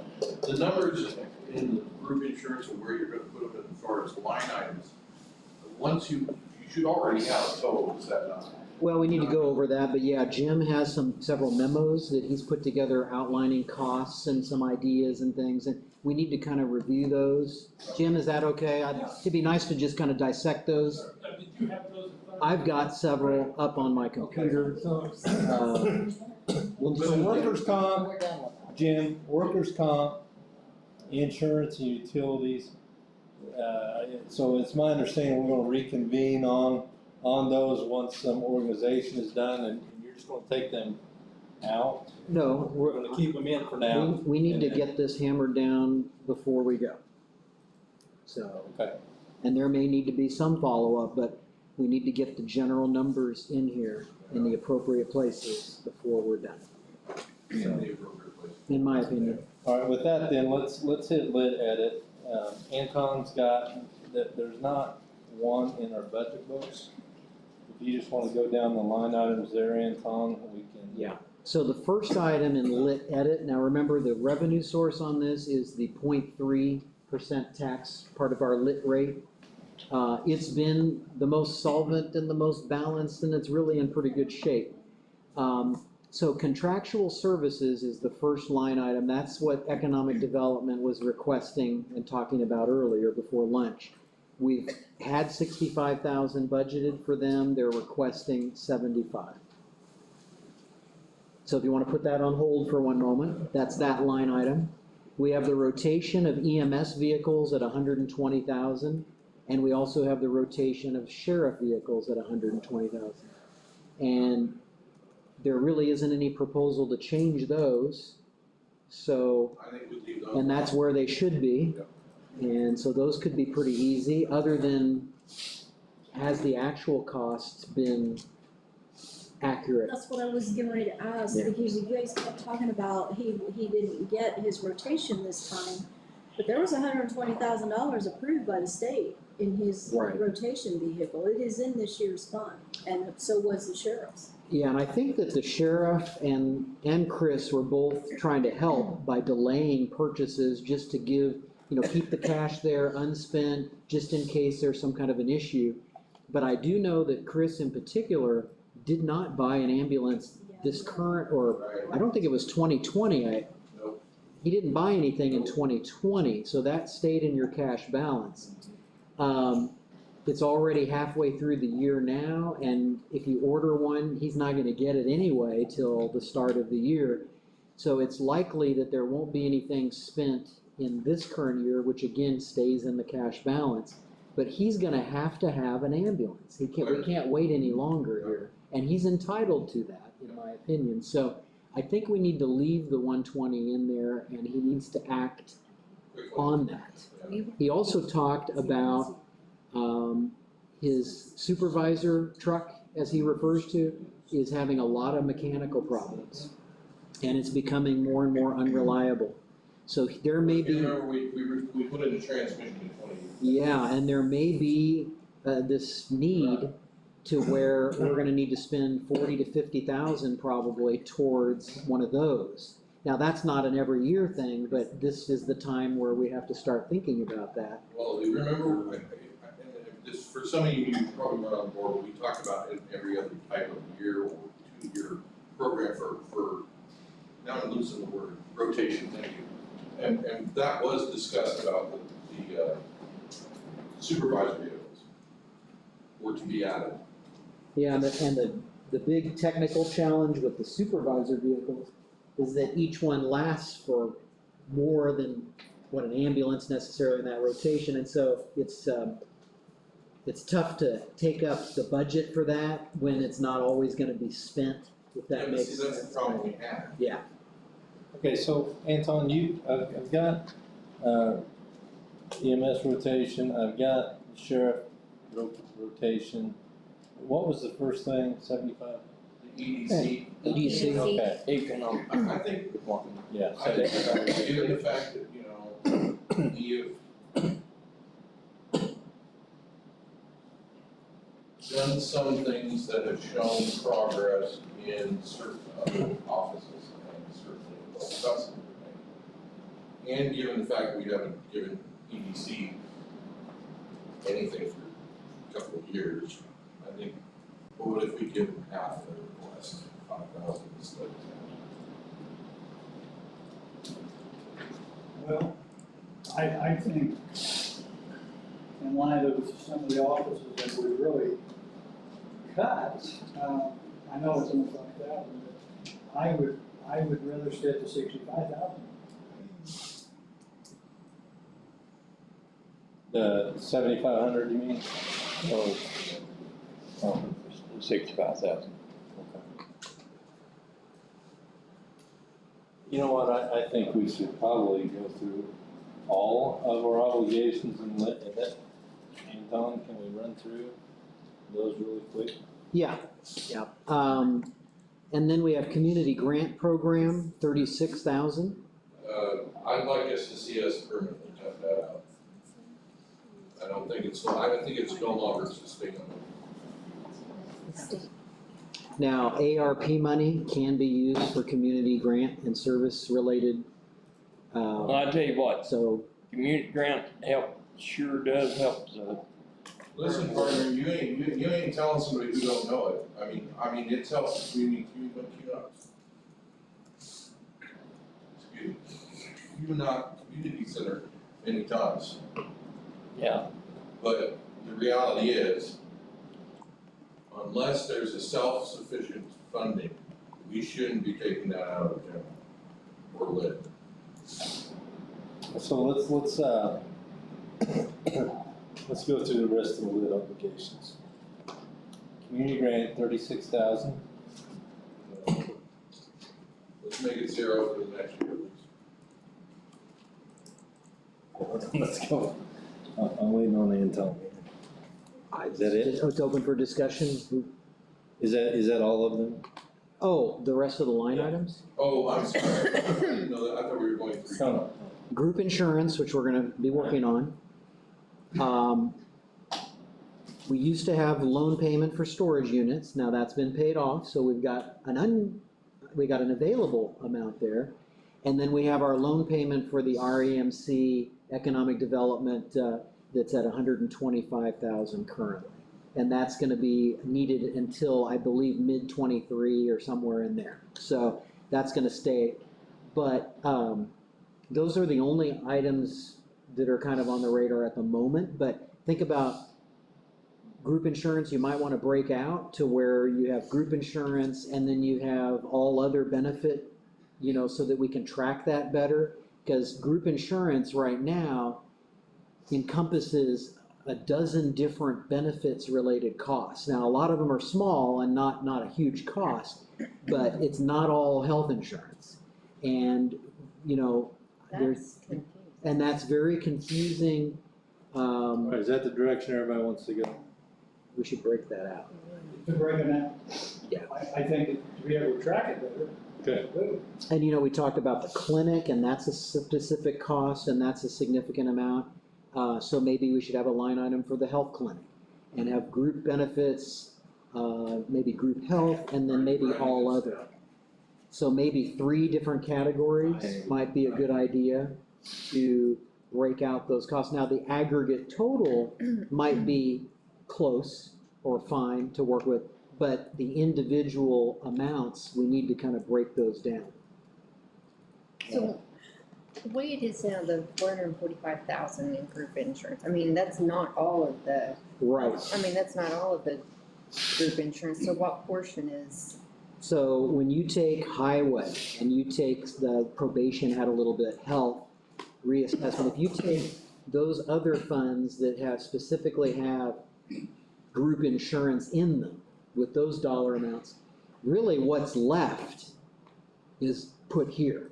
Because what's left is typically considered either county general or on the levy type expenses. And so I know from cost standpoint, this is about half of the grand total. The other half is split out in some fashion among those other funds and budgets. And so it's sometimes easier to start figuring those and getting those all done. And then whatever is left that's needed, that would be the number we want to put in here. So. My concern is, I mean, you know, there wasn't enough budgeted for health insurance or group insurance in prior years. We want to make sure we don't do the same thing. Yeah. You've got them here, there, and wherever. You got to make sure that they add up to the correct number. Correct, and there is a chart that we have developed, and it should have been followed all along, but for whatever reason it was not. But there should be a breakdown of every fund that has group insurance and what those dollar amounts are, and then the auditor's office should be able to tag those when the claims come in and process them properly, essentially. But in 2021, our current budget year, what we've budgeted across all of these is pretty close to the aggregate total. 21 is not an issue. 2020 and past was more of an issue. But 21 has been okay. And the amount for 22 is going to be fairly flat on health insurance. So that's a good thing. So those numbers, we haven't got those numbers yet. However, all we're looking for then is to separate these into certain lines and how we want to create it. Yeah, and make sure our dollars are current on the other funds as well. So, but you can do, that number can be put in by the auditor. I personally would like to see us do it today as a group. Well, is that one of the numbers? So if we break That's on our out list. the clinic, group insurance, that works for you. Right. Clinic, group health insurance, and then group benefits. Or however you want to word it, so the rest for the county general, but yes. Well, it's really, what works for you as far as labeling and keeping it straight. Well, we have group insurance, which we already know that as the county general and basically just the county general. So then break out the clinic and break out The non-health. the non-health. How would you label that?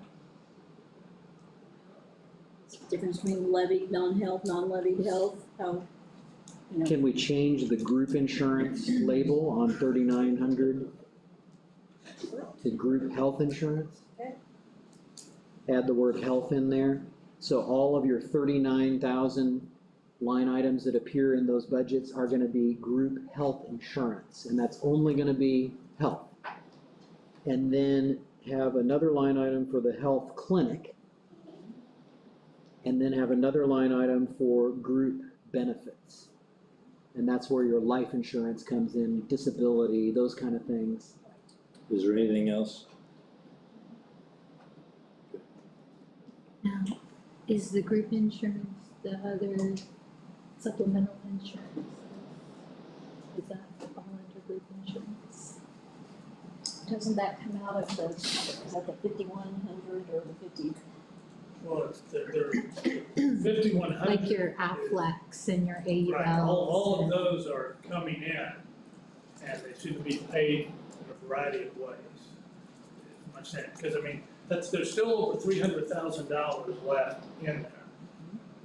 And the difficulty in interpreting that particular column is all the receipts and all the claims are all together. They're not separated out in that fund. Is there a reason? No, and I guess this is where we need to add more line items so that we can track these better. You know, you can have it in, 'cause that's a separate fund by itself. This is a fund So by we could itself, but it's put- showing money coming in, Right. and it's showing bills, but it's not clear. Who or which one, whether it's Aflac or individual. So what do you It's creating line items, which we can do. You can put a lump sum in there, but we can go through and do the individual line items for each one of the specifics, whether it's Aflac or whatever. And that is one of the major funds that needs cleaned up and was overspent last year. The Aflac expense. So there, on one of the memos that Jim provided, there's 10 categories that he identified on here. One of them was, and I'm reading these dollar amounts reflect the total actual claims this year from January 1st through June 30th. So these are, you just double these and you're probably gonna come up with a good annual dollar amount. The first one is American Family Aflac, and is that a life insurance related, or what is that exactly? It's a life insurance after. Okay. And so that for the year would be about $42,500. Yeah, but isn't that paid by the employee? No. This is Aflac of a different sort? Life insurance? It has to be live. I did. You get your disability, Waiting on Sherry's running up real quick. Good, okay. make your critical care, those kinds of things that you pay for yourself. In the portal, there should be a free benefit, and then there should be a paid-in benefit as well. Does that have both? I said in the employee portal, there's a free benefit of so much, and then if the employee chooses to pay in more, there's an increased benefit. See, and I didn't know that the county paid any of Aflac unless it's life insurance. Who do we have life insurance? I think that's, I had Aflac for years. Sherry should be walking through the door any second. Okay. She knows each one of the She's our ins and payroll outs. HR, so she has the answer for that. You shouldn't, even like all the others.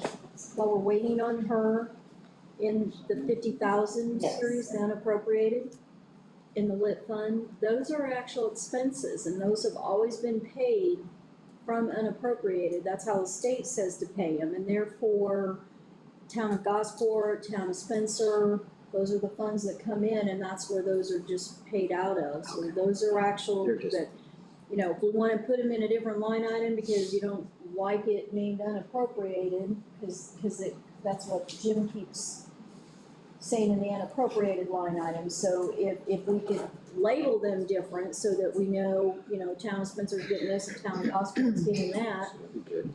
But those are actual expenses that need to be included in this fund. Okay, they've got questions on insurance and where Aflac and 5200 series and who's our life insurance, so. So let's start at the top. Okay, American Family Aflac, is that life insurance?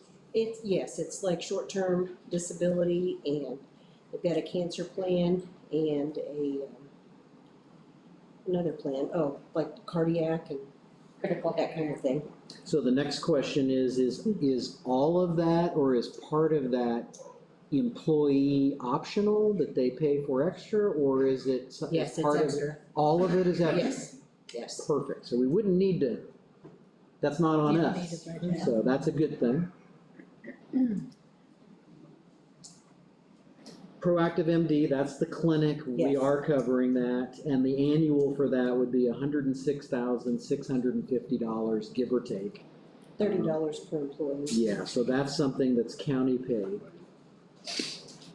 IU health plans, the math here totals 836, but we know from Jim's memo, that it's like $1,022,000. But that is the total cost based on our whatever inventory was in place at that moment. And that includes all categories of employees. That's employee plus family, employee plus child. It's the whole Right. configuration. And the county doesn't pay all of that because No. some of those are optional. Right. So when we come up with the amount we need for our portion of the county group, we kind of need to do some math, some reverse math to figure out how much is our part. And then that's the amount that we need to actually budget for in these different line items, if that makes sense.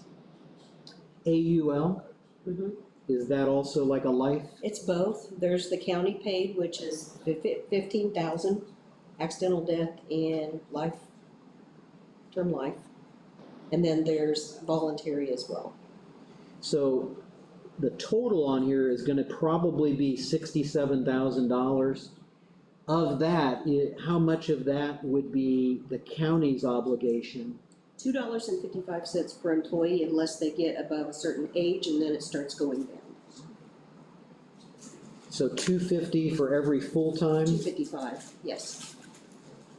for every full-time That opts employee? for it. I mean, they don't have to, but, I recommend it since it's free to them, so. So even though it's free, some people don't take it. That's interesting. So $255 times, however many full-time employees, and that's per check, Yes. right? Yes. Times, so it's not a huge amount of money, but it might be, let's say, $7,000 a year Right. for that. Okay. The rest of it would be the optional that's on the employee. Yes, yes.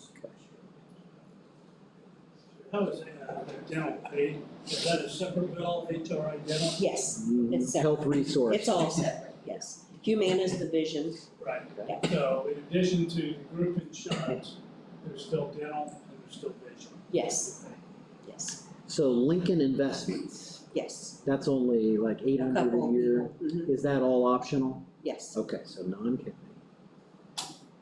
and I think, there's just a couple people in that, Washington Health, probably the same thing, optional. yes. Okay. I think a lot of these were leftovers from many years ago. People still have them, but you don't Yeah. offer them necessarily anymore, and they Right, just continue on. Colonial, same thing. Yes. Onboard benefits. We no longer have that. Okay. All right, so that takes us back to Humana, which is vision. The grand total is $14,754 for the year. Not a huge amount. Is that all county paid then? For the employee. Okay, how much of that 14,754 generally would probably be the county's part? I'd have to go get my spreadsheet. And then same with dental. Dental's 39,600. A good chunk of that is employee paid. Some of it is maybe, Right. again, the dollars aren't totally big on that. Alrighty, so very helpful. So starting with the easy one would probably be getting the clinic cost in here, since that's all county paid. Are there some optional that people have Yes, they bought can into? add their spouse, a child. Do we have a That's lot of broken people that down. have done that? There's a few, yeah, quite a few. Um, Especially with children, because it's easy just to take them out there. Wasn't it over 50 people when they did their report to us? I think so, Optional That were- that bought in? Okay, so of that 106,650, that's assuming 100% county pays everything. Of the 106,650, what would be a good approximation of the amount that's the county's only that we should budget for? Well, it's 30 per employee that has opted for it. Okay, I mean, I could go pull up and see how many have actually opted for it.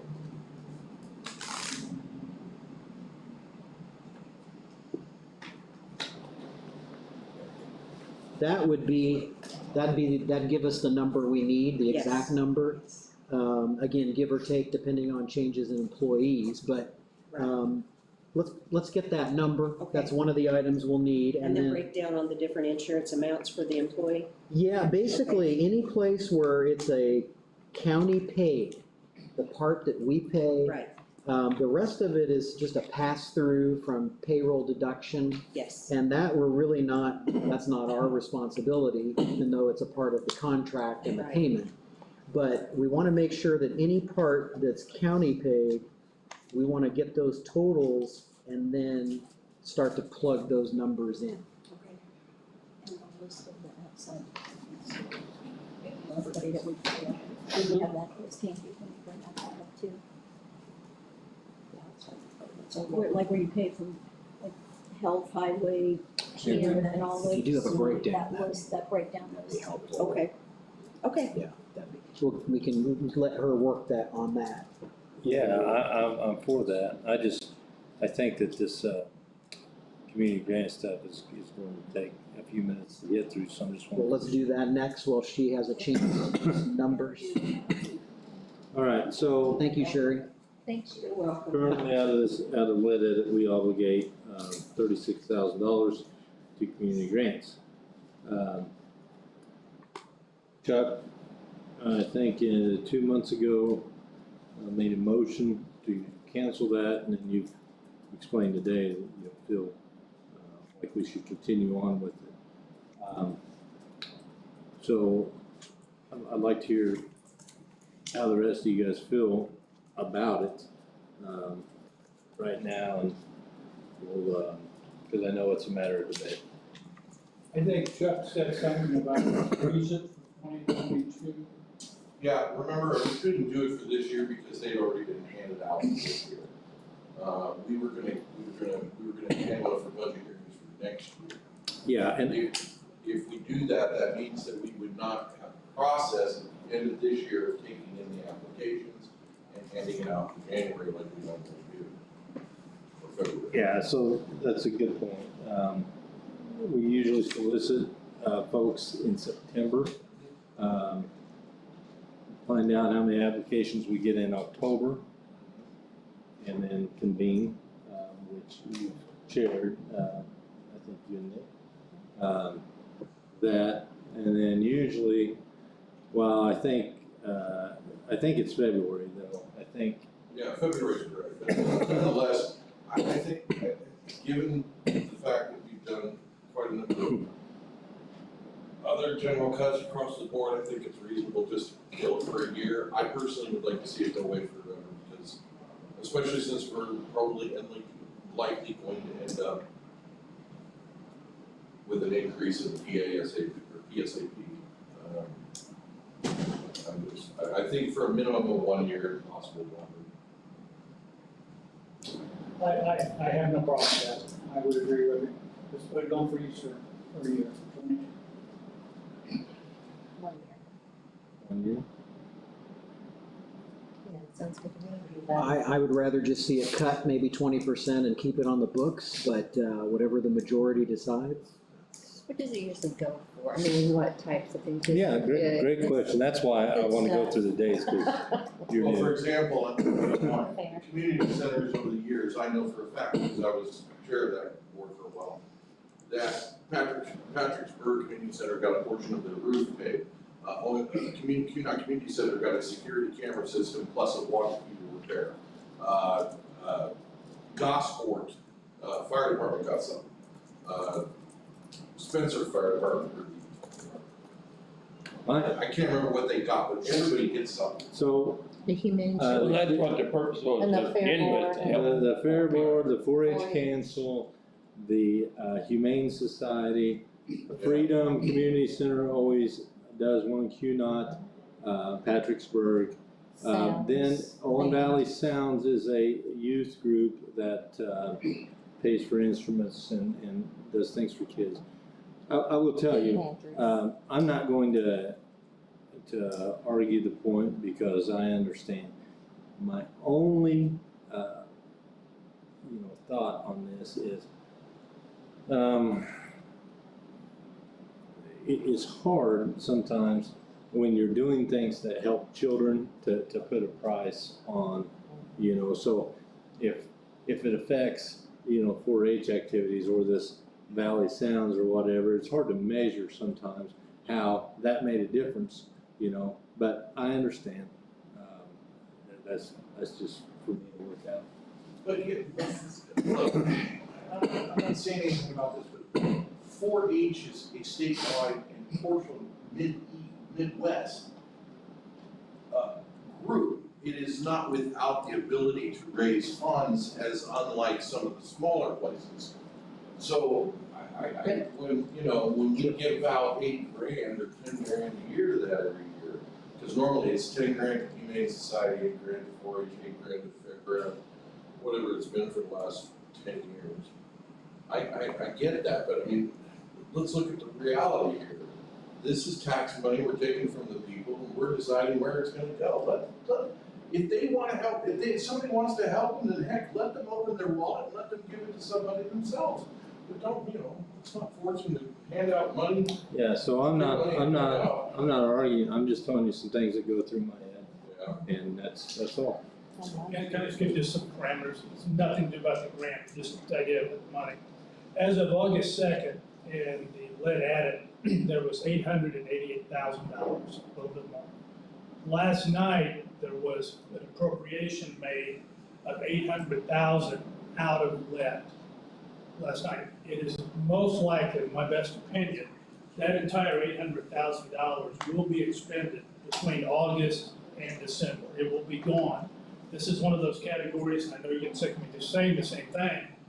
Once spent, it is gone. You will not have $800,000 carrying over, which is normal. Lit Edit has been the answer for 2021 to pay. The second that you see the memos that they put out is the group insurance at 445, at least as of August 2nd, had already been completely spent plus on it. So whatever we're doing with grant or any of it, but when you're looking at each one of these columns, that 800,000 out of the 888 will not be there. There will be more receipts coming in, but that's going to be the little bit of carryover that you have.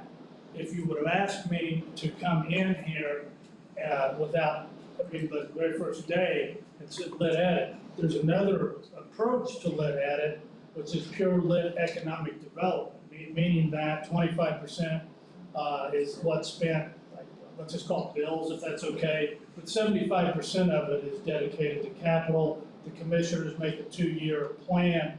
You make the determination whether that's accepted, but that's in many other counties, it's primarily looked at as roads, bridges, or an economic area. So if you ask me to do a true memo, I would be doing it different. That can't be done. That's not what I'm saying at all. But this is kind of the Alamo account. And looking at next year, I just feel like I just have a duty. That's what I'm saying. I don't see that you're going to have this as a relief or safety valve next year on any of the expenditures. And all different to Anton is what he said, and I agree 100%. There's so many moving parts. You have a sheriff's vehicle rotation in here. If the county decides to go another way and do public safety, that can be moved. That would leave 120. Anything you can move out of lit edit and anything you can move out of general on group insurance is going to be a benefit to you, as a council. So that's all. Just so everyone just kind of had the numbers kind of in their head of what you're looking at. It's a fixed amount. It's about 105,000 is what's going to be coming in. I believe it's 23%. Has to go to the town in there. So let's just call it about 80,000 a month roughly is what you can expect. Only each month. That's it. No more, no less. Thank you. Well, I think we could drop it to here. Well, I don't think there's anyone arguing otherwise. So I think it's a done deal, and I would zero it out. I prefer to just reduce it, to be honest. I'm not really in favor of cutting it out, just for the record. But one of the things you got to remember is there's a lot of services that our county doesn't provide or can't provide just because they would, if we were standalone, it'd cost a fortune to do. So for instance, if we were to operate animal control and humane, those kind of things, there's no way that we could do that as an operation, a standalone operation. So in lieu of that, we have a mechanism where that element of the community can be, at least get a little bit of funding towards their own operation and their management and their facility to kind of help with everybody else's donations. The same with rural transit. We don't have a transit service as a government entity. We're not the city of Bloomington or Indianapolis where we can do that, but there are transit needs. And so again, part of this is something that could at least contribute something towards that can then go with everybody else's donations and those other organizations. So it's not so much just a doling out of just free money to, you know, just special projects here or there. I think it does kind of serve a purpose in lieu of us being able to provide those services. So that's kind of why I favor us keeping something in here so they have a chance to put in an application. Yes, it's going to be less money. Everybody's going to have to share in that. But I'm thinking if you take it down to 30 or 25 even, we still have an opportunity to save some money. All organizations can still apply and feel a part of it, and we can help in some fashion. This is my thing is, we just denied Chris help. And I know we're comparing apples to oranges, but that 36,000 would have enabled him to have administrative assistant. So that's where I'm at, you know. I know, I mean, and we're not talking forever, we're talking 1 year. Okay. I'd also like to make the point that, rural transit, as far as I know, we have not given rural transit anything in 5 years, have we? Yeah. Last year. And I think we haven't given And second of all, if the Humane Society, we're required to have a Humane Society, fine, then don't you think that should be moved to contractual services and let the commissioners put out a bid, so that somebody could put in a bid, or we could get competition to put in a bid to handle those services for the county? I don't think a tax levy is appropriate, you know, to even consider. Well, one way or the other, the taxpayers are paying for it, you see what I'm saying? Yeah, look, let's just go around the horn here, and see, I take it you're an A on the grants. Yes. I am for this year. This year, yeah, Just for this year. And I appreciate Anton's argument. I just don't think we've got the numbers to support it for this year. Are we going to let the people who generally apply know? We do have addresses, should have on hand for everyone You have that my applied phone, last year. So, Actually, at the next meeting, I'll make a motion stating that we publicly put it in the announcements that there will be no grant cycle this year due to a thing, and then I'll come up with a properly worded statement at the time. That's what I should do. Is that fair? yeah. Okay. How about the budget restrictions? Huh? How about due to budget restrictions? Perfect, thank you, Gary. Due to budget restrictions. Thank you very much. She's coming back, she forgot this. Okay, so two. I think she was coming. Yeah, I still I do think too. we ought to reach out to those entities that have expended the money. Let them know. We have totals. Yeah, I think you can, Sheila, is that possible? Get a letter out, If you need me to come in and sign something, I'll be good. so we're sending it to anybody in the last 3 years, cause there were a lot of people on the list, not everybody got it, but I'd rather go back and look and see who all applied, which we still have the Can I application. help you with that? Yeah, you're actually, We put up on I have to get the my- website used to have, we used to put the app up on the website. I haven't seen anything on the website in years. I don't know what's happening. It's on there. Huh? Don't be looking at the old I ones, think we've got a it'd be new one. nice. We can have that changed. Oh, The okay. departments have access For to me it. that. Why is the old one still up It's something that Mike did and nobody can figure out how to get it down. there? Okay, give me authorization. maybe suspension. So back to the edit budget and trying to figure the percentages, the towns traditionally, let me do the math here.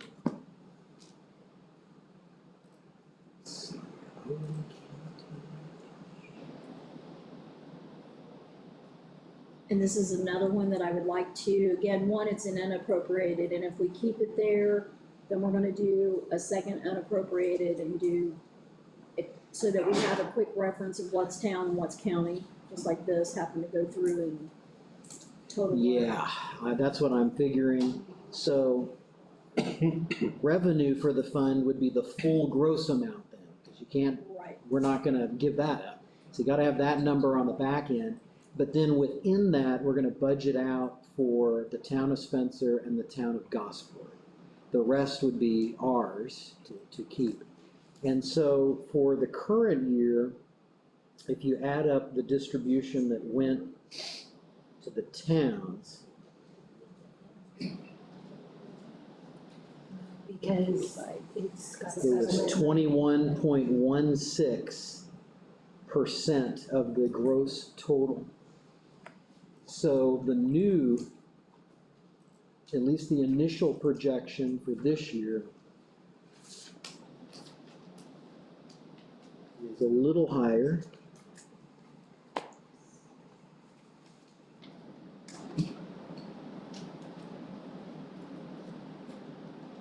So it'd be,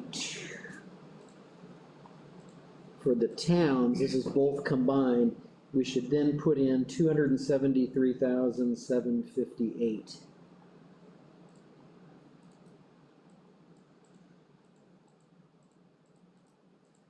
So instead of it being unappropriated, we would need some kind of a line item that describes their portion, essentially. Sheila, can you go ahead and? economic development, town share, or Yeah. something like that. Distribution, town distribution, something like that. And, all right, so then, the insurance.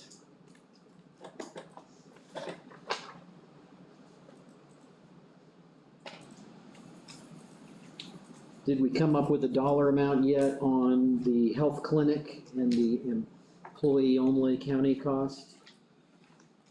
Okay, I have a printout of the breakdown. I think she has some of them.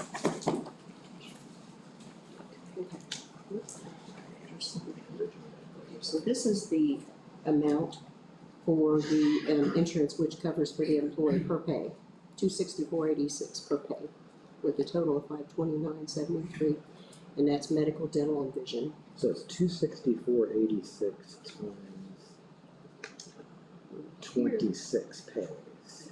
Here's the breakdown, broken out by check location. So like proactive, this is the amounts. Health plus employee. Do we have totals for these at all, like a subtotal? Do you want a subtotal of just like the proactive and a subtotal for that? Is there a way to figure that? Yeah. I mean, we can go through and add them up, but is there an easier way? Okay, I can add that. So what we're looking for is the employee only, the part we pay for proactive MD. Whatever that total is based on our current snapshot would be. And so would you like it like the total for this section, the total for this section, and just do it like that? The grand total? Yeah, for each Those one. would be good numbers to have. Now, when we go in to try to figure out, okay, highway versus EMS and those kind of things, then this will be helpful because we'll need to go in and do that. But I think for just a general total number at the moment and trying to see what we're trying to work with, maybe that would be helpful. You can keep that for Yeah. the breakdown. Okay. And what number are you using for revenue for next year? So I'm gonna use what the state has. It's $1,293,891. That's just for lit edit, the gross amount, and then the towns will get about 22% of that. And then whatever's left would be available for us to budget with. What we thinking about 1 million? Yeah, so, we would have, I've got that. So if we do the math and subtract out the town's portions, we do have some money to work with here to get the health-related stuff situated. What total did you get in on that? So right now, if you add up the numbers we have and the town's part, it's 1,148,758. But we can go to 1,293,891. So we have about 145,000 we can work with here to absorb the health-related costs, which is, I think, a good number. The trouble is, we just need those numbers. Get this straight in my mind. We're looking at possibly 1,290,000 income on this lit edit for 2022. That's the gross income amount. And then the towns get about 20%. They get about, it's $274,000 for the towns. Okay, so we're looking at just a little over $1 million. Where did you come up with the 148,000? Well, the budget, we decided to go ahead and put the town's distribution in there because it's been under unappropriated for the last couple years, and that's not a recommended method for tracking that money. Okay, but well, what I'm asking is that actual monies that we think we're gonna be able to work with. I take it just a little over $1 million. That is correct, yeah. Well, when you're taking the 148,758 and taking away the town portion, which is what, 274,000, and then that's what we have left to work with? You'll have 1,293,891 is your gross amount. You subtract 273,758 for the towns. That leaves you with 1,020,000. That's our portion. Yes. And that's the amount that we're gonna be spending vehicles out of, insurance and all that, if that helps out. Yeah. Now, we need to build our obligations against that. Yeah. We know what our limit is. And if you do that, that's gonna be completely balanced. And we won't dip into cash and that kind of thing. And as Jim mentioned, again, depending on where the actual expenses fall for this year, worst case scenario, you won't have any cash. But best case, there will be some unspent funds and there'll be some kind of a balance there. But if we keep this even, that's probably our best goal at this point. Maybe over the last number of years, we've been looking at those figures like that. Maybe we would curtail some of the deficit. You know, In that corner over there.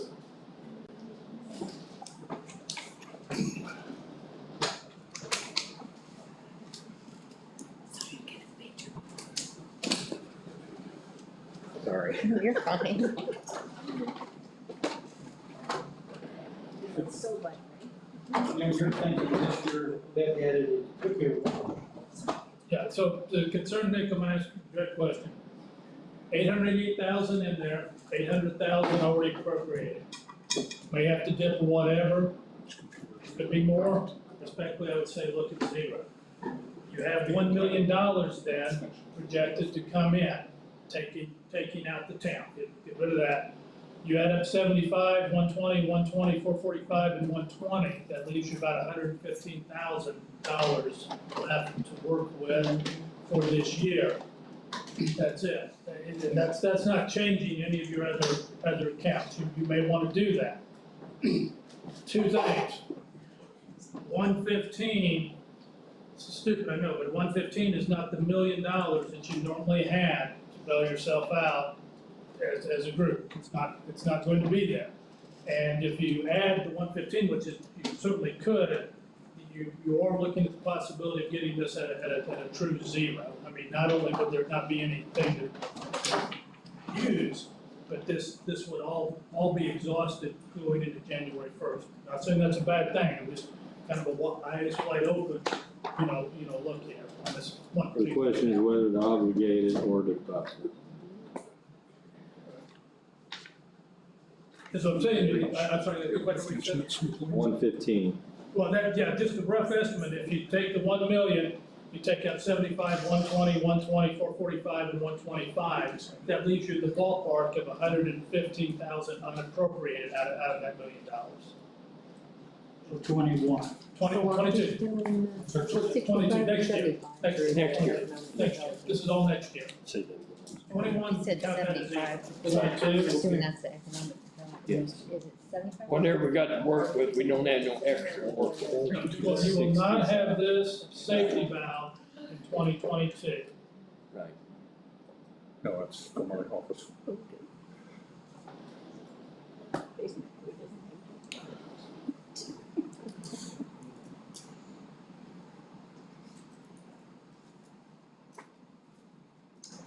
So I would suggest, just based on kind of what we're looking at, we've got the data, we've got the capability of getting the data for these benefits, and Sherry is gonna be very beneficial in this.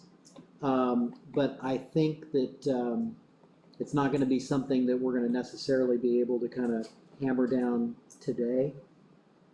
So I would suggest that we allow the auditor's office the opportunity to digest the numbers and try to break this out a little bit.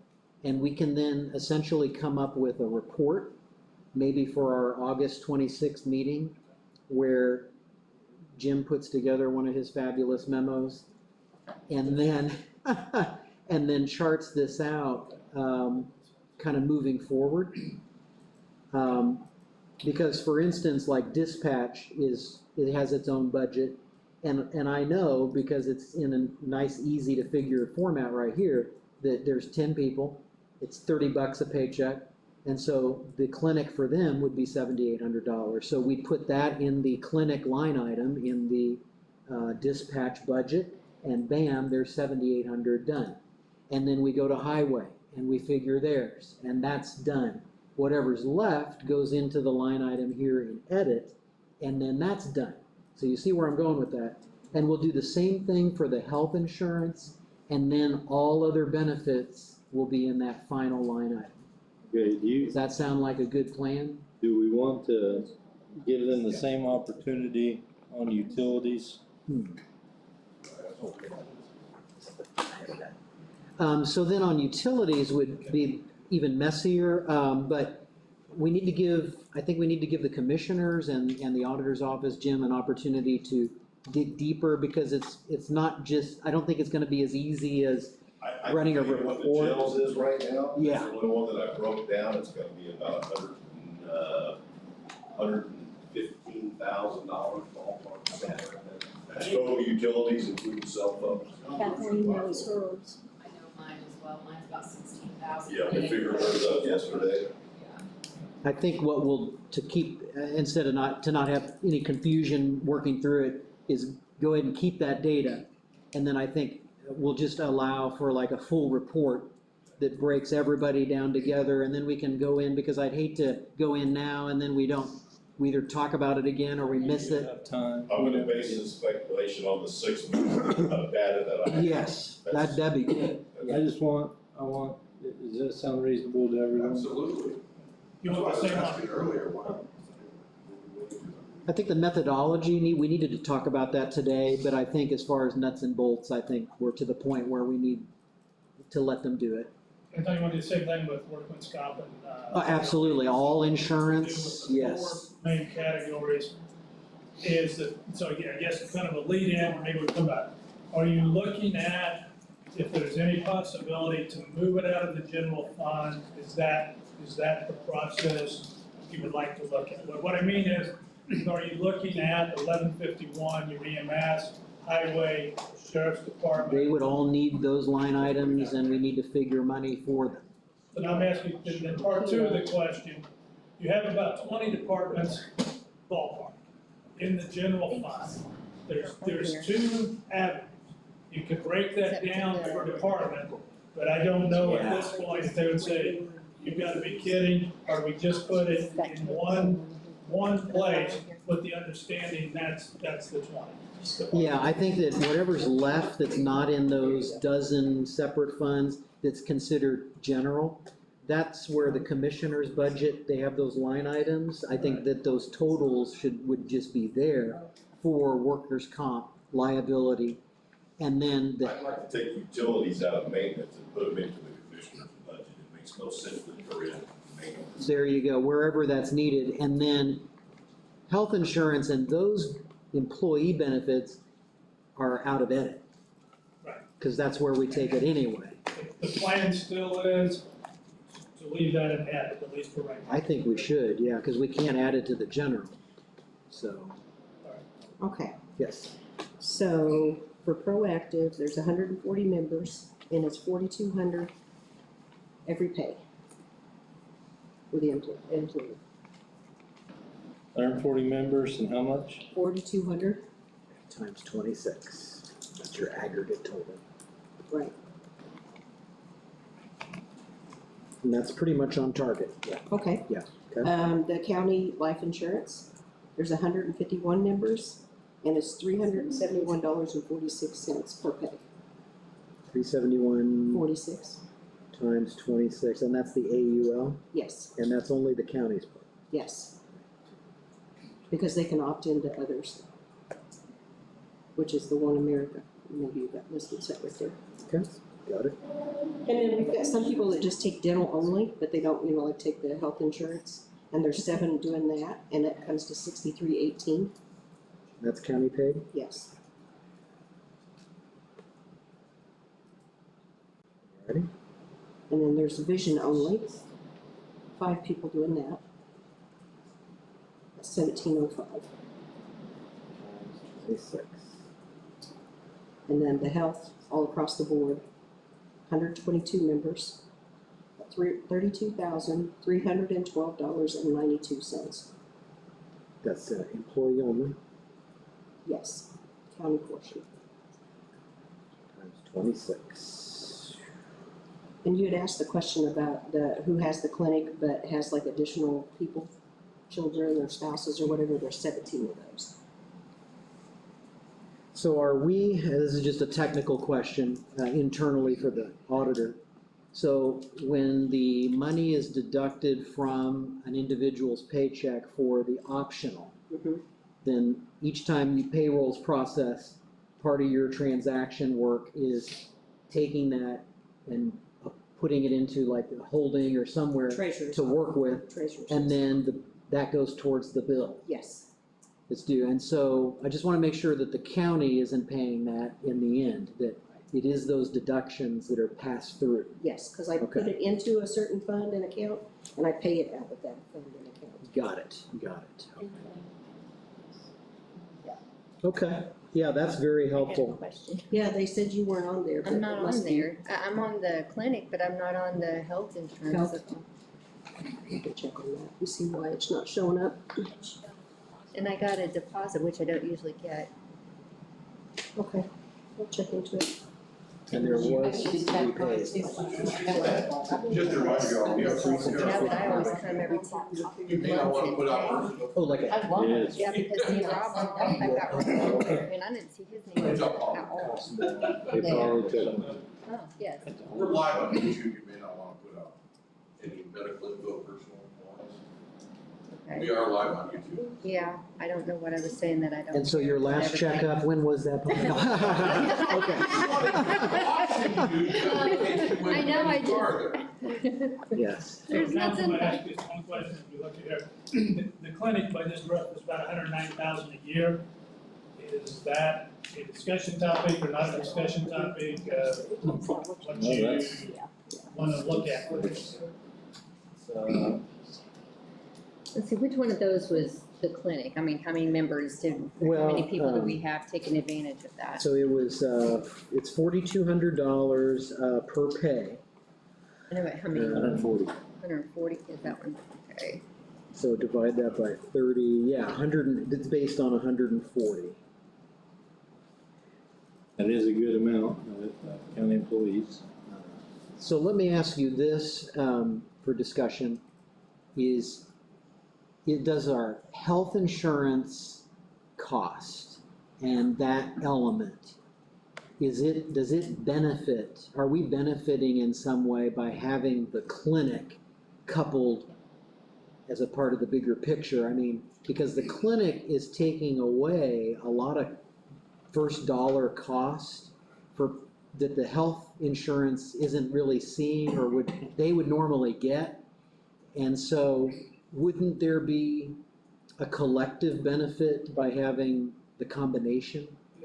My understanding is that they have explained it that way, that the clinic does bring down the cost, but they were unable to present anything we've seen like the actual dollar amount. So, I guess what I'm saying, I'm not saying it is not, I'm saying all I can give you is really what would be anecdotal, in that I think that answer is absolutely yes. I think there's a benefit. All I can present to you right now is there's an actual real dollar cost of $109,000 right. to be considered. But that is exactly what was presented by those in the clinic. Again, anecdotally, anyone that's came in has said they found it to be very positive.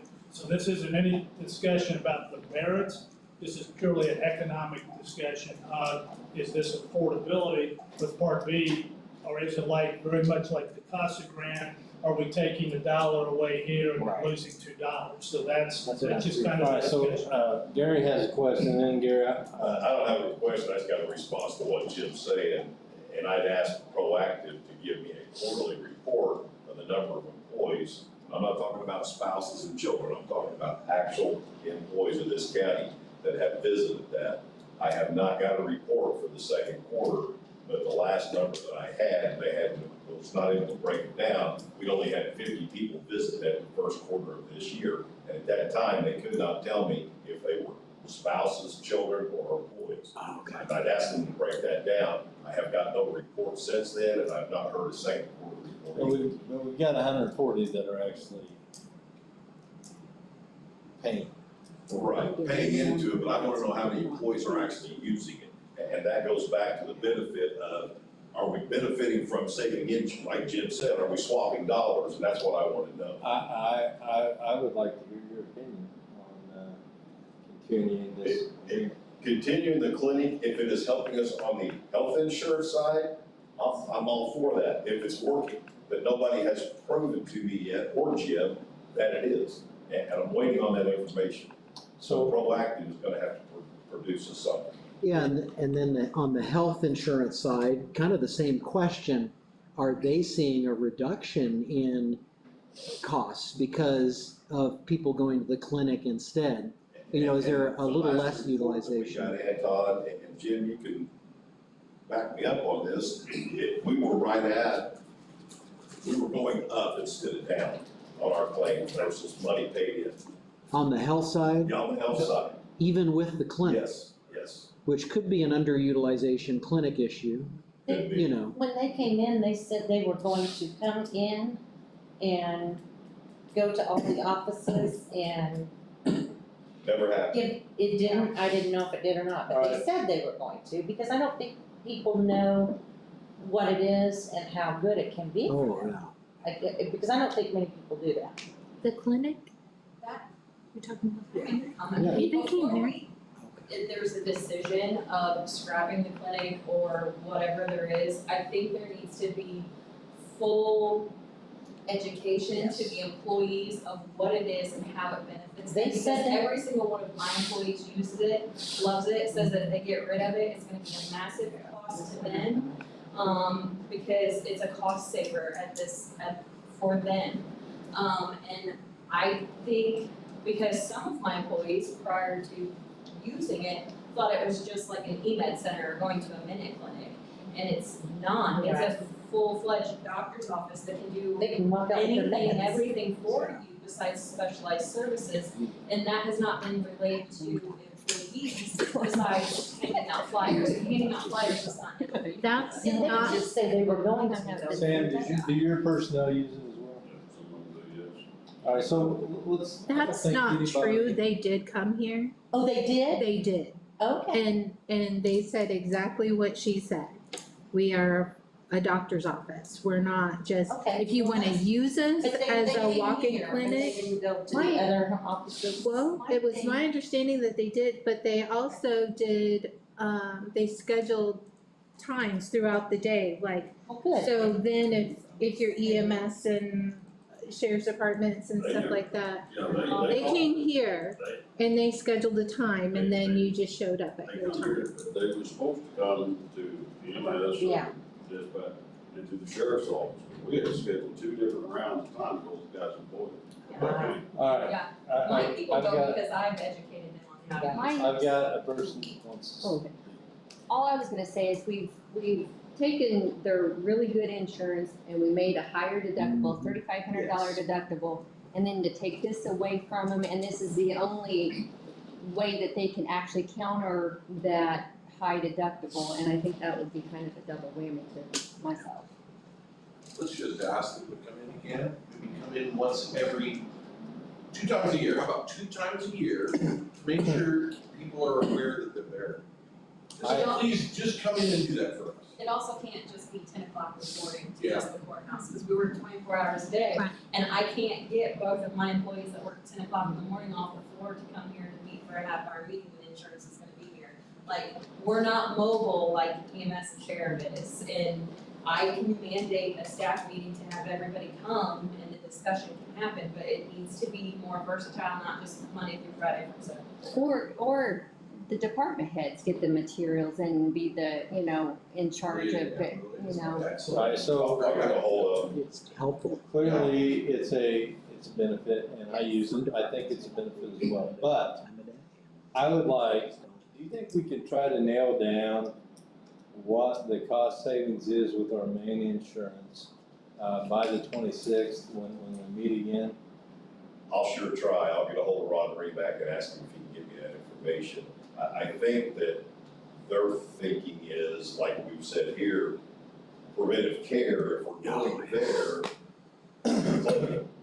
yes, we're paying for it, but it saves us on this side because we're not having all of the people running the emergency room, which raises our rates up and all these kind of things. So again, it's called proactive, and that's exactly the purpose. So, but yeah, I'll get with Ron and ask him if they can come up with that information. And I think the combination does help in the long run generally because it allows the employee to manage their health care. Because if you do have a higher deductible, you've got a little more skin in the game, so to say, there. You're more likely to look at alternatives instead of just running to the emergency room. And if you can go to the clinic and get a free lab exam or whatever that you normally would have gone to Bloomington to do and gone through the normal deductible and out of your pocket, then more people will start migrating to the clinic. And that helps us out in terms of cost and utilization. But I think for now, I don't know if we're really in any position to make a change, a dramatic change. I personally like the clinic and think we should keep it. But I think generally, it's something we don't want to change at the moment. That's the way it sounds to me. Okay, and what other questions do you have? Those were the main ones to take a look at. The other one, still is in the Department 000. There's that unappropriated balance. The last time I looked, around July 31st was about $87,000. It's just, I don't think that's something that the council's normally aware. So if that would be consistent, that's about $160,000 ballpark area, per year that's being expended, but it's not being appropriated. Which line item It's are you talking about? it's in, Fund 1000, and it's in Department 000, and then it's unappropriated in the general fund. You said a big job. I remember reading that. I just got a couple Yeah, texts it's from in some the- employees It's in your that check, clinics so all. this last time it was a third page, and we don't take deductions out on the third page. Okay, all right. So, but I am on the. Yes.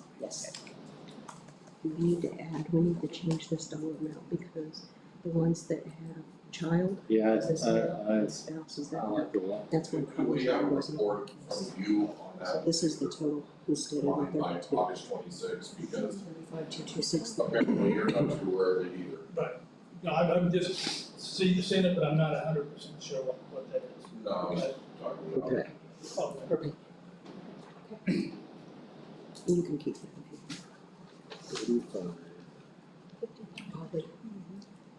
The reason it didn't show up is because that was just the way when we got the spouse. These are property tax refund amounts? because it's not tied to a specific location. So when we have to refund property taxes, it just comes out of the general fund. So say someone. Name in the line, so that we know what it is next year when we see it. That's a very large refund. Why would there be such a dollar amount like that? For the county's portion? Okay, the county repays, so what happens is, the assessor assesses a property, the taxpayer pays it 1 year, looks at it again the following year and says, hey, I don't have this on my property, I think I was misassessed. They may pay their property taxes 1 year and then come back and say, hey, I didn't get this deduction, I just now caught it. And we go, oops, that's our bad, you should have been paid that amount. So then you're due back that amount. Sometimes that's 3 years, we can go back 3 years on a deduction, they can go back 3 years on an assessment. But because they've already paid that property tax amount has been, as part of settlement, been put into your general fund.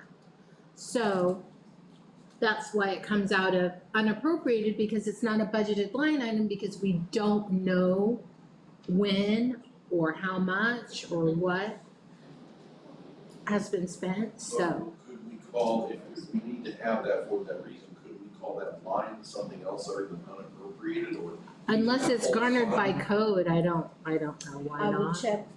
My thing is, I would agree with Chuck, not so much that, obviously, it's not something that we deal with, but for continuity, just so. If you have access to LAO and you look it up, it says in there, property tax refund. It is named. It's, Yeah, but it's still there are something that notes in hasn't there. crossed our But it's still eyeballs. I think that's fair that it should cross the council's eyeballs. No, and I'm saying you have access to LAO, so From my it's house. there and in your notes, however, or come in here and look at it or whatever. Council, But don't, yeah. that makes total sense, I understand that, but just our Sorry. margins here are kind of slight, so I just wanted to bring that to your attention as you're doing your budget. There, I mean, the 87, not that continue with is an unknown, but it is going to be like 150 or 160,000 by the end of the year. I just think they should have a general. It's good to know. That is going to be one of your costs out of the general fund. So here's my concern is, why is it so much? Because are we going, if only 20% of someone's property tax bill actually comes to the county, then that would mean that there's almost $1 million error or $1 million in refunds, if you're following me here. So my concern is that actually the county's part, or are the other taxing units shouldn't they be paying part of their money back? Because if they would have gotten their money, but then we're refunding the whole thing. I wanna make sure we're not doing that. You see where I'm going with that? Yeah, but The school gets and so we're just collecting the money and passing it back through to the school, the town. But then if there was an error and someone, let's say, overpaid $1,000 in their taxes, yeah, they're entitled to that to pay them back for the error. But that's not the county's money, that's not $1,000 out of our money. That's only $200 maybe. I hope, and I'd like that to look into this, that we're not refunding I think it's everybody's governed by money. Indiana codes, but let me pull, 'Cause I've got it at my desk, so. We shouldn't be. That's something that I can look into, but I'm pretty That's totally not fair. That's code. Redevelopment, That's cool. Boston. That doesn't sound right. Everybody collects the money. I don't know about that. That needs to be stopped. Yes. So, Okay. to wrap up, and I will be done unless you ask me another question, but I will finish. So, just kind of just a recap. The appropriations that were made last night for the roughly the 800,000, the other about $1 million. The best way I can describe that's a treatment. It is not a cure. It will treat the problem.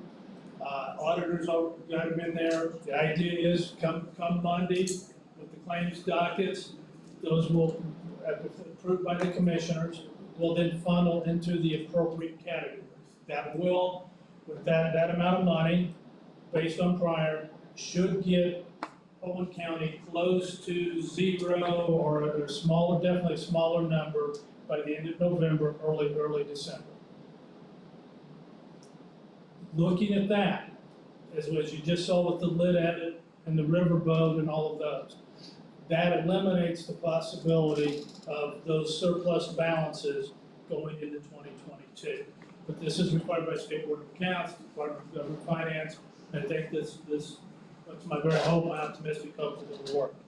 I know you have a huge decisions to make come on the August 26th, starting with the tax increase, starting with whatever the rate that you choose, if any rate.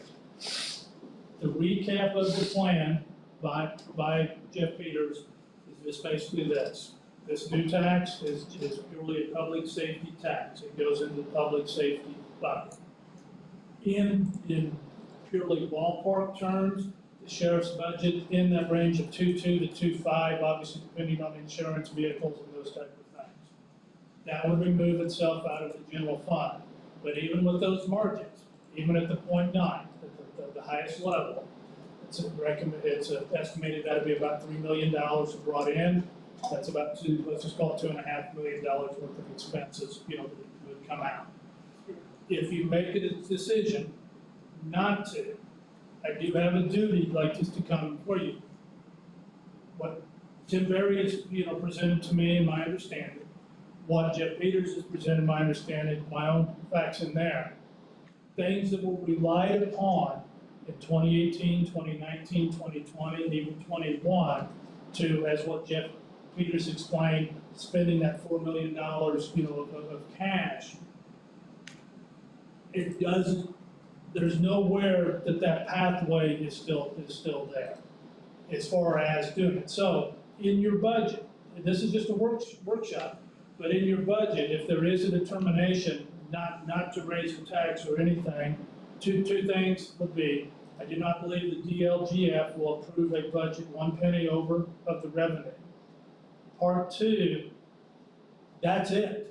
I'm saying, sure, well, there might be 10,000 here or 20, that's not what I mean, but I'm saying there is no $1 million that I'm aware of in any other account, dormant. So all I just bring that up here is just things between now, on today's date and the 26th, things you look, questions that you have. Jeff Peters says would be totally available. I'll work on all of these charts if that's help and have these ready. But I think that's just kind of the background of what you as a fiscal body are probably looking at or have to at least consider, come on the 26th. Thank you. Appreciate all your help through this. Have a safe trip. And I know we discussed this here. Threshold I here do not where we want can, you to our budget simply, can yes or no, go if you look into over the this compliance amount. for the state's Do we have, elected do office. we Only one. Yeah, so Just she one. That's as far as I is got. going to have to do the calculation once all this is done. I don't think it's gonna be, It's what? September 28th. we're going over all these things. September 28th, That is yet to Till then. And then the official 10 a.m. tax Have we got a list of properties yet? You do have, and pick them up in the audit? Not Is it officially, no. No. Just, When might you have? It'll first appear in the paper, I think on the 18th. I'm sorry. it'll be in the paper by next Tuesday, I think. Okay, so after next week, we can pick up a copy in the auditor's office. Okay, and that's September? September 28th at 10 a.m. Thank you. Okay, one other thing that we need to cover. I think we probably understand the situation that, as we normally do, we discuss a COLA. We discuss a COLA increase, each year. I don't think it's gonna be possible. Okay. Any other thoughts? I agree with that, I don't see it for this issue. Okay. Okay, Okay, so I think it's the opinion of the entire council to suspend the COLA increase for this year. So we've got a lot of information that we need to have. I need to touch, and you may have just hit on it, but as far as our budget submission timeline, there's a 26th on figuring out this insurance and utilities and such. Where does that put us on a glide path, you know, to success as far as budget submission? Okay. Hope to have everything figured that we've discussed, line items, everything done in, out, whether it's appropriations, reductions, the insurance breakdowns. Jim and Gary are working on, we should have hopefully some direct numbers for the rest of the insurance ends of things. I think we'll have everything pulled together by the 26th, to where we would be able to adopt it. The other thing about the 26th is DLGF is doing a phone conference from 3 to 4 on the 25th. Anybody is welcome to join into it. That is, they're going to every county and doing this, and that's our particular day. They're actually doing Owen County all day long. They're doing the trustees or earlier in the day and those kinds of things, but our main time, which would include a lot of information or kind of just where we're at and keep on track and deadlines and timelines. We had to pre-advertise, or we had to enter when I did the pre-survey that was required. Again, we listed our budget hearings, budget review at the September 13th meeting, which is your normal meeting. The budget adoption, it all has to be done by October the 12th. You guys actually meet on October the 12th. We can leave it that same day, but that's it. You can't make any changes because I have to have it in by midnight that night. Unless you want to call a public hearing sooner than that, so that you if there's something out there pending or changes. I recommend we see where we're at on the 26th, and then if we need to look at that. We've done that in the past where the September meeting, we got to set up a public hearing just before this. If you remember. Yes. Okay, is there anything else, ma'am? And yeah, I would look at coming up with, for how many people are going to the EIC. When is that? When's this date? September 20th through the 23rd. 20th through the, so like a Monday through a Thursday? And I'm going and mine's paid for, so no cost, but if. I hope so, you're the president. Well, I was, but yeah, so if, I mean, I can collect anything you guys need if you're wanting to kind of limit the, participation or boil it down, because I'll be there. Where's it at? It's in DV. Yeah, down in B-Bay. Belterra. Gary and Leslie are going, and Nicole and I. So are paying you, for our I mean, own. is everybody, like paying their own way then? We are, we're not billing the county. So, I mean, if you want something turned in, I know the early registration date, I The believe 13th, is Friday. Friday. Tomorrow. If you want the early room things, and if not, it's not too late to register if it's next week, it's just if you want the early lock-in rates, you have to have it in by Friday. So you here, call Sheila direct, this week here. You don't have to do all the days, you can do 2 days, the workshop only. Can you send her the flyer so she can see? Wednesdays is kind of the big day and the breakout groups and. So there is some going? Okay. I do, Cost? I think that for the 3 days, the early bird is 180. This is 185. The rooms are 115. So we're talking $500. If you go the whole thing. The Monday day is pretty much, it's a golf outing, Your mom, mingling, get out of and here. then first. Get out of here. Yeah, What's wrong? go. Go. Go. Get the heck out of here. Just now, or has it been? Because every time I ask her, she's great. Do you wanna go? I'll let you know in the morning if that's okay. Okay, yes. You can double up rooms, whatever works. There is one more thing that I did not hear, it was just brought up to me, that we did put on For the request, that was the 911 communication director's raise.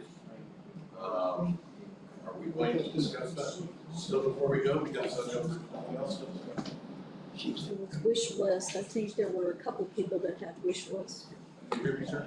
No, I'm sorry, I said, I know why we would do that. I was bringing up a point that we put on the list, is have further discussions on, was the 911 communication directors. And so I just want to know what they've been doing, so we can discuss it. Take care, girl. Yeah, so, I'm, my personal opinion is, you know, I think we're gonna have to figure out, you know, what comes in the next few months, if, you know, we have additional revenue or not, and to see where the budget is, after we get all this insurance stuff figured out. But, you guys can share your opinion as well. And remember, when you get to that point where we're gonna start changing pay levels, we need to follow the plan that we were presented last year to do it proportionally for everybody. So if we are gonna adjust to whatever target level was suggested for that position, we need to be able to then go ahead and proceed and put money towards all of the positions to get them moving in the same direction. I don't want to follow this myself, because Yeah, when we did the overhaul of all the job descriptions and we had the target, because they suggested that a position, for instance, be upped, but also auditor, treasurer, jail commander, you know, varying amounts, but there is a proportional approach to that that's fair for everybody that we would want to put money towards to do that. And I think that's the better approach overall. that's fine. Yeah. I mean, I personally would, and sorry, I couldn't do what you asked for, but something definitely needs to be done in that direction. Absolutely, yeah. I do have the Indiana code if you wanna hear it for your refunds. No, you can save it for the 26th. It does come out of the county general fund. Really? Yep. Go ahead and give me the IC. It is, okay, it's two parts. First one is if a taxpayer's filing a refund, because you'll wanna read that, and then it corresponds with the next one. So that is IC 6-1.1-26-1.1. That's about filing a claim for grounds for a refund. The approval of claim is IC 6-1.1-26-2.1. Thank you, Nicole. You're welcome. Sounds like we need some legislative help. That is a concern. That's disappointing. I'm gonna be making a call. Yeah. Nicole, That's ridiculous. Nicole, I'm surprised. could that in-house, Something in-out, could it work itself? Every county. So this is going out of Oh, yeah, we could label it something else. I mean, we could take it out of appropriated. There's nothing that says it has to be out of unappropriated. It just says that you have to pay it out of county general. what I was thinking of, is there something in that line system that would pull 72% that we would I mean, you would think all the entities that get that money would out have of to some of pay their that, funds, not so that just. we're not paying it back out of county general. What are you talking about to the school? Well, their proportion, or their portion that goes to the towns and the school system out of the property tax. No, that's already distributed. They get their own apportionment cut based upon your budget order, so I don't know what you're talking, what we are talking about with this, our property taxes already, that your property owners have already paid, and then it's discovered a year or so after. But when it's paid, isn't a percentage divvied up to different, No, you mean the school don't get part of the property tax? we're talking about two different things. Okay, you're just Okay, talking you're about- talking about settlement dollars, Okay, and settlement dollars are distributed to your taxing units okay, based upon your budget order. So the percentage that they get. Okay, that apportionment rate comes into play for that, that's your townships, your libraries, your schools, conservancy, all the courthouse things. That's what you're talking about, and that doesn't come out of county general. That's a cut that comes straight out of the amount of property taxes collected, Okay. the amount of excise taxes collected. Anytime we couldn't get government, we couldn't get government. I've got a, That's something else. are you done? Yes. I've got a motion on the floor by Chuck. It will need to be reviewed. That's, Refunds? You can kill YouTube there. Well, no, because it's already paid in. So We what are- difference does it make? It's already paid to the county. The county already got its portion, and it's just refunding it back out of This is just out of So- county. out of county general. That's, yeah, it's out of county general, but it's all a refund. I would be giving them. Yeah. with interest. Oh, That's your code. Did you write down the code? I did, Okay. I'm gonna be researching. That's part of the This Yeah. is new to me and Yeah. I can't imagine. Oh my God, and years even, so, Is that still in the agreement? it's nothing new. Yeah, it is. That alone is why our numbers have been dropping. We have to That's pay, ridiculous. Sorry, Bob. Department of Revenue. Yeah, I'm real tired right now, I really wanna